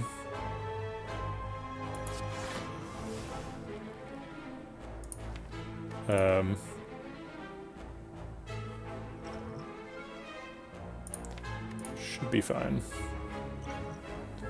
I kind of want to hold these potions, though, so I'm not going to Alchemize. I guess I'll play Alchemize just to get rid of it. Hey, thanks for the subscription, DMoss. Appreciate the support. Thanks for baking for a couple of months. Yeah, I do develop video games for a living, so I have about 10 years experience developing video games professionally, and I recently decided to break off and do my own thing, and so that's why I'm here streaming. I'm trying to build a community. I think like the existential terror of being an indie developer is that you make a game and then just like nobody buys it. So the idea is that there's 128 people here, so at least like 128 people will know about my game, right? So the game's called Rogue Executive. I'm expecting it to come out early 2022. Obviously that's a while from now, but the point of streaming is to like, you know, build a community. And I'll talk about games together, get excited about the new game I'm making. And look at that, there's a game command. Yeah, so if you want to check it out, there's a playtest command down there for Breadbox. So yeah. Thanks, BJ the Slayer. Appreciate it. Thanks, Get Down 1,000. I appreciate it. You can't buy it yet, though. So I hope you will when the time comes. But do you consider doing a Kickstarter? Yeah, I mean, maybe. I don't know. Kickstarter is like kind of the time for that is over. I don't think that's like super valuable as a like fundraising tool. You kind of have to have a game that's like done to be appealing enough that people are willing to buy the Kickstarter. And then like the question is like, why do you do the Kickstarter? The Yato just got into the playtest.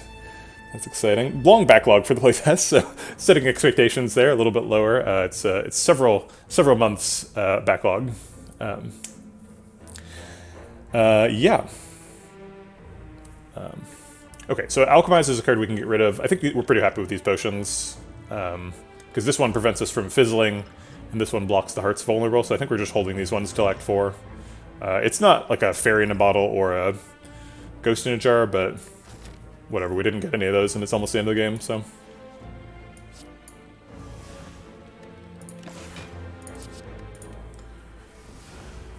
In the OG Civilization game, they had an aggressiveness of a civ as an int, lowest being 0.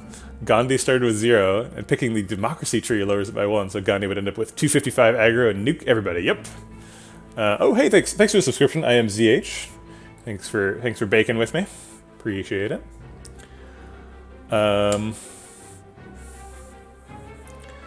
Let me see if I missed anything here. There's a lot of chat going on. Yeah. Okay. Cool.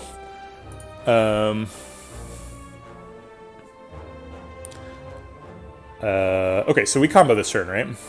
We like burst escape plan, draw the other escape plan, do stuff.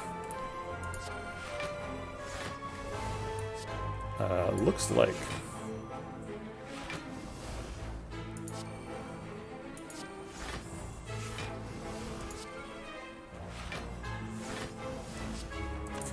Okay, now we can just escape plan into escape plan. Until Giant Head is sufficiently confused, and then we can just kill him with whatever we want. We might actually be struggling to get Nunchaku fed here, so let's do that now. Yeah, Nunchaku's not going to get to roll over here. Our combo is too many cards.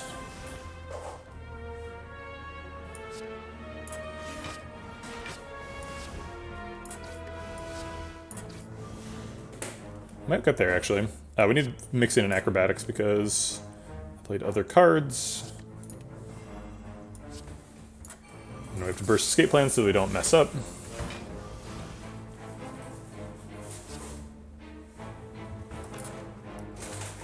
I think this is our last chance to Cloak and Dagger before he's dead to any shiv. Okay, alright, cool. We got it on 8. So I guess now we can just end, right? Yeah, we're on all good numbers. So fight over. Sweet. Gotta love how Bloodstained Kickstarter had a rogue, like, castle incentive. They met it, and then after releasing their game, making a roguelike version turned out to be too hard, so it's not happening. Oh my god. Calipers, huh? Thanks for the cheer, D-Moss. Appreciate the support. Yeah, doing a Kickstarter and being unprepared for success is like pretty common for Kickstarters, right? Like, it's kind of the worst of all worlds, right? Where it's like, you like, okay, so you're trying to start up this business, right? So you're like, get a sort of proof of concept, try and pitch it to people. People are excited, they want to support you, and then you want to encourage people to keep going, right? You want to like build up a big thing, but you're trying to start up a business, right? You're clearly not like ready to manufacture stuff. So if you set yourself goals, you like might not be able to meet them. So if you say like, if we hit $9,000, then everybody gets a hat, right? And then like you get $1 million and 1 million people want hats, and you're like, oh no, I didn't work the logistics out for this. I'm not prepared to manufacture 1 million hats. It's kind of a big problem for Kickstarters. Yeah, exactly. If you're Critical Role, like you better be ready for a big Kickstarter. Is Backstab good? It's a fairly damage efficient card. We have guaranteed vulnerable and Wristblade on turn 1. So this is going to hit for 15, goes up to 22. 22 damage to Time Eater. It's not bad. Prevents us from doing other potentially useful stuff on 1, but what do I care?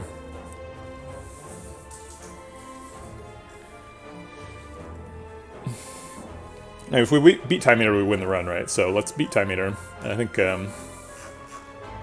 Backstab's a good card for beating Time Eater. Strength Pot? No. Bonus Fire? Yeah, we're doing a recall here. So let's get that done. And then hopefully we don't take any damage in the next fight or lose any of our potions. Yeah, Darkling shouldn't mess us up too bad. Can you not at least set suitable goals, though, or at least limit it, make it plannable? The first 10,000 gets hats. Yeah, you can. But then, you know, the 10,000 at first person is not going to be as excited about getting hats. Also, the more words your reward tiers have, the more likely people are to get confused by them. So there's sort of an inherent cost there.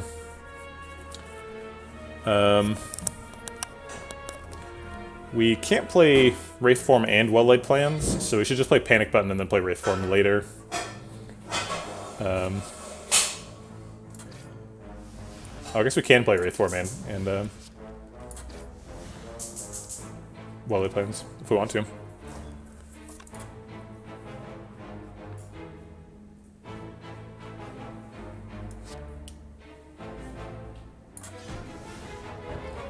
Right, accounting for massive success is not a zero-cost thing to do either, right? Like, it costs you, you know, real planning resources to do that, and you might, like, be sacrificing... You might be making trade-offs that cost you actually reaching your goal. You don't want to do that. I would consider doing a Patreon if people want to support. But Patreon is sort of inherently easier to do because there's no promise of you getting a product at the end of it. You're just doing it to support a person. You're sort of like, your eyes are open about the fact that this is not an investment in the future. This is just you spending money for support. Piercing Whale blocks out. Apparition also blocks out. We want to play Piercing Whale if we want to infinite in the fight, because Apparition exhausts itself. But we probably just want to play Apparition because it's better. We can use the Piercing Whale later.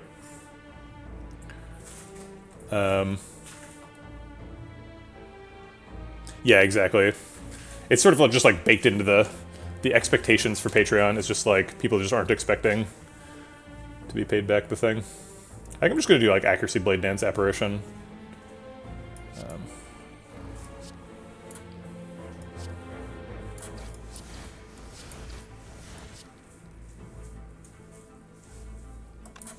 I can't really decide between Apparition and Piercing Whale. Piercing Whale is like, it's really good in the fight, but I'm not sure that we can actually like make it work in the fight. I guess we can, right? If I don't let their strength get too out of control, Piercing Whale plus the leg sweep should block out later.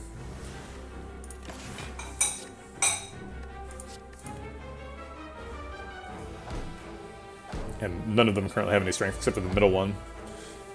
We're never too worried about the middle one. Burst, Apparition, Piercing Whale. You back to indie local game being made by the same people that made games I played as a kid. They're mostly building on people like me being nostalgic. But the demo came out like more than a year ago and no update since. Yeah. I mean, I'm against, like, I don't know. Some recent games have had demos, like Loop Hero had a demo. But I think the point of a demo is not like, here, look at this thing while we keep developing it. The point of a demo is like, the game releases in 2 days. Play the demo, get hyped, wishlist the game, and then buy it on release day, you know? Like, demo can't be your marketing plan. People are not going to like get hooked on the demo and then wait for the real game to release and then buy it. And if you like put out your demo and the numbers aren't good, then you're just putting yourself in a position where you're gonna stop development. So burst apparition is happening. Is there a point in acrobatics? Kind of just wastes my apparitions for later. I think we'll just hold it. Ooh, Lauren's back. Hey, Lauren, how's it going? Yeah, board game Kickstarters make a lot of sense, right? Because board game Kickstarters, like, board games have a pretty low development cost, right? You just, like, come up with some rules, write them down, playtest them, you know. You do need the art to do the Kickstarter, but the art cost relative to the production cost is pretty low. Whereas for video games, there is no production cost. You just put it on a store and collect money. So for video games, like, the art cost is most of the thing. But for board games, it totally makes sense, because it's just like, we need to give somebody $10,000 or they won't print all our components for us. We don't have $10,000.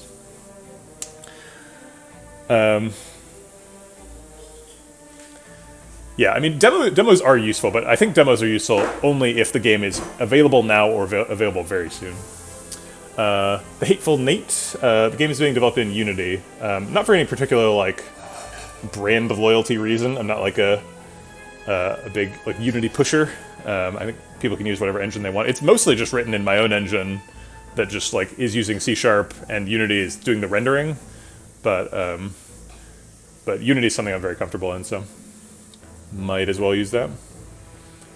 The only way that Unity costs me money is if the game is fantastically successful, and so, like, if that's happening, great. I don't have any problems then. I have a fantastically successful game. I'm not, like, too worried about penny pinching for the future in which I make a lot of money. Might as well just use the engine to get a kickstart.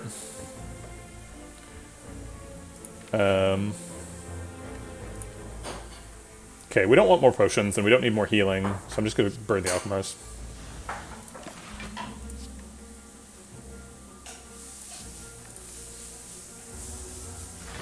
Currently working on the game engine in the class. It's extremely complicated. Yeah, for real. I'm with you there. Game engines are no trivial task. Are we trying to go infinite in this fight? I assumed this fight would be too short to go infinite, but now that we're like 6 turns into it, I'm less sure. I think we just burst Apparition and let Pocket Watch draw 1,000,000 cards this turn. It means we're skipping Footwork, but we can just hold Wraithform Footwork.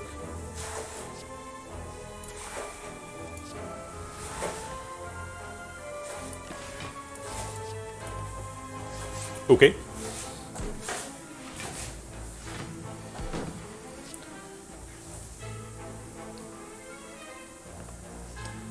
I guess Bullet Time lets me play everything. That's neat. Escape plan first.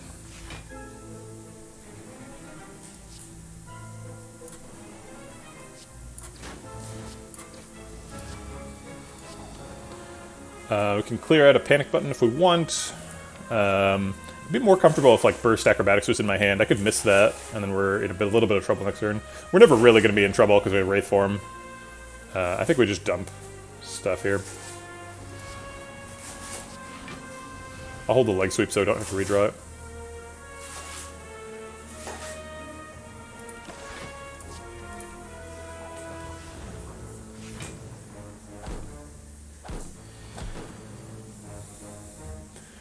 Yeah, I'm not a big fan of planning. I think planning gets you into trouble a lot of times. So I think that they should have just never made a... If they were willing to fall back on release date is when it's done, then they never should have made a release date in the first place. Looks like maybe we're just going to Mercury Hourglass them to death. I don't know. I don't know what the plan is anymore. I should have played a Piercing Whale if I wanted to go infinite. I have 5 intangible. It's not like it's going to be useful.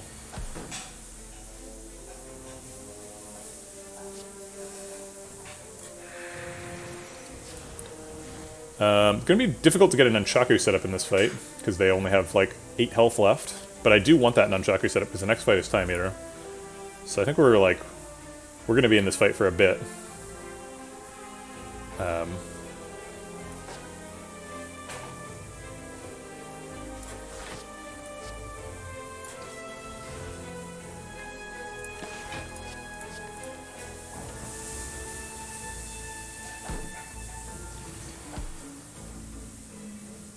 We can't do any damage to him because he dies if we do any damage. So we have to leave him alone. We can get Piercing Whale out of the deck, though.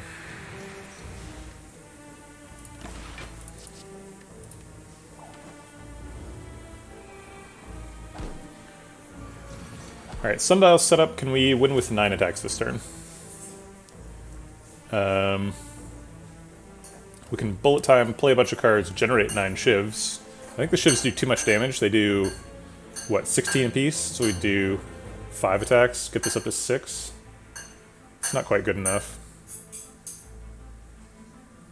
We've only got 2 turns of intangible left, so we can't hang out here forever.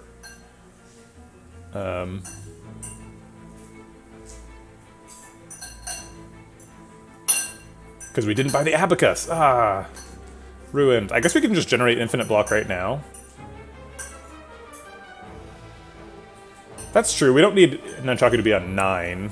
It can be on a slightly smaller number, but the higher number it is, the faster we get our second proc in the Time Eater fight.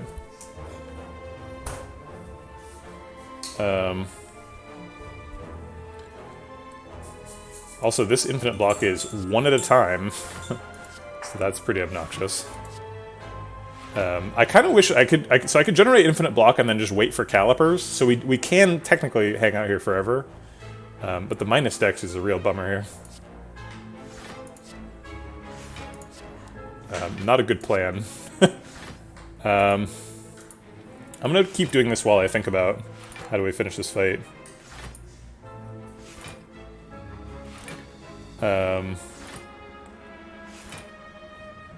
So we want to kill next turn.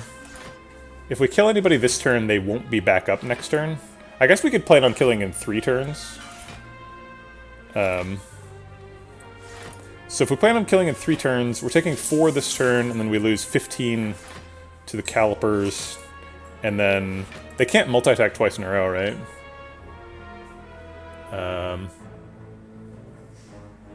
Yeah, they can't chomp twice in a row. So our max damage next turn is actually only 3. So we've actually already got enough block. So this is walkout.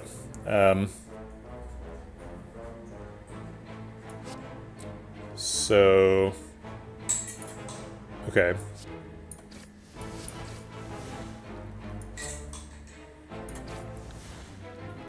So we'll just do that, and then we'll... let's see, if we want to kill in 3 turns, these guys will be back up. So we'll have to get enough damage to kill them both. So it's 2 shivs per person, right? No, that's too many. Gosh darn it. Can we do 1 shiv on him? Shivs are hitting for 16, right? So 16 plus 3 turns. 3 turns is 9 damage from Mercury Hourglass. So yeah, one shiv there, 2 shivs on each of these should solve it.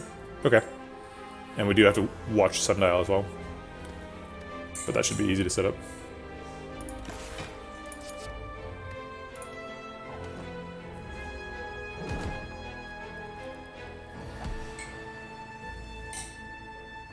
Okay, so we don't need to do anything this turn.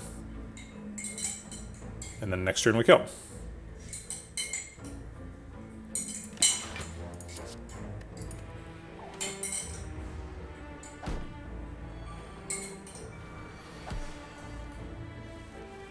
Is 2 shivs enough? Yeah, 2 shivs would be 32 damage, right?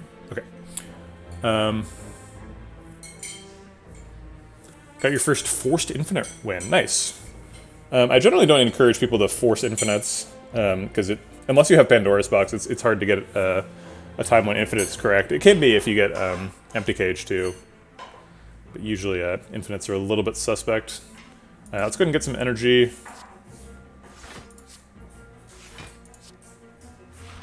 I should just be pressing the number so I can't mess up. This is also how we set up Sundial.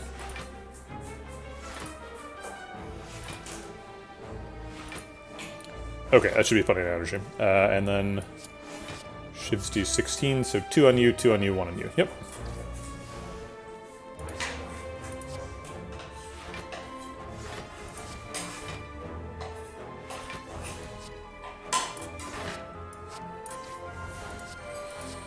And we have fit in bursts because we fit in other cards. So the combo could break now, but it won't because we won't let it. And we have an acrobatics for if it does. Plenty of energy.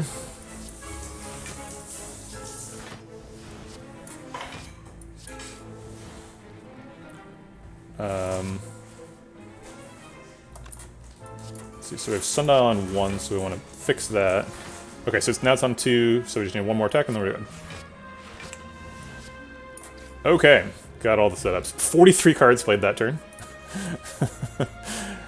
Thanks, PocketWatch, for counting for us.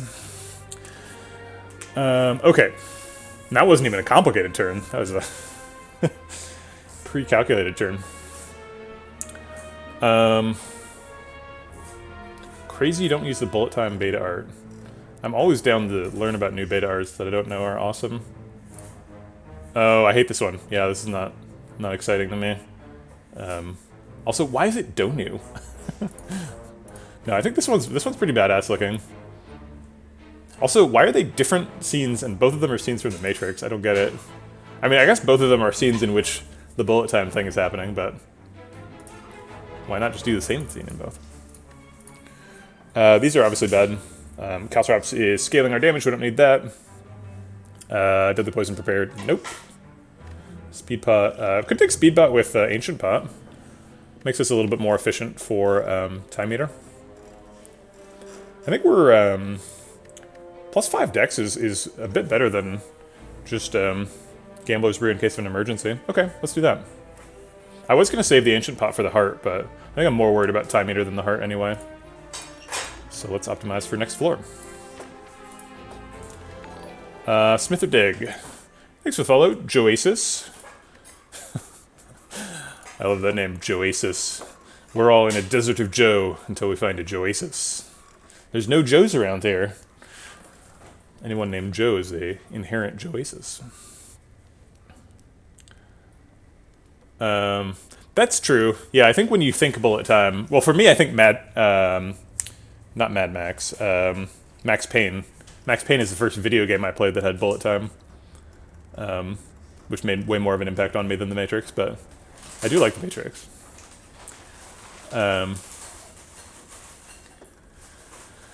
What upgrade do we even do? Alchemize? Terror? Decost some stuff? Ooh, should check out Alchemize beta art. Wait, that's not how you get beta art. This is how you get beta art. Yeah, that's okay. Let me see the faraway version of that. Yeah, it's okay. Alchemize is kind of unique because it has, thank you.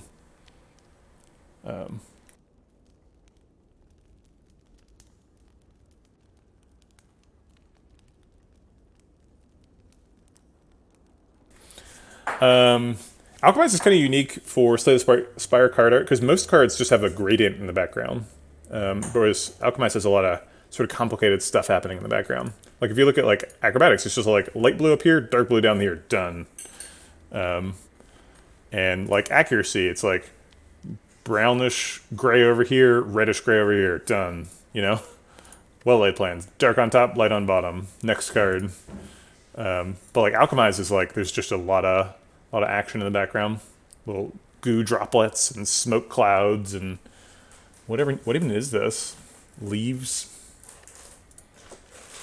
There are other cards that like have more complicated backgrounds. Apparitions has a complicated background. Piercing Whale's got some little fins or something. But like most cards just do gradient. Some cards do like full art, like Terror's edge to edge. I don't think she's ever played Slay the Spire. Have you played Slay the Spire? No, yeah, so she's, I don't know, she'd probably be better than the average starting player, but she's also plays a lot of board games, so I wouldn't describe her as really good at Slay the Spire. But maybe she is, I don't know.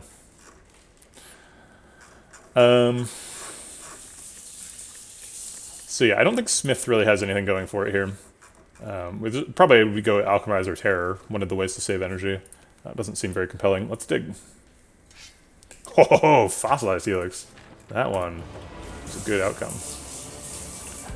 Okay, he's hitting for 32 on one. I think we're just going to let him hit the Fossilized Helix. Just immediately pay that off. And we can even Well-Laid Plans hold the Piercing Whale. Seems great.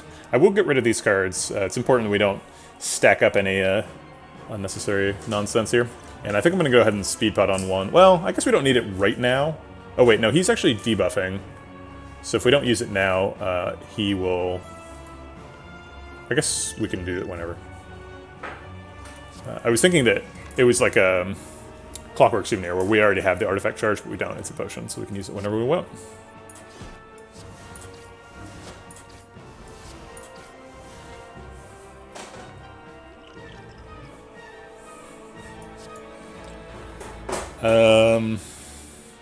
We definitely don't want to play Piercing Whale. Piercing Whale is quite good in this fight, so I think we just hold the Burst Piercing Whale.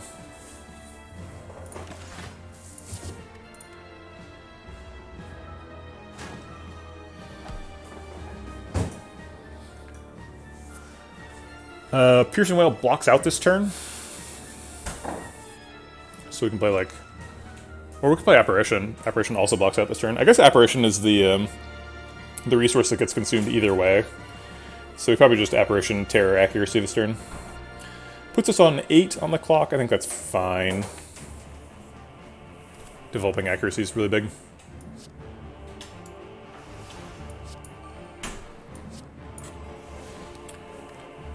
What are we holding?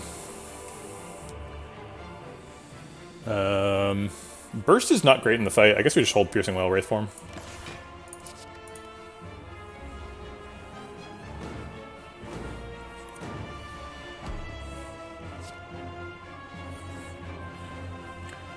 Okay.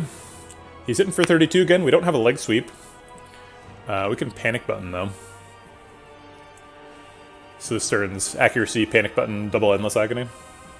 We actually take... oh no, we don't take damage. He'll hit for exactly 34, and we'll block for exactly 34 in that line. Seems good. Yeah, we need to get the accuracies developed. We need to get the Endless Agony out of the deck. Might as well Panic Button. We're holding Wraith Form, so Panic Button's basically got no downside. Although we don't really want to be forced to Wraith Form super early. We'll probably draw Apparition next turn anyway.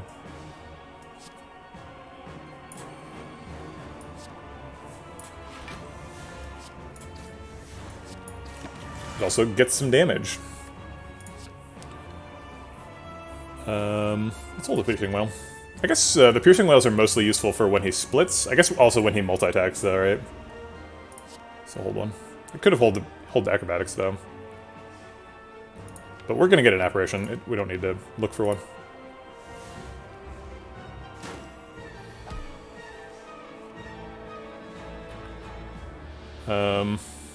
Okay, looks like we block with Apparition here. Double Apparition. If we want to Alchemize, we need to drink our potions now.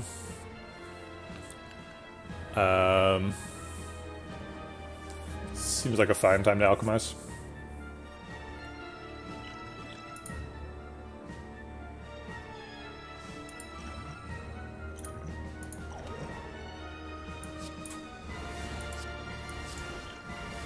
Okay. Hey Jbox, sorry I don't have a mods command. I'll mouse over it here so you can screenshot it if you want. Probably you're wondering about Minty Spire.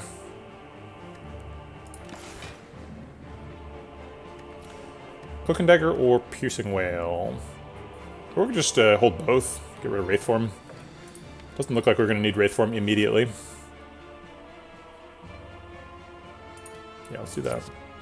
Look at those shivs in for damage. No worries. Yeah, here we go.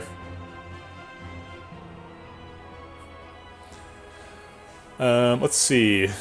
We have a bullet time, so we could play a whole bunch of cards, but we're against Time Eater, so maybe not a great idea. We have an Apparition, we should probably play that. Blade Dance is a way to get damage.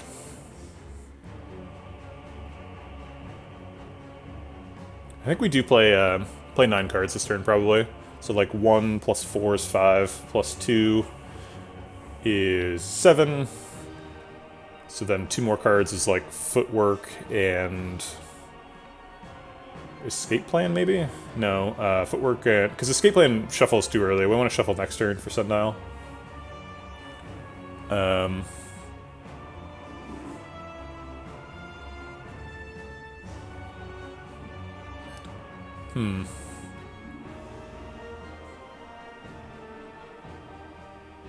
So we don't have enough energy for Leg Sweep or Bullet Time. Bullet Time. Oh yeah, we can just start with Bullet Time. Good point.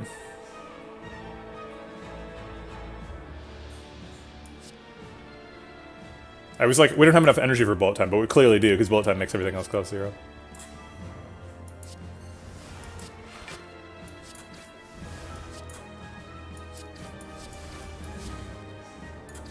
We could play Escape Plan now, but I'd rather play Leg Sweep because it says plus. Oh wait, no, we're out of cards, so we should either play Leg Sweep or hold it for Footwork, or hold, gosh, tripping all over my words here. I think we play Footwork and hold the Leg Sweep. We've only got 1 card left. He's getting close to his split, so we'll hold on to a Piercing Wail. Darn, we wasted an Apparition. There was no way around it, but still kind of a bummer. How do devs feel about visual improvement mods in terms of like legitimate runs? I don't know if they've said anything about it. I don't think the devs care about legitimate runs. I think that the only thing that disables achievements is when the mod the Spire client pops up, it sets is modded to true. And I'm pretty sure there's another mod that sets is modded to false. So if you want to be able to get achievements while you're running visual improvements, you're absolutely able to do that. But there's no other consequence other than achievements for running mods, right? You should just be free to do it. But I admit that I don't know how the devs feel, which is what you asked. Pretty lame turn, but he's not attacking, so I think we just play a Slime and pass. Hold Wraithform Piercing Wail or like Leg Sweep Piercing Wail?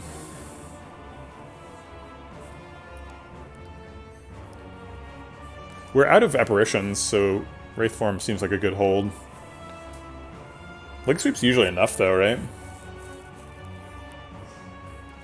Yeah, we want to use Leg Sweep before Wraithform ideally, so I'm going to hold Leg Sweep.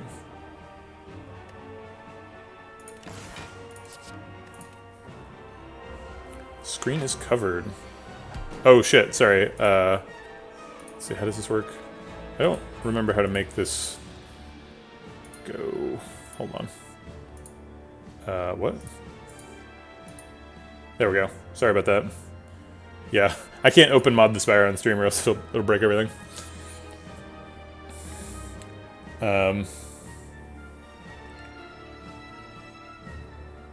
I clicked on it because I was thinking about it, which is just a silly state of affairs.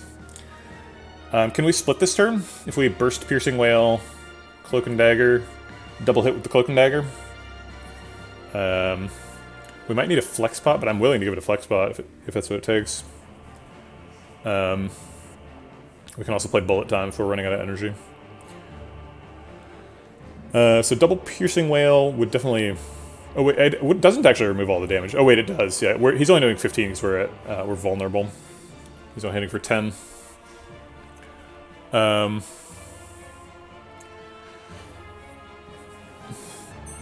So he's only hitting for 10. 10 times 3. How much do these ships hit for?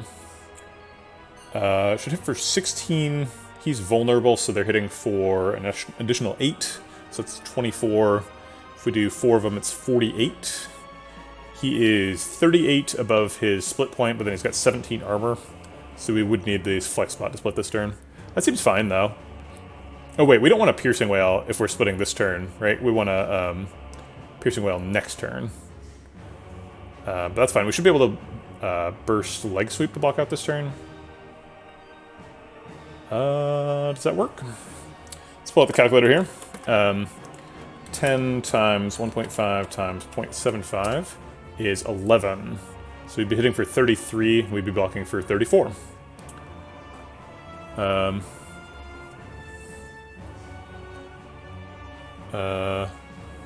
Oh, right.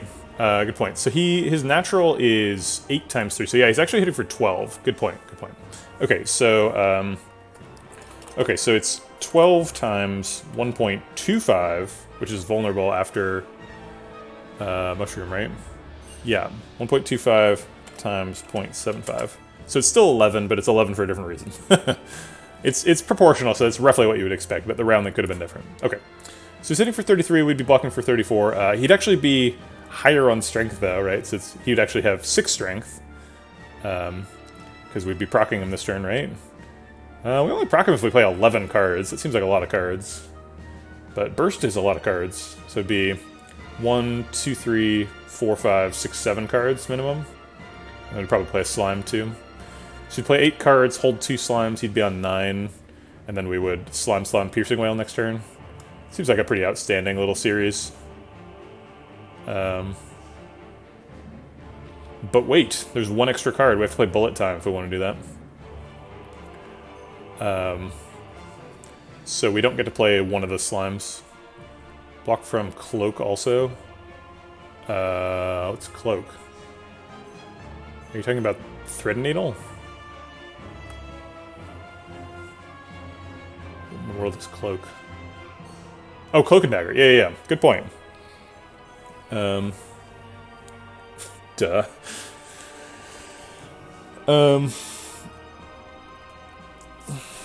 Alright, well, I think I'm happy with this line. Even though we don't get to play all 3 Slimes, that's fine.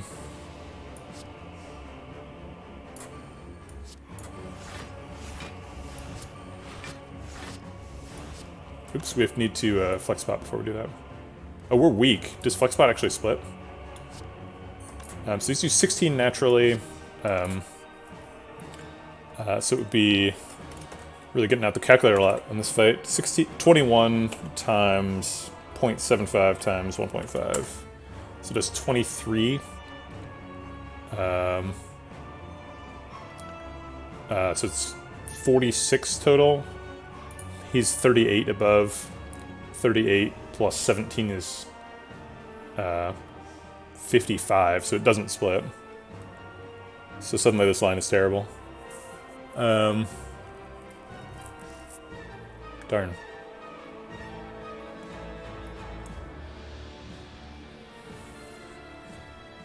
I mean, we don't have to split next turn, right? Or we don't have to split this turn. We have to play the Shivs, though. 18 plus 18 is 19 real damage. Puts him on 59. 259. That's fine.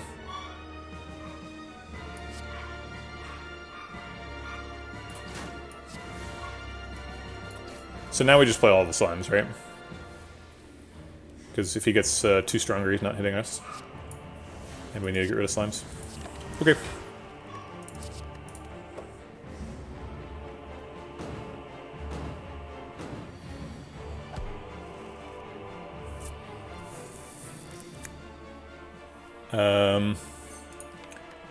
We missed Blade Dance. I was hoping to Blade Dance this turn.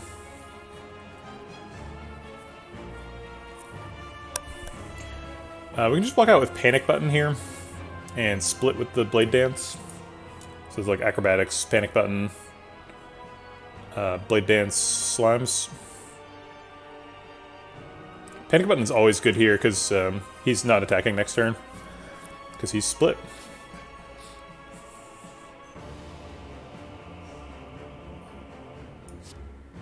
Seems fine. Let's see what we draw.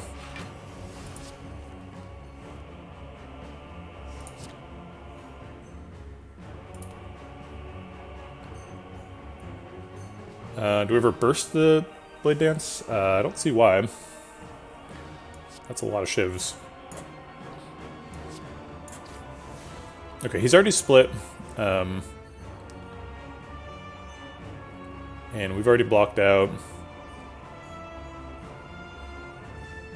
I don't think we're ever lethaling him from here. We'd have to play 10 shivs over the next turn.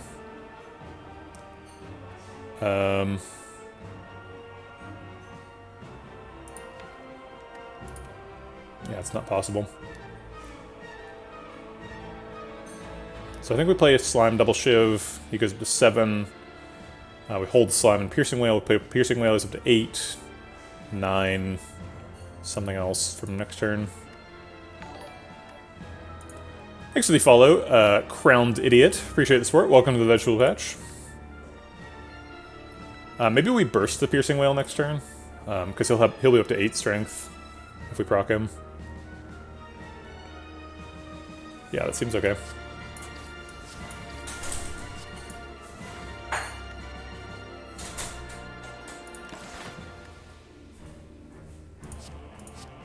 Is it bullet time? What's the point of bullet time? Maybe Cloak and Dagger for second phase damage. Oh wait, we won't hold that Slime. I don't want to shuffle that.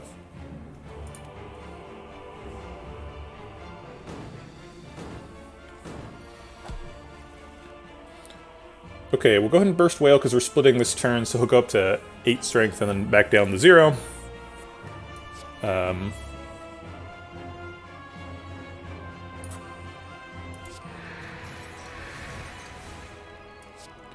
And then here's the last 2 cards for the split. Let's see, we're down to an 11-card deck.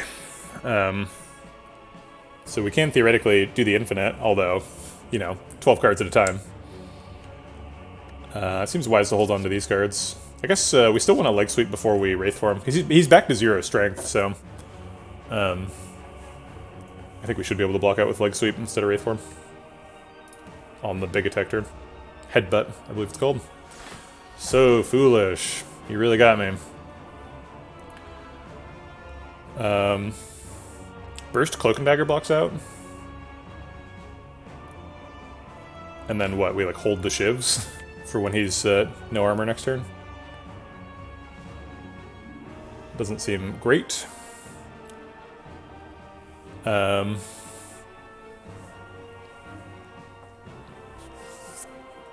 think just leg sweep also blocks out, yeah. So that's super economical.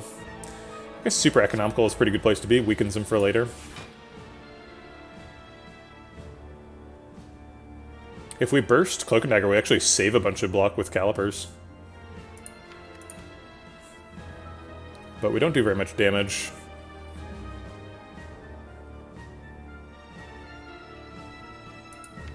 Are these cards all skills? They're not. So we could burst Escape Plan too. I mean, it blocks for like 20. Yeah, let's just hold there. Pocket Watch draws the whole deck. Doesn't matter what we hold on to because Pocket Watch draws the whole deck. I guess it's the whole deck sans 1 card.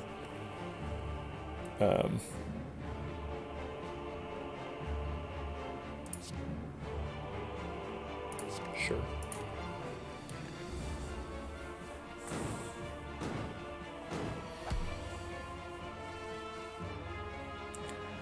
Okay.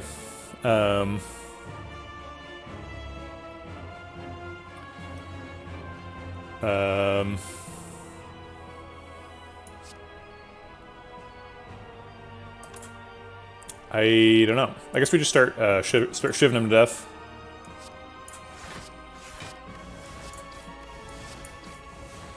Six, 7 o'clock. Do we want to proc it now or wait?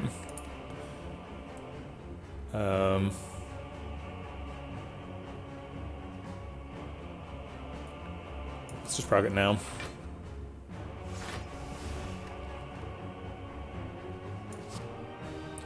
Leg sweep, cloak and dagger, shiv is actually a little bit short. I guess we can just escape plan as well.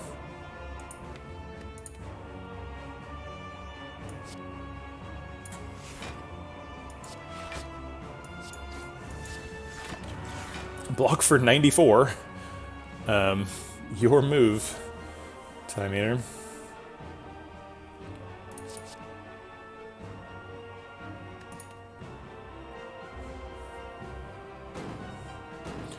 Yeah, so we, so he actually purges all the debuffs when he splits. So if he has positive strength, that doesn't count as a debuff, so he won't purge that. But if he has negative strength, he will purge that. So the temporary strength and any negative strength count as debuffs. So giving him a bunch of negative strength is not productive, although it's fun.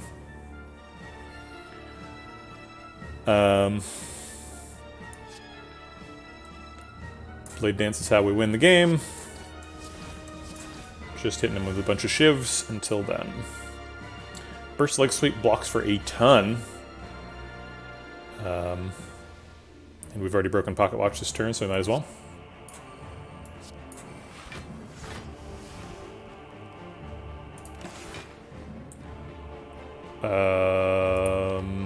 Don't think we need Wraithform anytime soon. We're blocking for 100.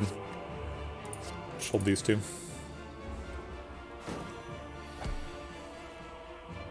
I think we outscaled him. Burst Cloak and Dagger is 5 cards. That procs the thing, blocks out. Seems great.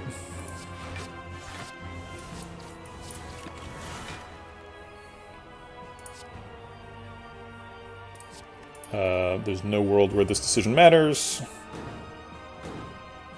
because we are outracing him. Should start thinking about setups for future fights, I suppose.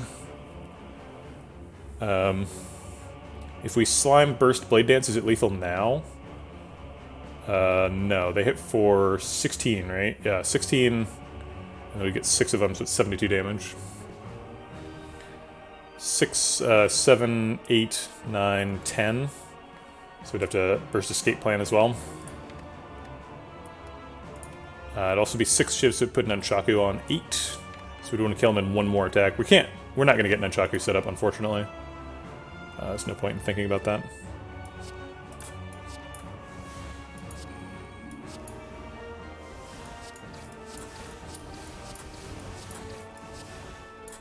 Oh, we are going to get Nunchaku set up. My mistake. So the only thing we can really do now is set up Sundial. So let's sort of hold Burst Acrobatics.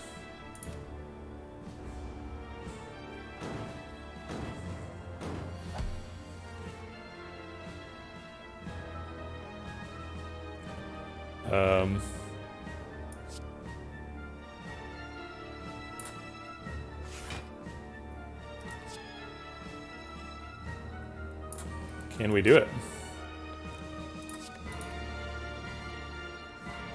Looks like, yeah, we've got it set up now. So just do the 1 more attack. And Fiend. Okay, great. Perfect Time Eater fight, got all the setups. Seems amazing. Yeah, it's true. I am glad I got rid of the extra burst. But yeah, the bursts weren't too bad against Time Eater. Once we got down to 2 of them, that was pretty good. Okay. No reason to hold back any attacks in this fight. We should be able to infinite him in first phase and then just continue infiniting in second phase. Do we bother with cultists? I think we probably don't care, but we have plenty of extra damage, so we might as well. We might want to keep around 1 cultist for optional attacks for Nunchaku setups for Act 4. A little bit early to be thinking about that, but at the same time, is it really?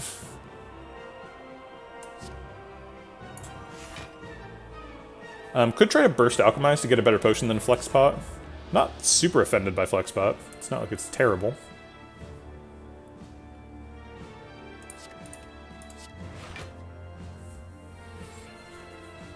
I'm not going to escape plan again. I don't want to draw well-laid plans now that we've blocked out. Or I don't want to draw Apparition either. Now that we blocked out, we're done. We actually blocked out before I used that. That was a mistake. But, you know, kind of a tiny mistake. We actually don't need to keep around the cultist. Because he regenerates, so we can just do optional damage to him to set up. So I'll kill the cultist because it's safer.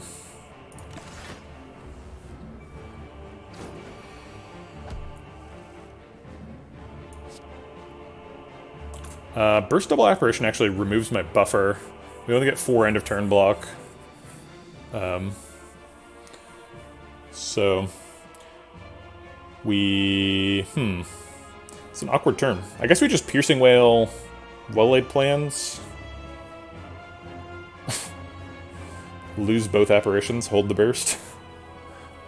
I mean, Piercing Wail blocks out. Oh wait, no it doesn't. Yeah, we actually need Piercing Wail and Apparition to block out.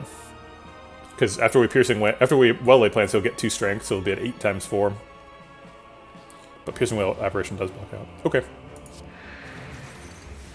Oh. Oh, he's weak. Yeah, yeah. Oh, I hadn't played the thing yet. Okay, that's why.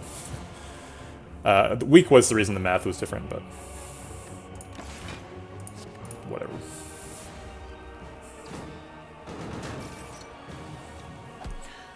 Okay. A lot of stuff here. Let's go ahead and burst out that apparition. And then kill cultist. And accuracy and footwork doesn't cost anything this turn. Could theoretically cost something in the future, but I think we want to get them played so that we can infinite.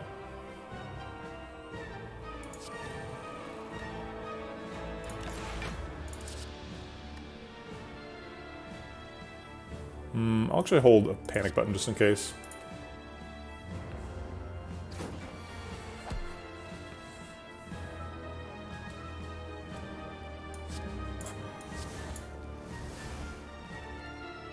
Could use Piercing Wail for a better split, or we could just play it now. I think we probably just don't care about Awakened One's strength in second phase. Because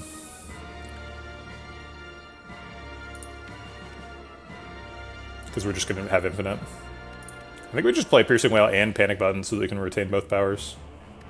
Hold on to him for bullet time.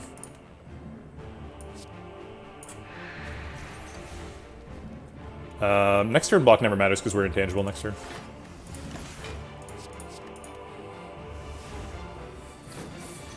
Okay. Let's start with Burst Escape Plan. And we're trying to draw that bullet time. There it is. And Flex Potion's probably a bottom 50% potion, right? So we are just trying to get rid of that.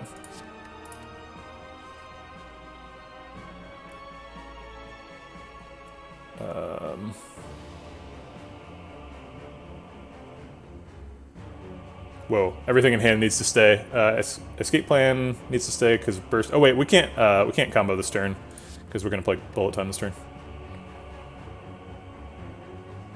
But escape plan still should stay because we want to pair it with burst to hold those next turn.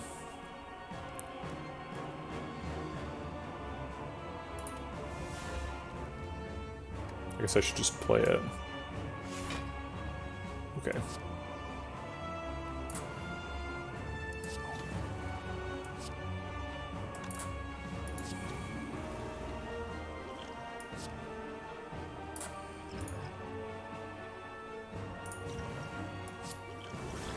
Ooh, Cult Pot, nice. Yeah, it is kind of sad you discard after the draw. Agree.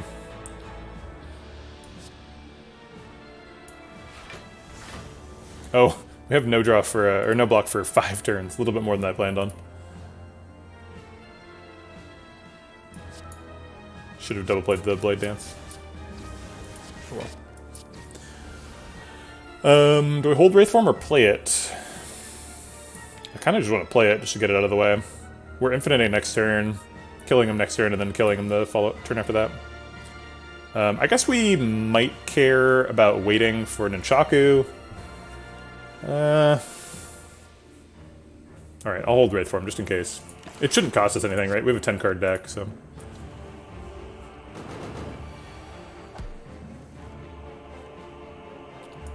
Alright, Burst Acrobatics should take us there. Don't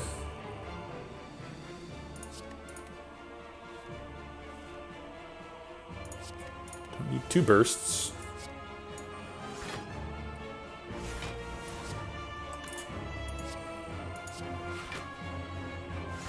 Okay, now we can do Infinite Escape Plan stuff. It's generating 0 block because of, whatchamacallit? Bullet time. Or not bullet time, panic button, but, you know. Thanks for the subscription, Milando Melee. Appreciate the support. Thanks for bacon with me. So we're just generating energy here, and then we'll kill him with whatever, Cloak and Dagger or something. And then we'll do the same thing next turn.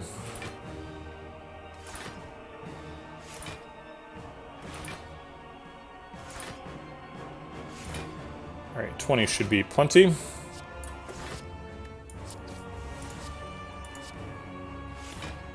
And we have to fit the burst in once we mix in the Cloak and Dagger, or else it won't be properly infinite.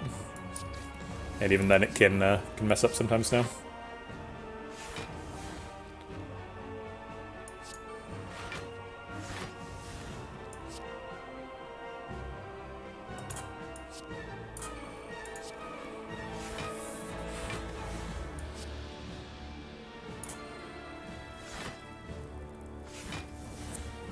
Wait, can it actually not mess up? I think there's actually a way to do this that doesn't rely on any RNG. You have 300 hours with Silent, but watching players like you makes me feel depressed about my skill level. Yeah, it's tough. The game's really hard. No doubt. Oops, escape plan here to draw the other one. Yeah, I think I was just doing the combo wrong before. Because if you have 2 escape plans, it should never break. Because the second copy of the first escape plan can draw itself, so it should be perfectly consistent.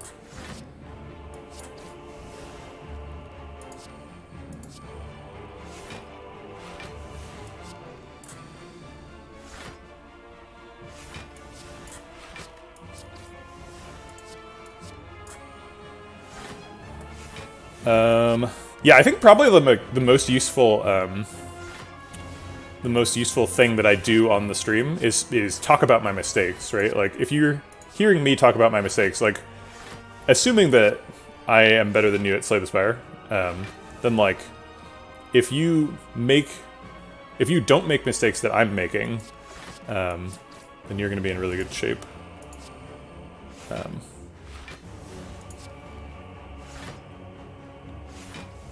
Okay, great. So this is lethal on Awakened one, and then we just hold Burst Acrobatics to get a guaranteed setup next turn. And we wasted 20 energy, sure. Okay.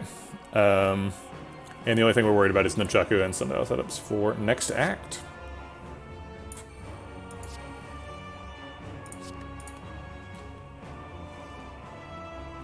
Okay. Wait, why would I do Escape Plan? It should work, but it seems kind of silly.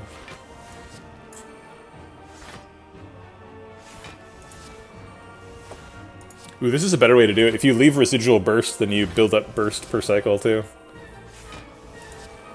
Oh, wait, is this energy negative now? I think this might be energy negative now. No, it should be. It shouldn't be. Because Sundial? I don't know. I don't know. Numbers, who cares? Things that do infinite damage don't need to be energy positive to be good.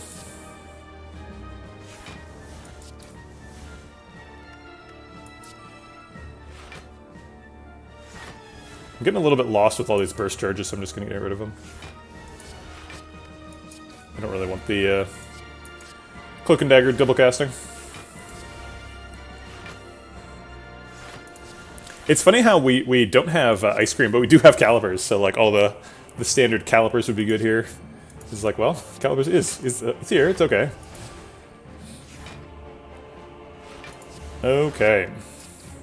Just waiting for Awakened 1 to be low enough that we can start thinking about him dying.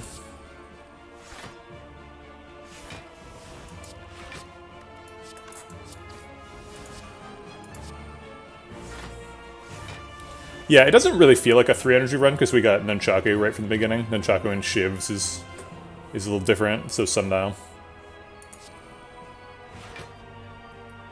Calipers was really important, that's fair. Yeah, I don't mean to talk down about how good Calipers is.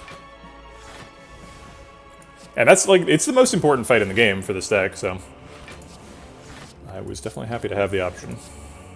Yeah, we got up to like 100 block in the Time Eater fight. It's kind of surprising how much block we can do with like a burst leg sweep. We've got enough decks that that's like pretty powerful.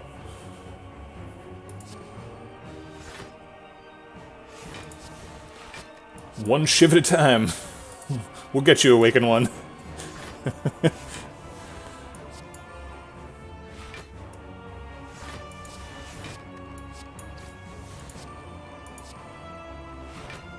Oh my god, it takes so long. Oh my god. Okay, we are, what, 10 cycles out? We have to do this 10 more times. Okay. Good plan.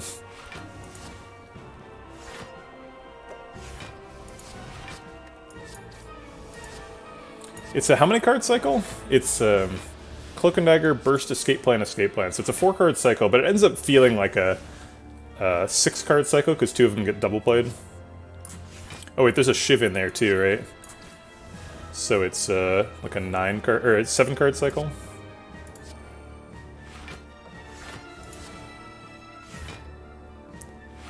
Isn't it just easier to play WF now? It's WF. Wraith form? Sure. I mean, we definitely like we're surviving this turn. There's no doubt about that. We can do whatever we want. But I just want to kill him and get the things set up. And I'm in the zone, so might as well just keep zoning it.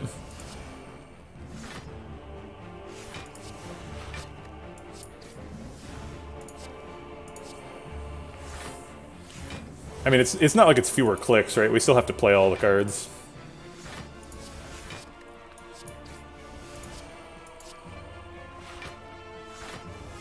Is Ninjaku just going to line up on its own? I don't think so. Yeah, it seems like, let's see, how many more is it? I guess it's worth thinking about now. So it's 16 per. 16 goes into 42 3 times, so we're going to be on 1 if we just let it. Drat.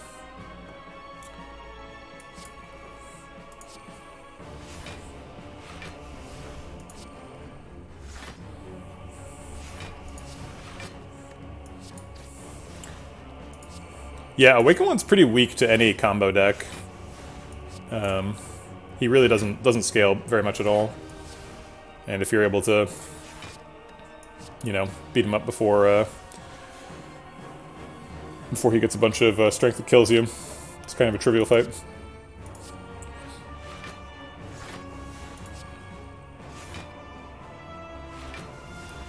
Okay, so now we can't Cloak and Dagger him again. We can't block with the escape plans. We have to Wraith form, basically. So, yeah. I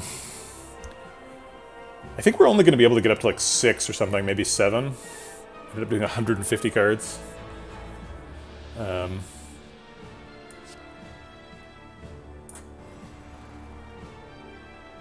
Because we're going to run out of intangible. Leg sweep is not currently generating block because of the no block. I guess we will be able to leg sweep after the Wraith form wears off, that's true. But after the Wraith form wears off, we're going to have some negative decks. I guess we'll only have 1 negative deck. Yeah, it should be fine to leg sweep for block after that. So you're right, we have infinite number of turns. So we should be able to get setups. Okie doke.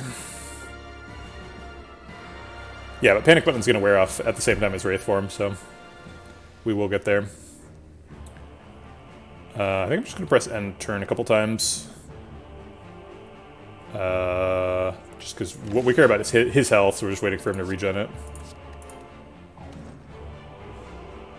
Oh shoot, we got voided. Does that ever matter? No.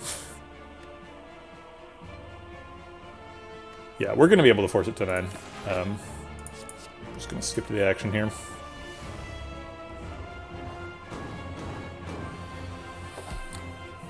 Okay, for it to be at 9, we need him to be at how much health? So we're hitting for 16 each time. We want to play 9 shivs. I'm just gonna pull up a calculator really quick. 144.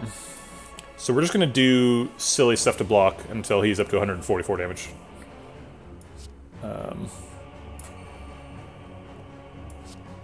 Or 144 health, rather.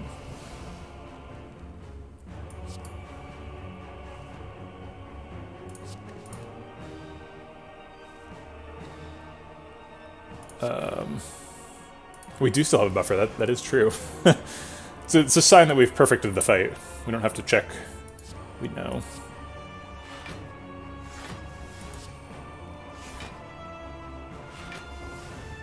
I think leg sweep in the loop is our fastest way to generate block. Let me just do some escape plans just to make sure we don't run out of energy. Actually, it should be energy negative with the leg sweep. Because leg sweep burst is kind of expensive. I can just push 9, or push 8. But that's 2 block at a time. Just seems real slow. We should have brought that abacus, just for convenience sake. This combo would be so much easier with an abacus. I don't think it increases our win rate at all, but good god, it would be nice.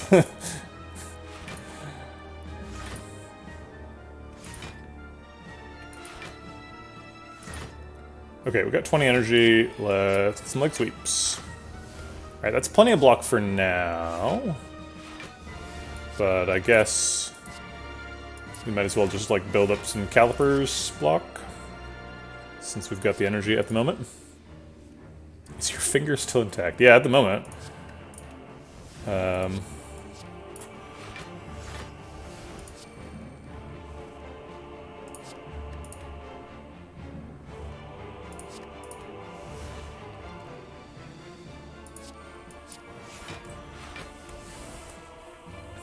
Yeah, exactly. We don't want to go over 144, but yeah, under is our happy place.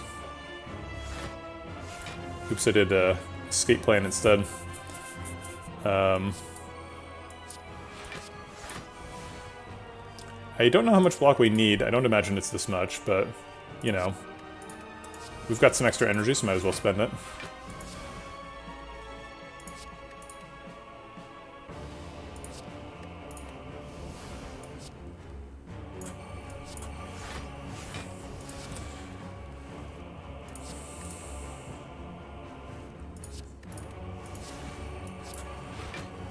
Okay, end turn. I'm calling it. Oh crap, I ended my turn without a burst acrobatics in the hand. That was dumb. Double escape plan should be good enough to get us there. Oh wait, I had an acrobatics. Oh god. Alright, it doesn't matter if we can combo next turn, we're blocking for 240.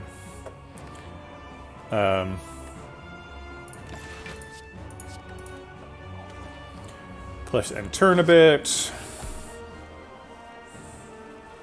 Get voided.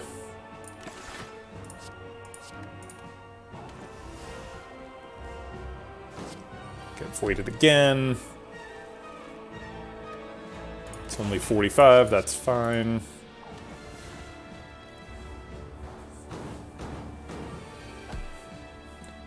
Alright, we're getting close.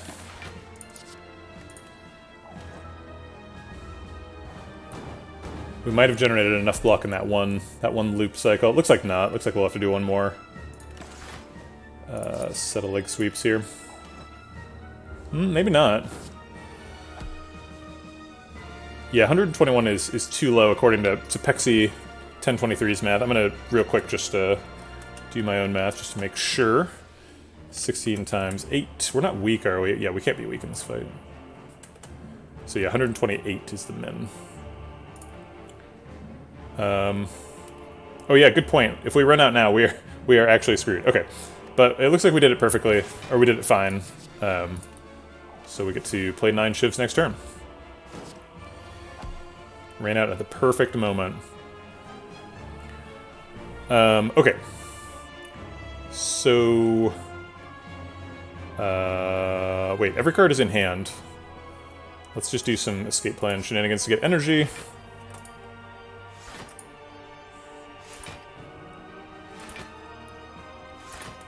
And we shouldn't need to get up to like 20 energy because Cloak and Dagger Burst, the combo, is technically energy neutral. I'm fairly certain.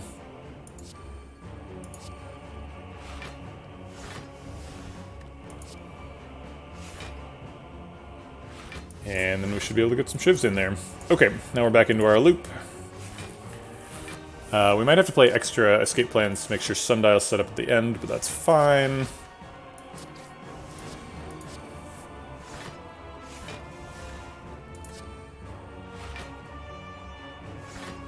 Yeah, I probably should have been less sloppy about how much block we needed to get. I kind of forgot that our dex was ticking down, but worked out. I was like, surely he can't do 200 damage. And he can.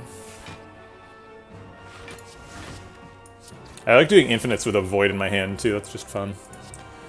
Good, clean fun. I'm not sure why this combo is energy neutral. It seems like it should cost energy. I haven't really invested the effort into figuring out why it works this way. I've just observed that my energy is not going down.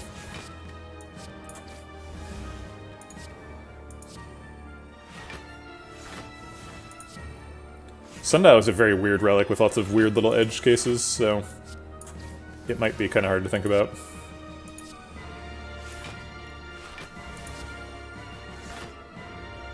Alright, so 2 more loops, or 1 more loop after this. Looks like Sundial is set up, and if we just Cloak and Dagger, he dies, so let's do that.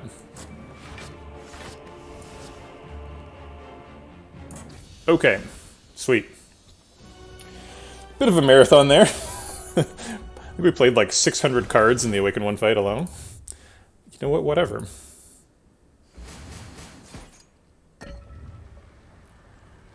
Alright, the ending, Act 4. Is Smith useful, or are we digging? Certainly not health. Smith goes on Terror or Alchemize as before. Those don't seem super useful. I think we're just going for Dig. Dig gave us Fossilized Helix last time, so... Can I have an Incense Burner if I just get to name relics? No, you cannot have an Incense Burner. Right, very well.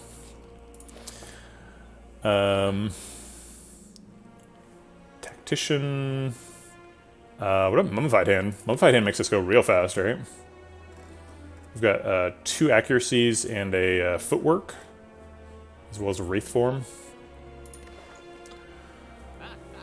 Oh wait, do we need a card remove? Shoot, I spent a long time thinking we're going to do a card remove in Act 4, so now we're in Act 4, we have to actually do it, right? 27 card deck with 1, 2, 3, 4, 5, 6, 7, 8, 9, 10, 11, 12, 13, 14, 15, 16, 17, 18 removed cards. So it's a 9 card deck. Actually, no, we don't need a card remove. We are good to go in the heart fight. A card remove would be minorly convenient, right? We would have 1 fewer cards in hand. We could do a combo on a turn we like draw a Daze or a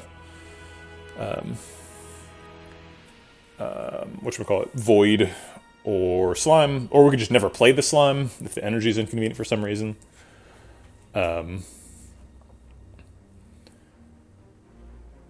But it seems like Mummified Hand is really good, and if we are allowed to pick it, we should pick it. What about Bottled Lightning? Does that do anything nuts? Yeah, so the two okay, so our max deck size during an infinite combo is 11, right? And currently we can get down to 9 cards. Is that right? I just did all this math. I forgot what the answer was. Okay, 27 card deck minus 1, 2, 3, 4, 5, 6, 7, 8, 9, 10, 11, 12, 13, 14, 15, 16, 17, 18. Yeah, so there's 18 cards that remove themselves. So we go down to a 9 card deck, and then he adds 5 statuses to your deck, 3 of which are non-permanent, and 2 of which are permanent, the Burn and the Wound. So our 9 card deck plus the Burn and the Wound, so we'll have 10 cards in hand at all times, and then the card that is in the discard pile is the escape plan. So then we escape plan into escape plan and do the infinite. Should be fine. When I first started this game, I hadn't ever played a deck building game. After the first week, I wondered how I would ever beat D&D. Wait, D&D? You mean Slay the Spire? On Ascension 0. Now I've won on Ascension 20. I realize I'm just an intermediate player, but when I watch people like bread. Yeah, I mean, it's a tough game. To win consistently on Ascension 20 is very difficult.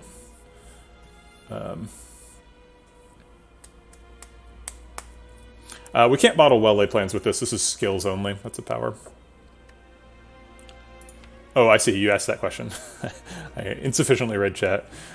I guess it would be Terror is the best, like, turn 1 card. Oh, wait, Leg Sweep. Leg Sweep is pretty useful to have on turn 1 against the Heart. Because then he's weak on the first cycle. No super useful potions. Probably the best is Dupe Pot. So we could take Dupe Pot instead of Energy Pot. Cult Pot is incredible, so that's definitely going to be staying in the bar. Yeah, I think it's probably Mummified Hand. Mummified Hand seems incredibly good. We were considering doing an upgrade at the Fire. And that upgrade would have gotten us 1 energy, right? Because it would have been either Alchemize or Terror, so 1 energy per fight. And Mummified Hand is going to give us, like, 5 energy per fight. Potentially more. So, very good. Relic about here. Okay. That just leaves the fighting.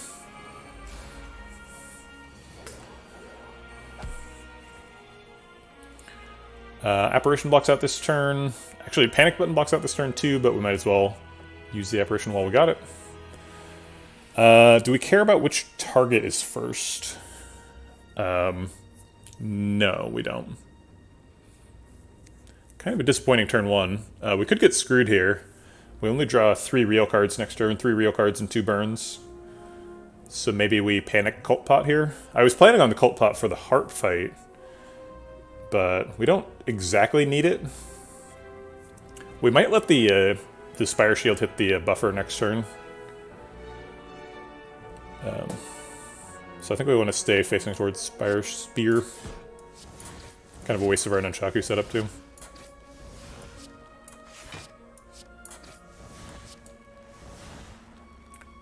Okay. Draw something good. That's pretty good. I'll take it. We get to play the whole hand. Nothing super exciting happens. I guess we just become intangible.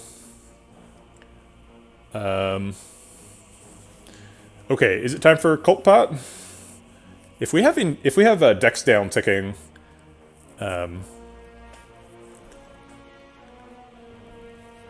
yeah, we did spend quite a bit of time setting up that Nunchaku. Turned out to be set up on the wrong number, but it was set up on the best number statistically. If we play a Leg Sweep then Accuracy, we can play the Wraith form as well. Thanks to Mummified Hand. Seems like what's going to happen. I mean, we never don't play Wraith form here, right? Otherwise we would take 60 and die. Or 40. So we're playing Wraith form. So I guess we'll play Accuracy and Leg Sweep too. Might as well. Do we want to turn around? Doesn't matter, right? We'll face forward.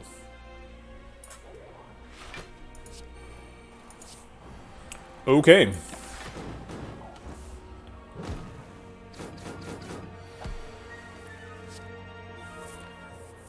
Apparition, but no burst. No, we would have died. Yeah, if we'd not played Wraith form, we would have died, because the 2 burns would take the armor from plated armor, and then shield would take the buffer, and then spear would hit us for 40. We only have 35 health. Okay, so bullet time's in hand. So let's clear out the cheap stuff, and then draw some cards, and then bullet time to play everything. Not a particularly good turn for Alchemize, but I guess we want to replace the Energy Pot if we can. So we'll just drop the Piercing Wail. We don't need that this turn. We do get to burst our apparition too, which is very nice. Oh great, we get to burst 2 apparitions. Alright, that should be GG for this fight.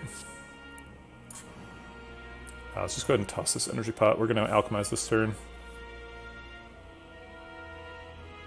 And we don't have well-laid plans, so can't hold it.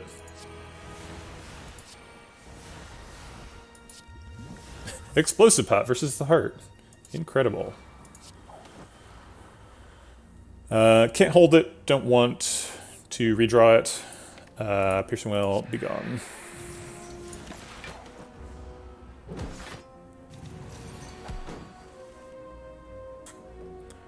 Alright, there's our well-laid plans. Let's draw a card. We can land Terror on either one. Don't think it matters too much. Let's get an extra Apparition proc and play the well-laid plans. And Terror on Spear. And we could Panic Button to get rid of it, or hold it. No downside to holding it, right? Let's just hold it. It already costs 0.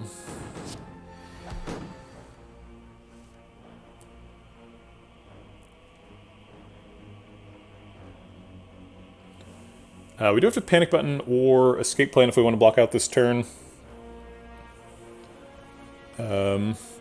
Which is ridiculous. But they're just doing damage to us 7 times, so it's more than our Plated Armor can handle.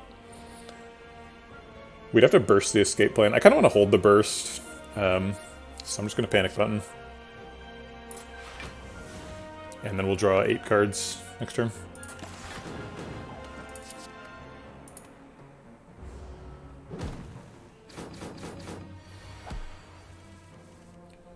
Okay.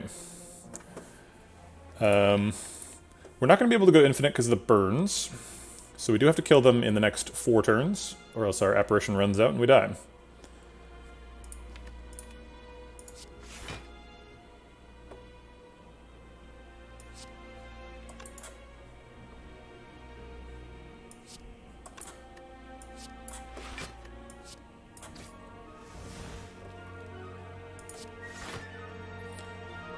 Let's get the Leg Sweep out of hand. No. Nope, I want to play... Yeah, I guess the Leg Sweep, Blade Dance. We've got too many cards in hand. 3, 6, 9, so we need to make room for Blade Dance. Okay.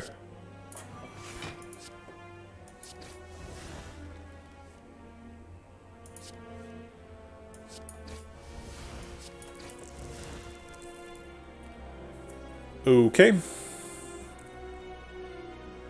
And Piercing Wail is not particularly good against shields, so I'll just spend it. Alright. So we're done with burns. Can we punch damage through the armor? Seems like a maybe. I mean, we can burst Blade Dance this turn. It's a lot of damage.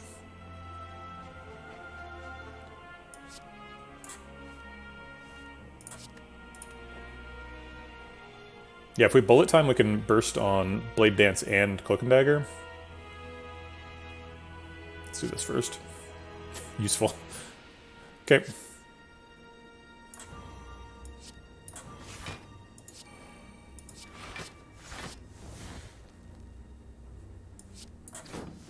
Yeah, it's still not enough to get through the armor, is it?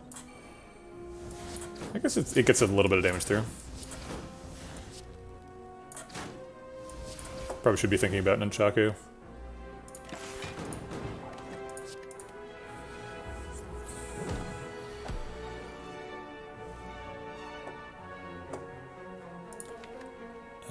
Let's try to draw some shivs.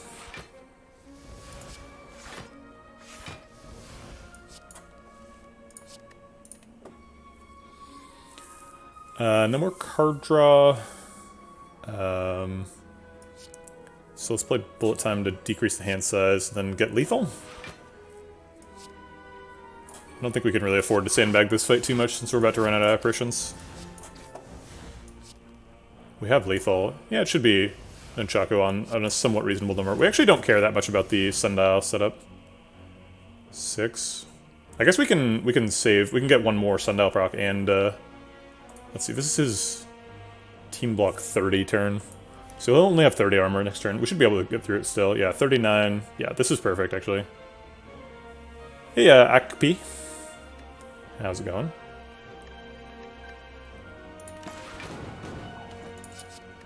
It does rely on us drawing some more shivs. It should be okay. Oh, I thought we were running out of intangible. Apparently we still have one more. Okay, so this time he blocks for 99. So I guess this is our chance to set up stuff. Let's see. Our shivs are doing 13, so we need to do 2 shivs on his real body. So we do nothing this turn, hopefully block next turn, and then we kill him with things on 9. Thanks for the follow, slow mass moving. Appreciate the support. Welcome to the vegetable patch. It is a mod. Yeah, the mod is bestiary.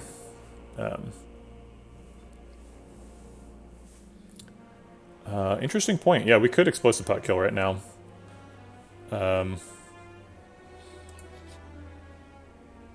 So after he smashes, he can bash. We're not like 100% safe against bash. We do have a buffer still, though.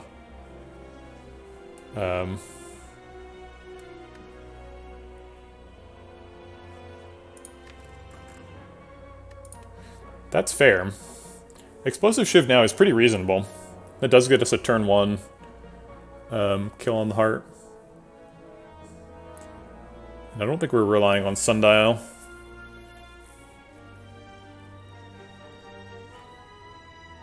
Yeah, having no block's pretty scary. Alright, you convinced me, Twitch chat. Weight Beast statue provides, so might as well. Bottled Tornado, huh?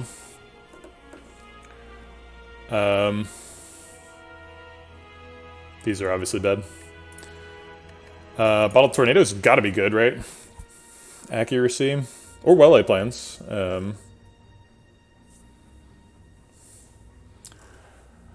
Accuracy or well-laid plans. Definitely something is worth picking here. Accuracy gets a ton of extra damage, but, like, do we really care about our first shuffle damage against the heart? Not that much. Wait a minute, we've got a really awkward set of relics here. We've got Puzzle and Fossilized Helix against the heart. So we, like, can't pop our own Puzzle, which is something I was imagining we were going to do. Unless we probably just, like, won't draw any block on turn 1, right? The deck doesn't have very much block in it. So unless we're willing to panic button on 1, which we're probably not, I think we're probably just never getting any value out of Helix, unfortunately. This Helix is going to be 2 health in the heart fight. I guess we could draw Leg Sweep. If we draw Leg Sweep, that'd be nice. Leg Sweep on 1 would be great. So if we bottle a power, we have a lower chance of Leg Sweep on 1. Is that worth trying to avoid?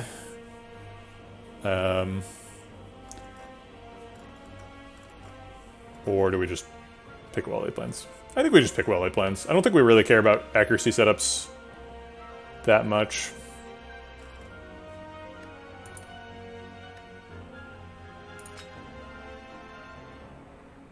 Footwork is kind of pickable, but no, it's well-laid plans. Alright, none of these, and let's go fight the heart. Bump, bump, bump, bump. Okay. We did get panic button on 1. Here, let me go get coconut for jeans and memes.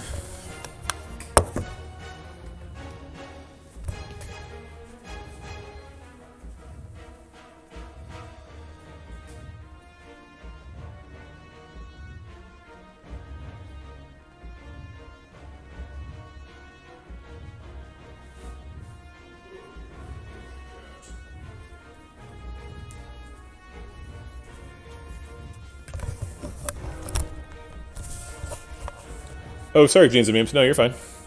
Coconut loves being interrupted from her naps.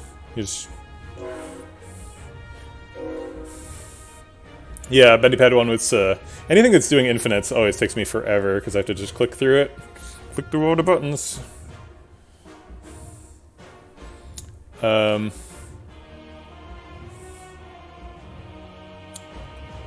Moribund, that's a very accurate emote. Cooking it was just curled up into the sunspot. Okay, so we are losing the buffer here, right? Because we don't want to like panic button on one. Panic button seems kind of insane, right? Well, is it? So we can panic button and then well-laid plans hold on to Wraith Form. We could even play Wraith Form right now. Seems pretty insane.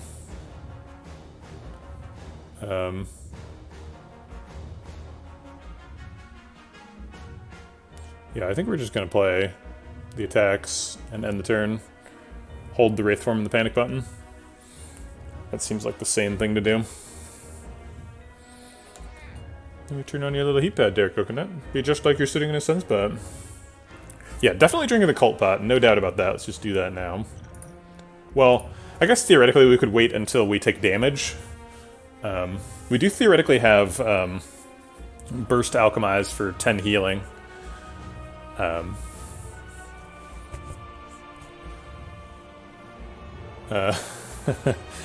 Yeah, Coconut's been trained over years to accept being held. Usually even she's like squirming after I hold her that long, but she was totally content to just take a nap there, I think, this time.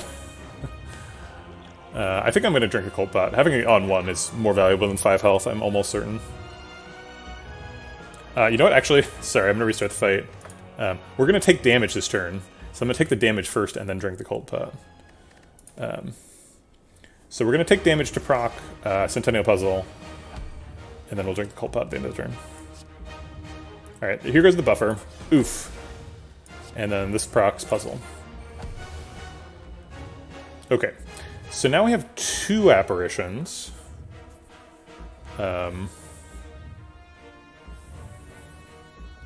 So if we play both, we could hold an intangible charge. Seems great.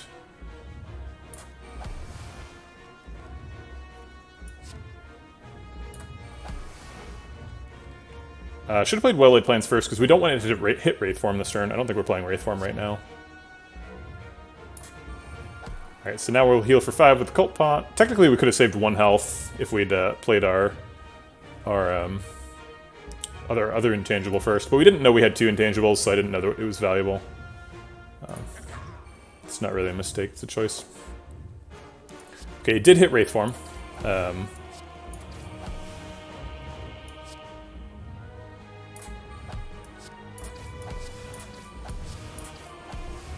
Alright. It's worth taking that damage even though we're not like getting a damage cap. If we can get him below 600 and then combo him 3 times, that's ideal. Probably holding on to Piercing Wail, Wraith Form. Wraith Form if we get real screwed, and Piercing Wail for, I think, just the first multi-attack. We've got 2 Piercing Wails, so we can line them both up.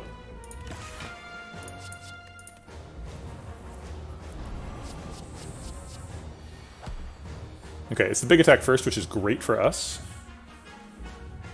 We could Burst Terror for super terrifying terror.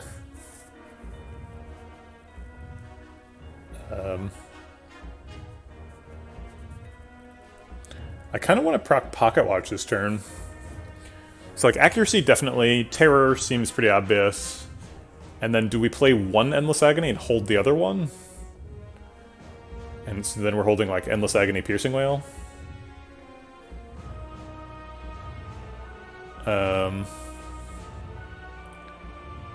So then we're not holding Wraith Form and we're hoping to draw back to it? Seems reasonable. So Wild Techno, we're trying to get rid of the Endless Agonies. They say exhaust on them is the only important thing about them. And if you want the thing, you just type exclamation mark and the card name, so that'll pull the bot up. You don't need to say exclamation mark card. Okay.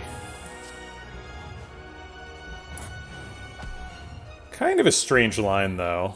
I don't know. I'm not sure I'm, like, super in favor of this. It's like, why aren't we holding the Burst and the Piercing Wail? Like, don't we want Burst, like, Leg Sweep or Panic Button or something?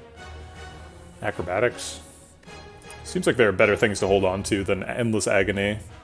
But we draw 3 extra cards, and we don't have to redraw Endless Agony that way. Seems like kind of worth doing. It's a little scary to let the Wraith form go, though. Like, what if we don't draw back to it? Is that even possible? No, it is not possible. We also have 2 apparitions, so we should be fine. And this draws a 10-card hand, which is insane.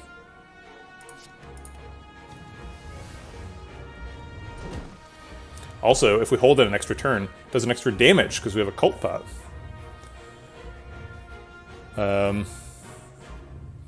Sort of an unfortunate apparition draw this turn.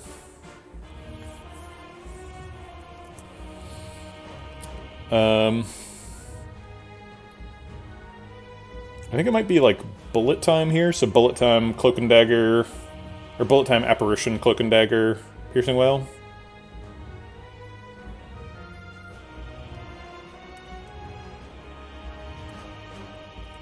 Yeah, that seems fine.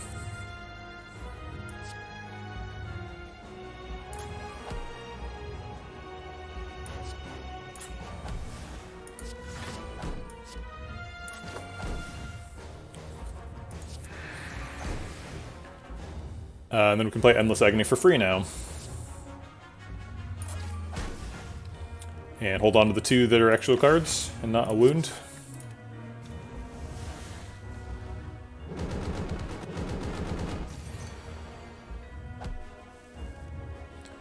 Okay.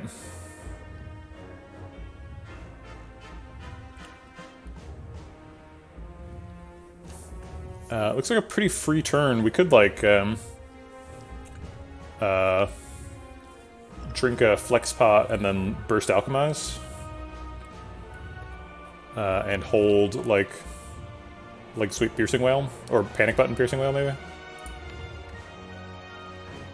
We're actually guaranteed an Apparition next turn, so we don't really need the Leg Sweep or the Panic Button. I kind of want to Leg Sweep now while he can actually be weakened. This is our last turn to weaken him.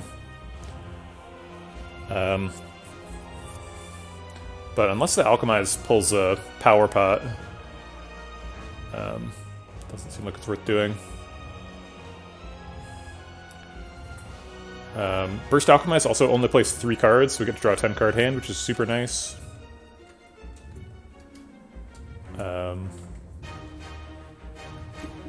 We don't have to play Burst Alchemize. We can play Leg Sweep Footwork here.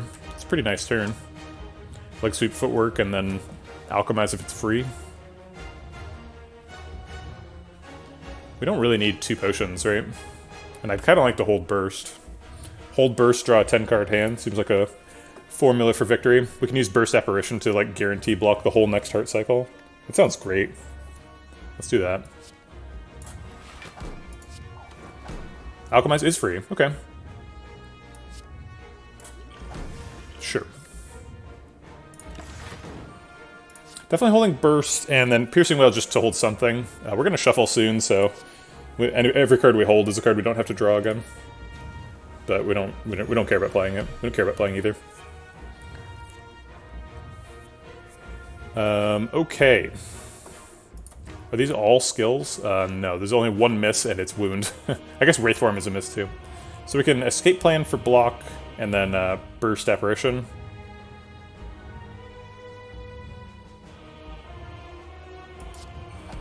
Darn.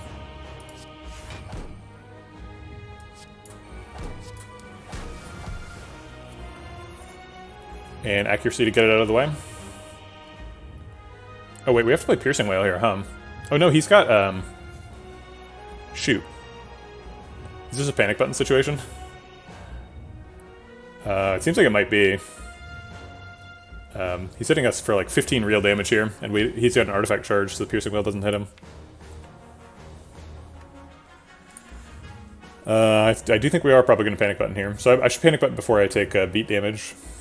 I guess we do block for 4.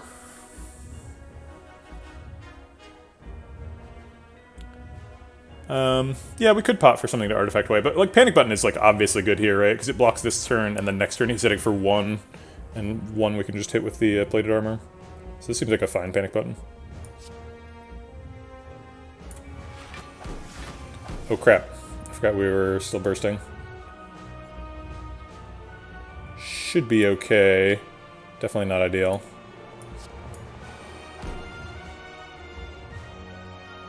No block for 4? What do you mean? No, the no block just means you can't. Your cards don't work. So if you have a status or something that gives you block, that still works. Do we acrobatics now for better cards, or hold the acrobatics for burst next turn?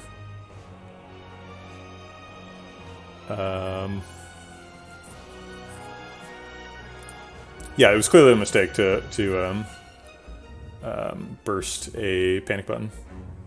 That was not intentional.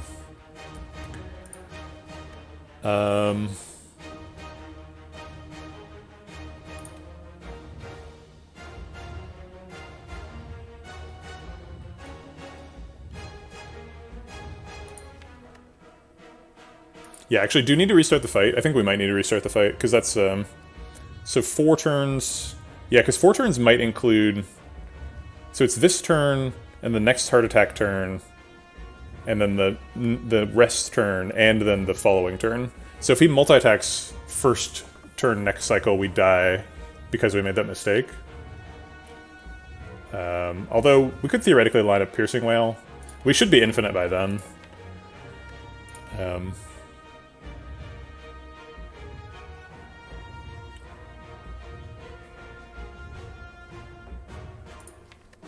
Yeah, you know, it should be fine, because we have Wraith Form, and we haven't lost any decks yet.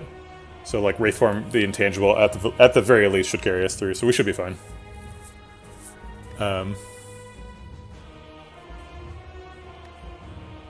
Okay. Let's go ahead and hold Slime Acrobatics. We do have to get rid of that slime.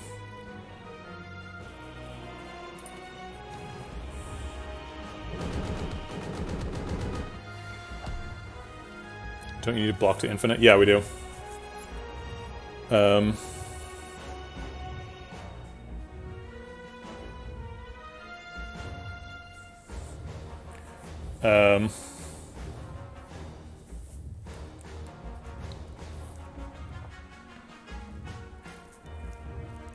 I think he's talking about the no block effect, because if we try to do an infinite with escape plan while we have the no block effect against the heart, the beat will kill us.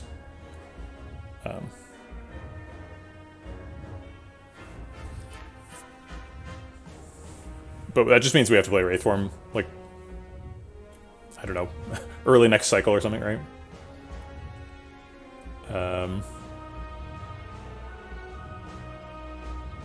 I think we just play Slime here, and that's it.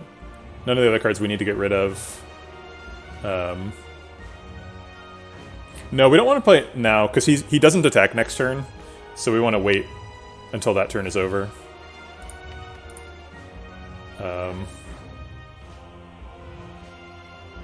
I guess it technically doesn't matter, right? Because it's going to hit a non-attack turn either way, but I'd rather hit the later non-attack turn than the earlier one. And the longer we wait, the more decks we get to keep. Yeah. We could also take Colorless Spot. Colorless Spot can be Panacea, so we could block the decks down, which would be nice.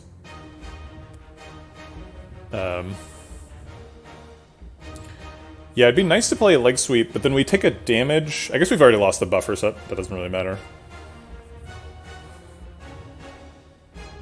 So I think it's just Slime Leg Sweep. Acrobatics gets us energy, but why would we do it? No clear reason. Okay. Yeah, it is a nice turn for a bot. I want to save it for the potential Wraith Form Panacea interaction, though. I guess it actually doesn't even cost us any health, because we have a Thread Needle. Technically, this fight has been perfect so far, I believe. Does beat damage count as self-damage, or the heart damaging you? I guess it probably counts as the heart damaging you. If you do self-damage, like if you're playing Ironclad and you play, whatchamacallit? Offering or something, you can still perfect a fight in terms of score. But I think the beat does not obey that rule. And I also think, like, curses and statuses also don't obey that rule. It's a weird rule. Alright, we definitely want to play Acrobatics next turn. Cloak and Dagger seems like something we're likely to want to play.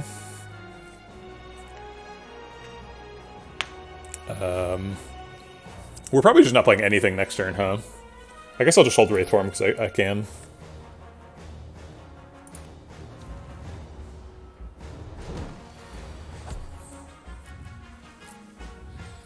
If we could get him below 600 here, that'd be pretty meaningful.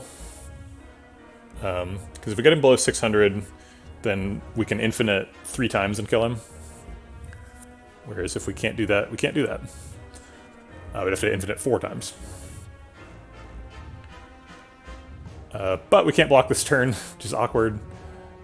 We can leg sweep to remove the last artifact charge, which is pretty sick. It's a really good leg sweep. Because then Piercing Wail could just block out next turn, and we could wait even longer on the Wraith Form. Or potentially just never play the Wraith Form.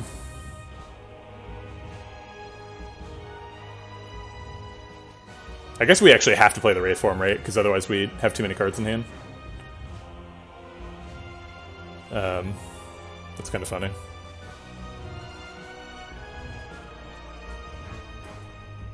Alright, let's go ahead and leg sweep. And I don't think we're getting him below 600, and I think that's the only breakpoint that really matters at this point, so I think we're going to stop playing cards.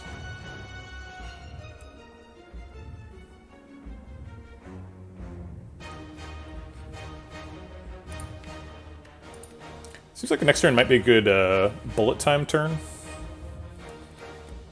But I think we need to hold Piercing Wail and Wraith Form.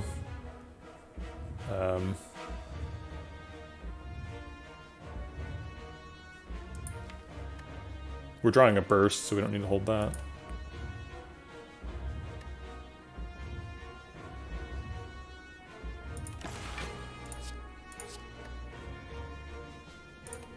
Very passive heart fight, very weird one so far. Alright, it is big attack first, and we did not draw panic button.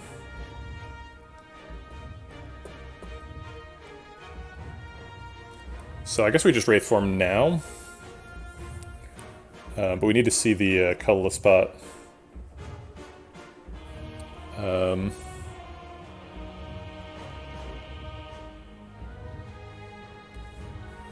do we do this? We have a full hand, right? 3, 6, 9, 10. Yeah, so we actually don't have room for the Panacea before the Wraith Form. Oh wait, yeah we do. We can bullet time, and then Panacea, and then Wraith Form.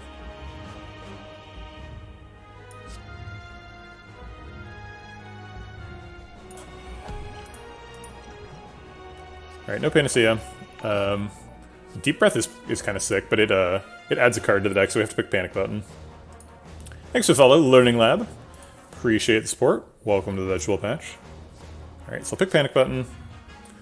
Do you YouTube? Yeah, I do. I just upload streams, so it's not like a finely edited display of content, but there is one that does exist. Those things are all true. Okay, Wraith Form's getting played. Everything costs 0, but Mummified Hand flashes anyway.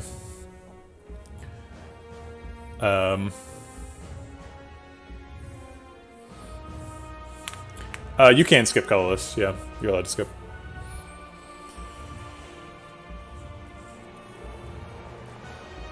I'm not sure if it's a loss either way, to be honest.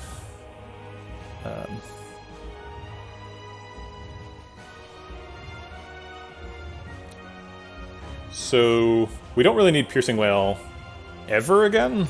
I think we need to put ourselves in infinite posture now, which means we need to get rid of some cards. And then we need to infinite next turn. And not only do we need to infinite next turn, we need to infinite next turn hard enough that like Calipers is going to carry us through the negative decks.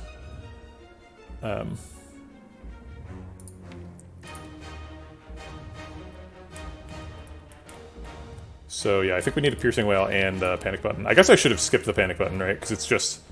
Oh wait, I can't play the Panic Button.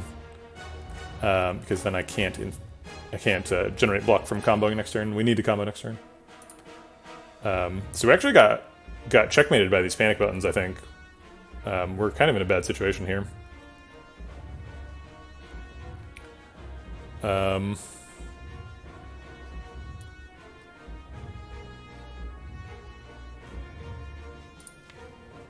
We're not dead.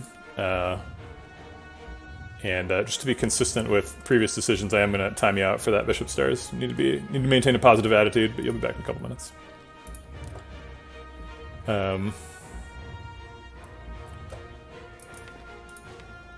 Okay.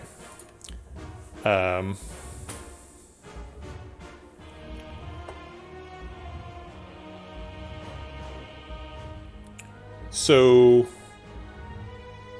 yeah, there are 2 panic buttons left. So I think we just need to get some chip damage in. I think we need to like never play the panic buttons and like use burst leg sweep to block out.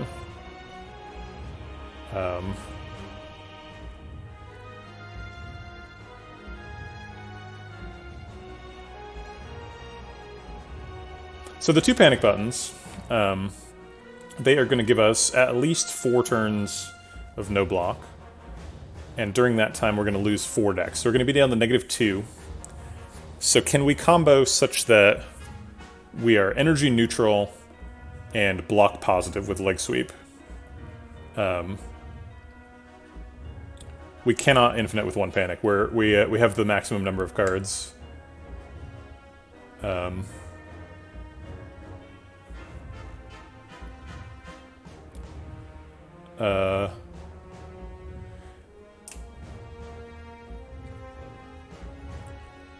Is there an Acro Infinite with 1 panic? So, okay, let me think about this. So, okay, so Leg Sweep and Burst cost 3, right? So for Sundial to let us cast Burst Leg Sweep... Oh god. We get to play... This is gonna break my brain. We're gonna have to be on this turn for a second while I'm thinking about this. So I'm not gonna respond to chat for a bit here, just because I need to think about it. Okay, so what's the optimal loop? I'm actually gonna like sit down as well. Okay, so what's the optimal loop? The optimal loop is we have a burst already. We play burst, so burst gets played twice. Oh gosh, this combo is so complicated. Okay. So if we have a burst already, and we play burst, we go up to 3 bursts, right? So we've got 2 surplus bursts. We can use those both on escape plans, right? That's a closed loop. That draws us back to where we were.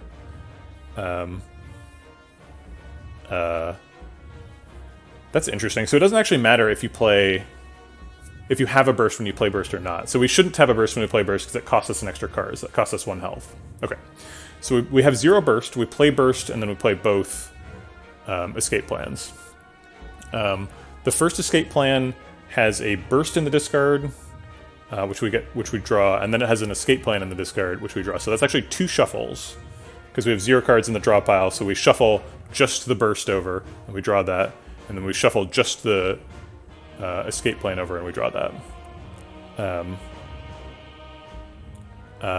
Wait. Is just burst escape plan a loop? It would be, but it isn't, because that would cost energy, right? It's 2 shuffles and 2 cards, and it costs 1. So that actually would be a loop. So 2 shuffles, 2 cards, costs 1, gives us 1 residual energy per 2 loops, right? Because if we do that loop 3 times, right, then we've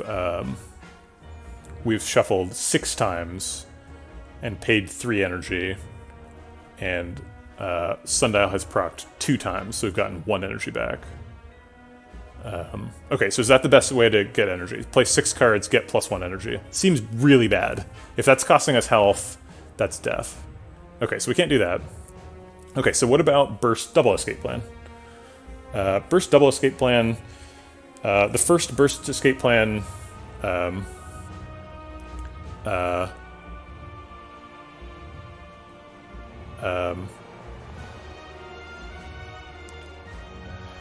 Oh my god, I can't do it.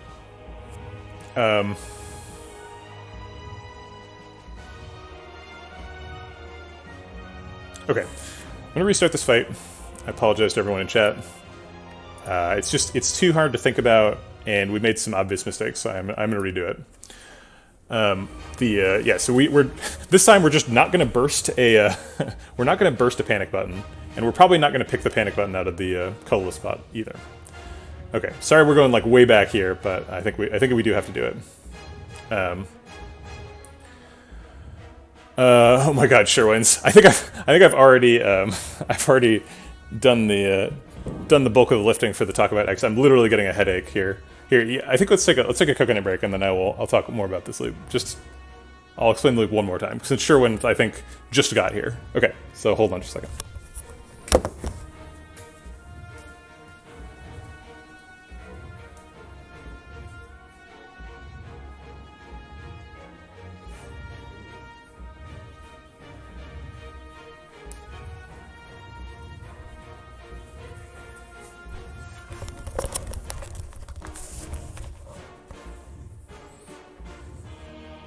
Yes, Coconut doesn't know anything about infinite loops. Okay, so so the loop is double escape plan. That's the whole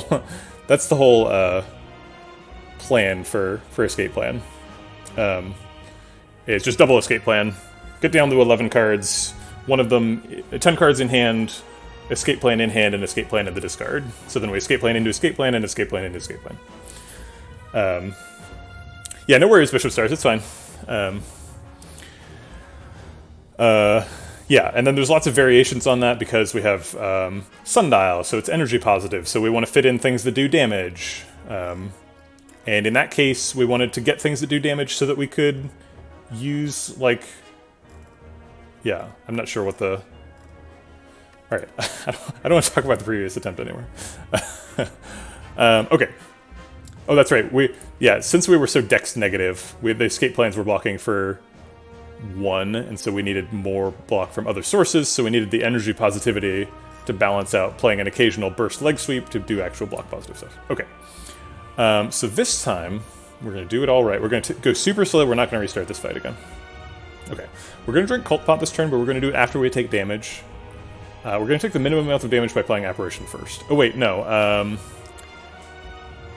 Yeah, there's no reason not to play Apparition first, right? Because we, well, no, there is. We could draw cards that mean we shouldn't play Apparition. So since we didn't play Apparition first last time, we're not going to do it this time. That was the choice we made last time. So we backstab Shiv, draw a bunch of cards. And now we see that we have 2 Apparitions, so we play the Apparitions.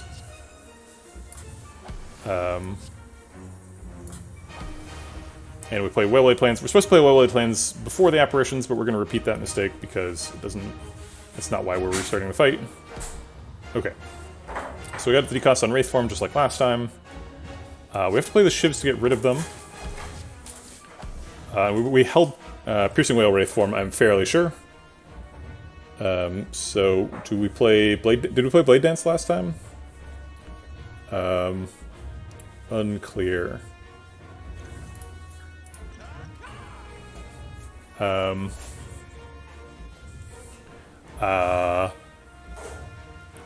We only take 4 damage, but 4 damage is fairly meaningful.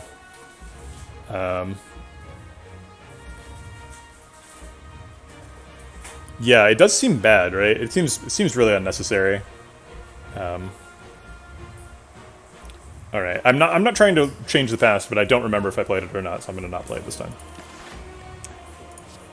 Yeah, I think you did is a reasonable take. I think that's quite possibly true. We're going to do Panic Button, Piercing Whale, because we're preparing for either a big attack or a little attack.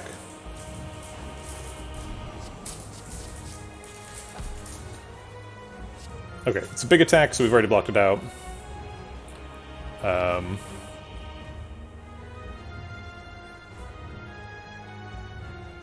Okay, so we played Accuracy and Terror, and then we played one Endless Agony and held the other one. I remember that.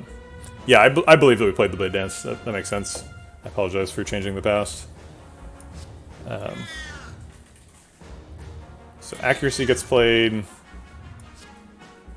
terror gets played, and then 1 endless agony, and then we hold endless agony piercing wail for the block.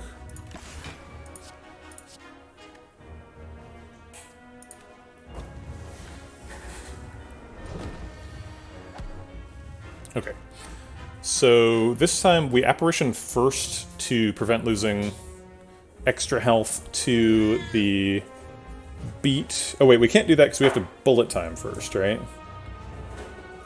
So it's like bullet time, apparition, cloak and dagger, piercing wail stuff. Yeah.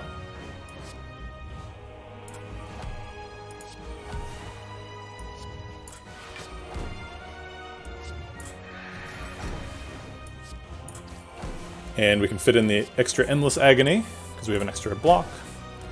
And then we held these 2. Nominally for next cycle. Okay.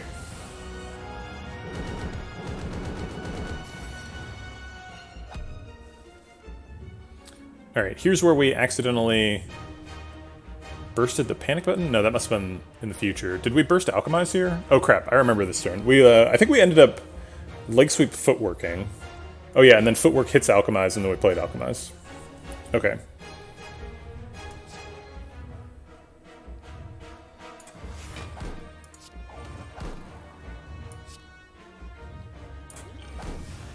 And then we kept Pocket Watch. And there's the colorless pot. I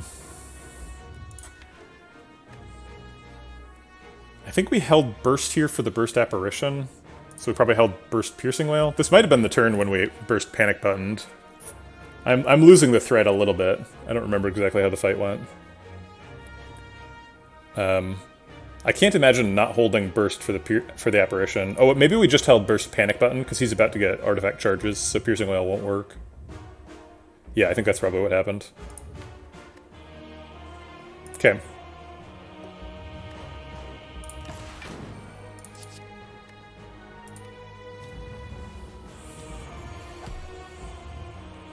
Okay, and this is when it all went horribly wrong, right? Because we did Burst Apparition, and then we were like, oh crap, he's still hitting us for 15. We need to block for 15, so we panic buttoned. So in order to not share the same disastrous fate as last time, we're going to panic button and then Burst Apparition. Because that's an obvious mistake. Wow.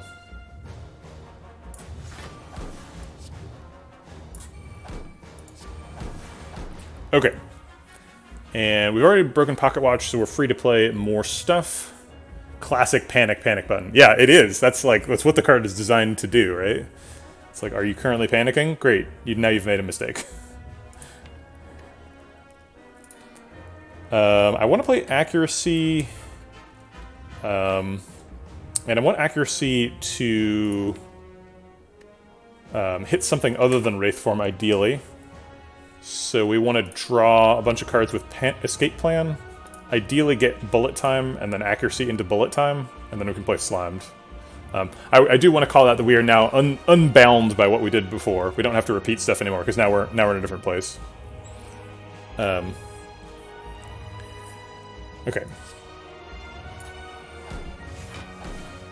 Do you have it? No. Okay.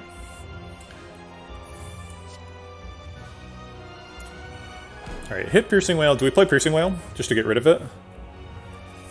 It hits an artifact charge. It is our last Piercing Wail. But we do have to play it at some point to get rid of it. Yeah, Blasphemy is definitely like the funnest way to kill yourself, for sure.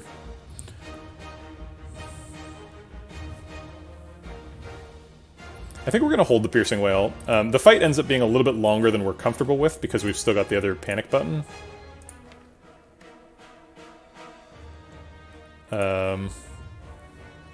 So we kind of want to line up like a Piercing Wail panic button to block a big attack, little attack cycle.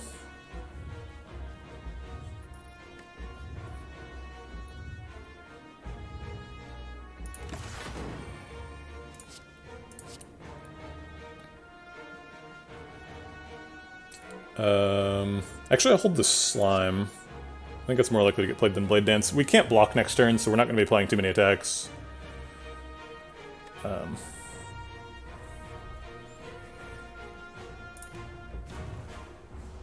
But we might play Slime.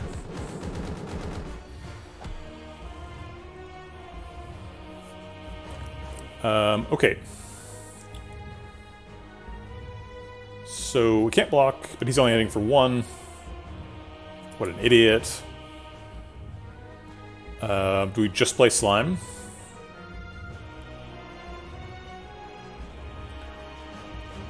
We could play Panic Button to get rid of it. Seems like a mistake.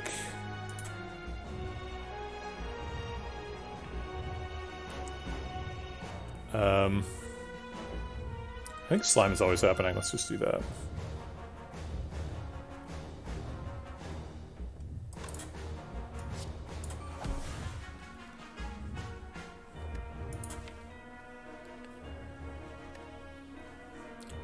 Is there any world where we go infinite next turn? No, there isn't, right? Because we got 6 cards in hand, 8 cards in the draw pile, 14 cards is too many. We have to get rid of Wraith Form and Panic Button and Piercing Wail before we can infinite. Yeah, blocking Blasphemy with Intangible is very fun.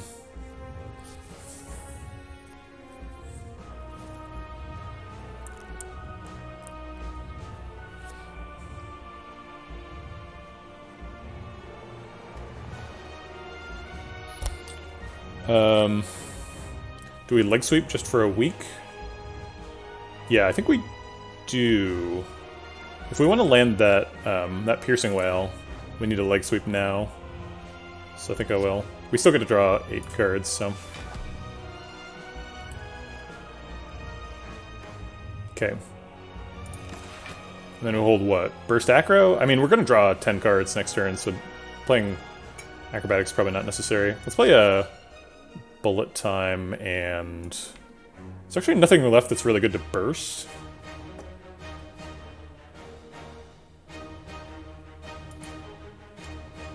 I'll keep a burst anyway. We could burst burst Escape Plan.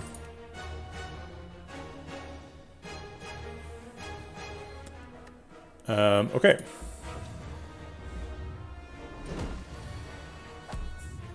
Yeah, Incense Burner Blasphemy is really fun. It's so cheeky. I love it. Okay, we can block now. We get positive block out of this escape plan. Breathe a little sigh of relief. Feels good. Okay. So we can burst escape plan. We can burst leg sweep escape plan. I guess we have 2 escape plans, so we can just escape plan first to try to avoid losing health. That's 75%. Could work. Did not work. Now it's 100%.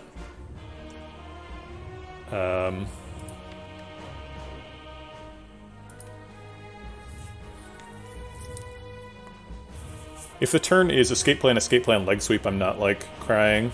I think that's a reasonable turn.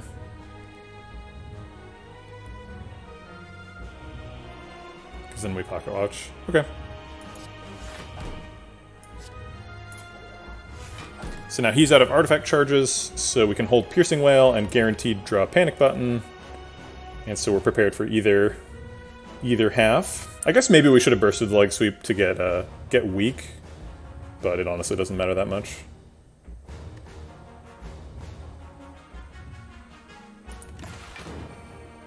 So we'll hold Wraith Form just in case. Probably not necessary, but... I guess burst leg sweep also would have retained a bunch of block. We can just burst the leg sweep here. Blocks through 32. Is that enough?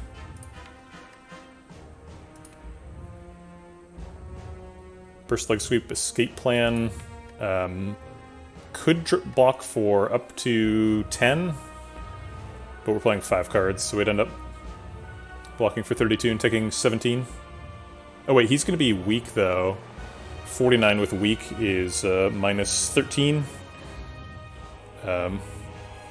So 49 minus 13 is 36. 36 minus 32 means we would block out perfectly with plated armor. That does assume for some reason that escape plan hits both skills. I'm not sure why I'm assuming that, because it's not really true.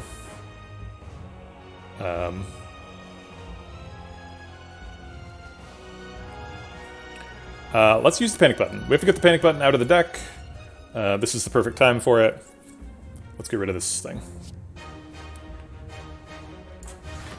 Alright, so now we've got plenty of block to play with. We still need to weaken him.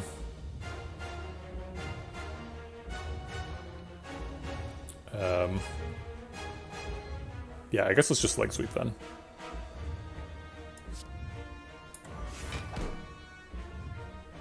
Okay.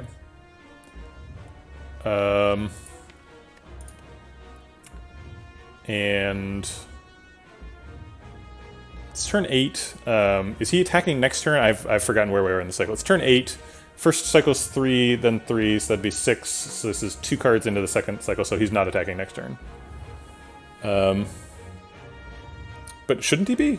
I'm confused. No. It's 3 and then he buffs. So it's the first 4 and then 3 and then 3. Or you could think of it, he starts every cycle by buffing. So yeah, he is attacking next turn and we do need to save the Piercing Wail. Okay, don't spend the Piercing Wail. Got it.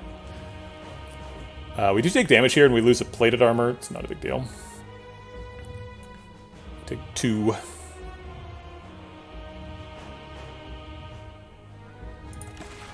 So we hold the Piercing Wail and bullet time. We're gonna have a huge hand.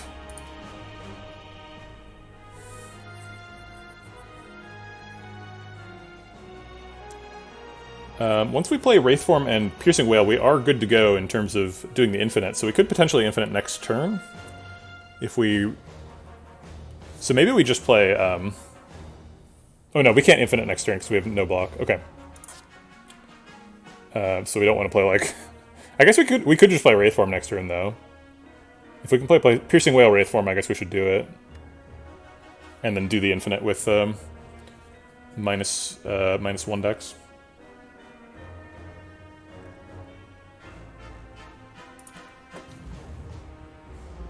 But we'll see if we draw it.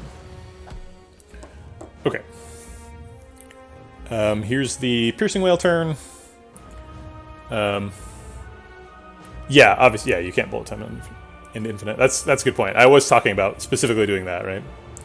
That does not work.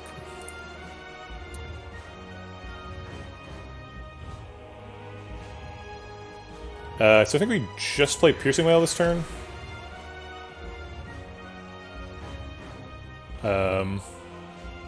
Oh, maybe I was supposed to Acrobatics there and play Bullet Time Wraithform, because I can't really combo with Wraithform in hand next turn. And I kind of don't want to wait a whole another cycle. Oh well. Oh, our no block wears off next turn. No block gives us a lot more options.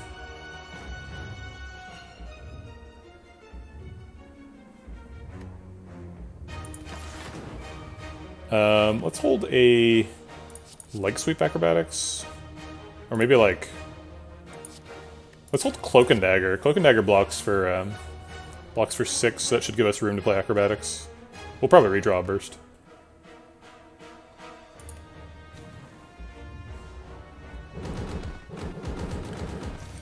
Okay.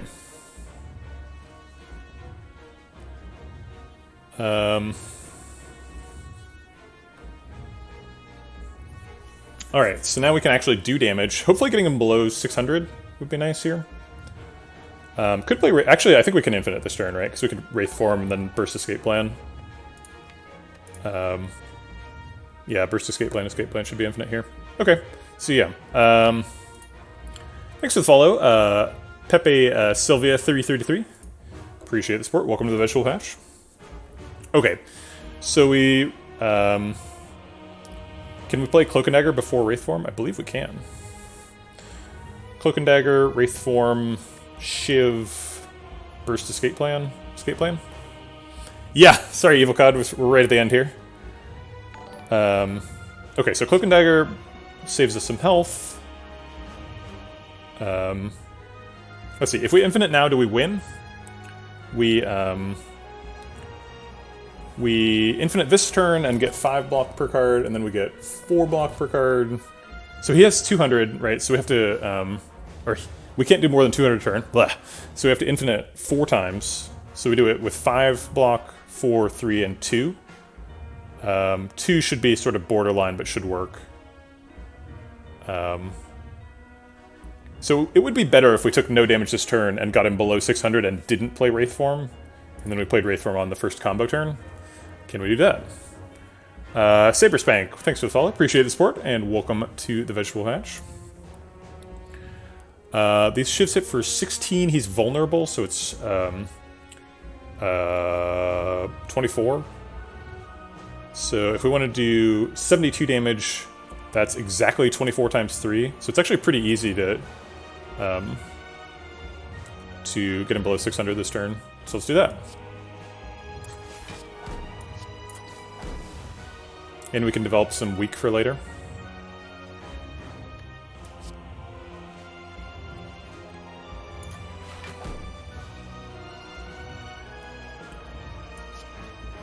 Don't you only have to infinite once? Kinda, yeah. That's fair, because of calipers. But I feel like it's safer if we can do it multiple times, and there's basically no reason not to, right? Not to be able to do it multiple times, at least.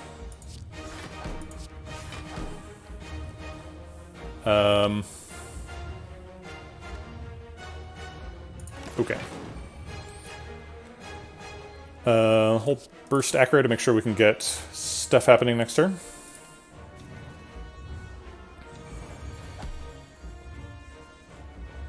Alright, it is the multi-attack first.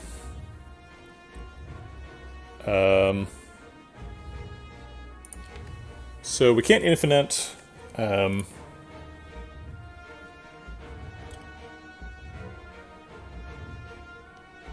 So we have to burst escape plan, and then 20% of the time we lose if Wraith Form's on the bottom. That doesn't seem great. I guess... yeah, we just lose 20% of the time here. Because we can't... I guess Acrobatics could draw it too. Yeah, Acrobatics double escape plan is guaranteed to draw it, right?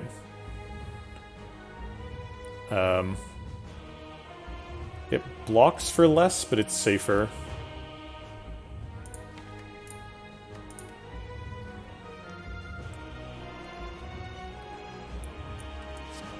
Okay, and we don't infinite this turn unless unless it hits burst.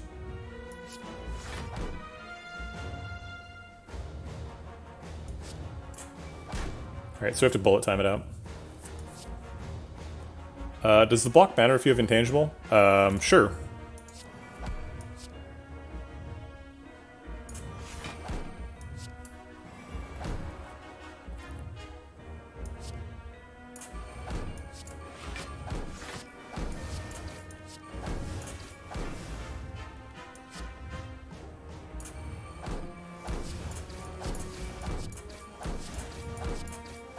That was a damage cap anyway.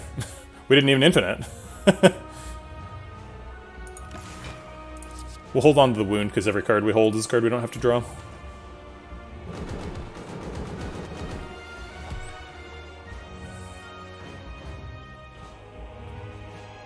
Alright, let's start with burst escape plan.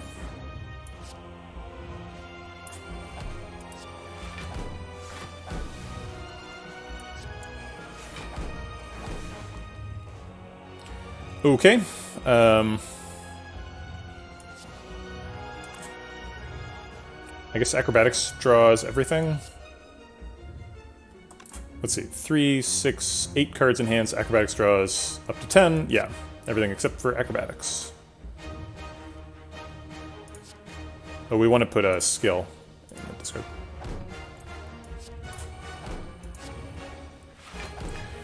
Okay, we finally got there. Now we'll just escape plan into escape plan for a while we imagine listening to some soothing music. Yeah, this stream has been one run.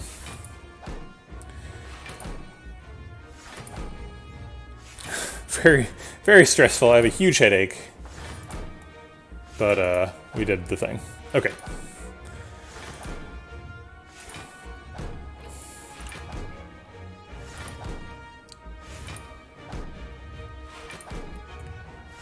Who needs potions?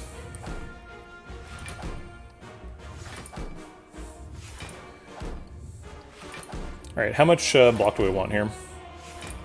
I think like lots, right? Every time you restart, you gotta do 10 push-ups. Kind of echoes an old channel points reward. I used to have an exercise channel points reward. I suppose most people here now would not remember that. I like how it's like barely block positive too. Alright, let's make it way block positive.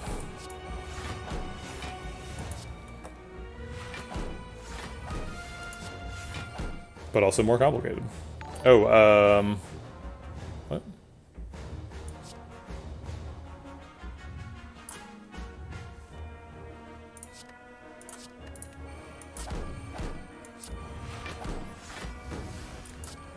While we wait for 9,999 block, can we talk about next month's defect runs? I don't really have anything to say about next month's defect runs. What are you interested in hearing about those defect runs? Ooh, Evil Cod's in playtest. That's exciting.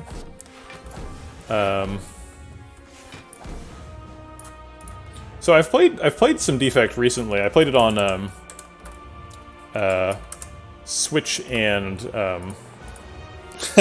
nice, congratulations. I played it on Switch and mobile when I first got those. Let's see, do we have any burst? No, so we need to keep bursting.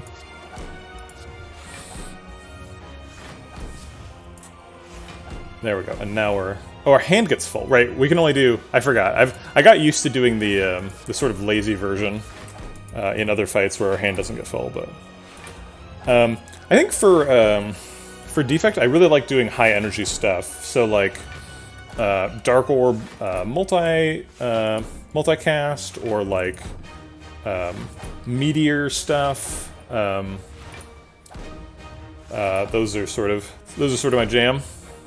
Yeah, you can sign up for a second playtest. Yeah, all the new signups go at the bottom of the list, so you can be in there multiple times. For your reference, oh my god, there's so many people. Oh, you're not currently in the list. I see. You're just wondering if you can do it twice. Yeah, you can absolutely do it twice.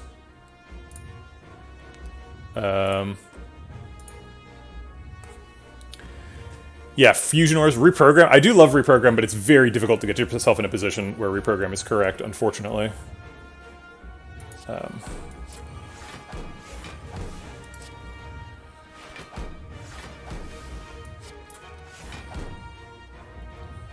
Yeah, it just doesn't try to draw. So, we had Burst there, but we didn't try to draw a second escape plan because our hand was full. Is that right? 3, 6, 9. No, it's not full. Whatever. We've got acrobatics. We can get there.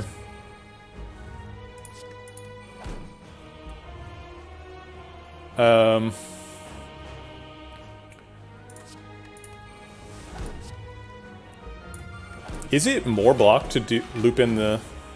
Yeah, it has to be, right? It's like 60 block when we do that.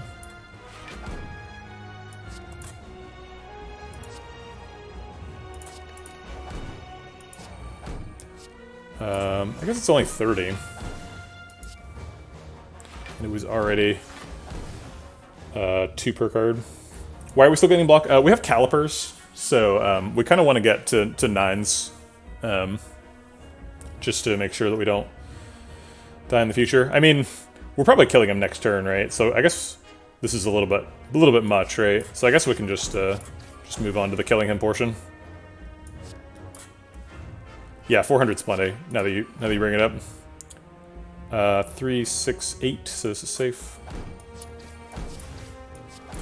Alright, he's sub 200. That is good enough for me. We need to go find our acrobatics, though. So I want to make sure I have that in hand when I end the turn. Okay, there it is.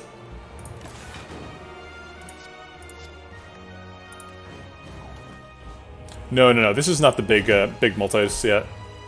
We're still way short of that stuff. It's only turn 13. I guess turn 13 is pretty high. Looks like we're closing in on the end here. He's only got 32 health left.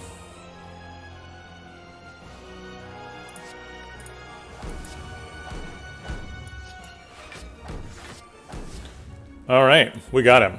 Let's go ahead and drink the celebration potions. Oh, I guess you can't skip these, huh? Burst the panic button for old time's sake. Okay, GG. Well, that was something. Yeah, an infinite silent. Double escape plan was the original plan. Pandora's box swap, obviously, like Pandora's box is the core of most infinite decks. Pandora's box into double escape plan, so Pandora's box had the plan right from the beginning. But we took it the whole way. Made it through Time Eater. Didn't dodge him. Actually had a pretty easy time with Time Eater. So we just like got really high value shivs out of these accuracies. We had a bunch of apparitions and wraith form. So we were just able to kind of cruise through that fight. We were able to reset him really well with Piercing Wail, so we just way outscaled him. Also, like, Burst Leg Sweep is surprisingly effective. Terror accelerated things a little bit. Most of the cards in the deck ended up going away in the context of a longish fight. The only ones that stayed really were like Escape Plan and Bullet Time and Burst, Blade Dance, Cloak and Dagger. Yeah, Thread Needle was really great. I think probably if we were just a little bit less lazy, we probably could have blocked with other sources. But that Thread Needle was a big source of block. I always do love Thread Needle on intangible blocking silence. We did Dupe Pot and Apparition, so we had access to a lot of apparition, a lot of intangible. Yeah, the stream's all been one run. Stream's been up for 6 hours and 33 minutes, and recording the YouTube video for 6 hours 22 minutes. So, you know, it's been a long one. Will YouTube even let you upload a 6 hour 22 minute video? I guess I'm about to find out. Yeah, not too much else to say here. Oh my god! Oh, Max, you rated the end of stream summary portion. We're just going over how the run went. We just killed the heart with an infinite silent double escape plan madness.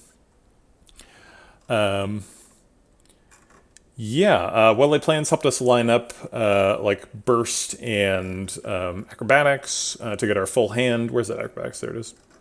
We ended up getting mummified hand in Act 4, so we got a bunch of powers to decost stuff that helped speed us up a little bit.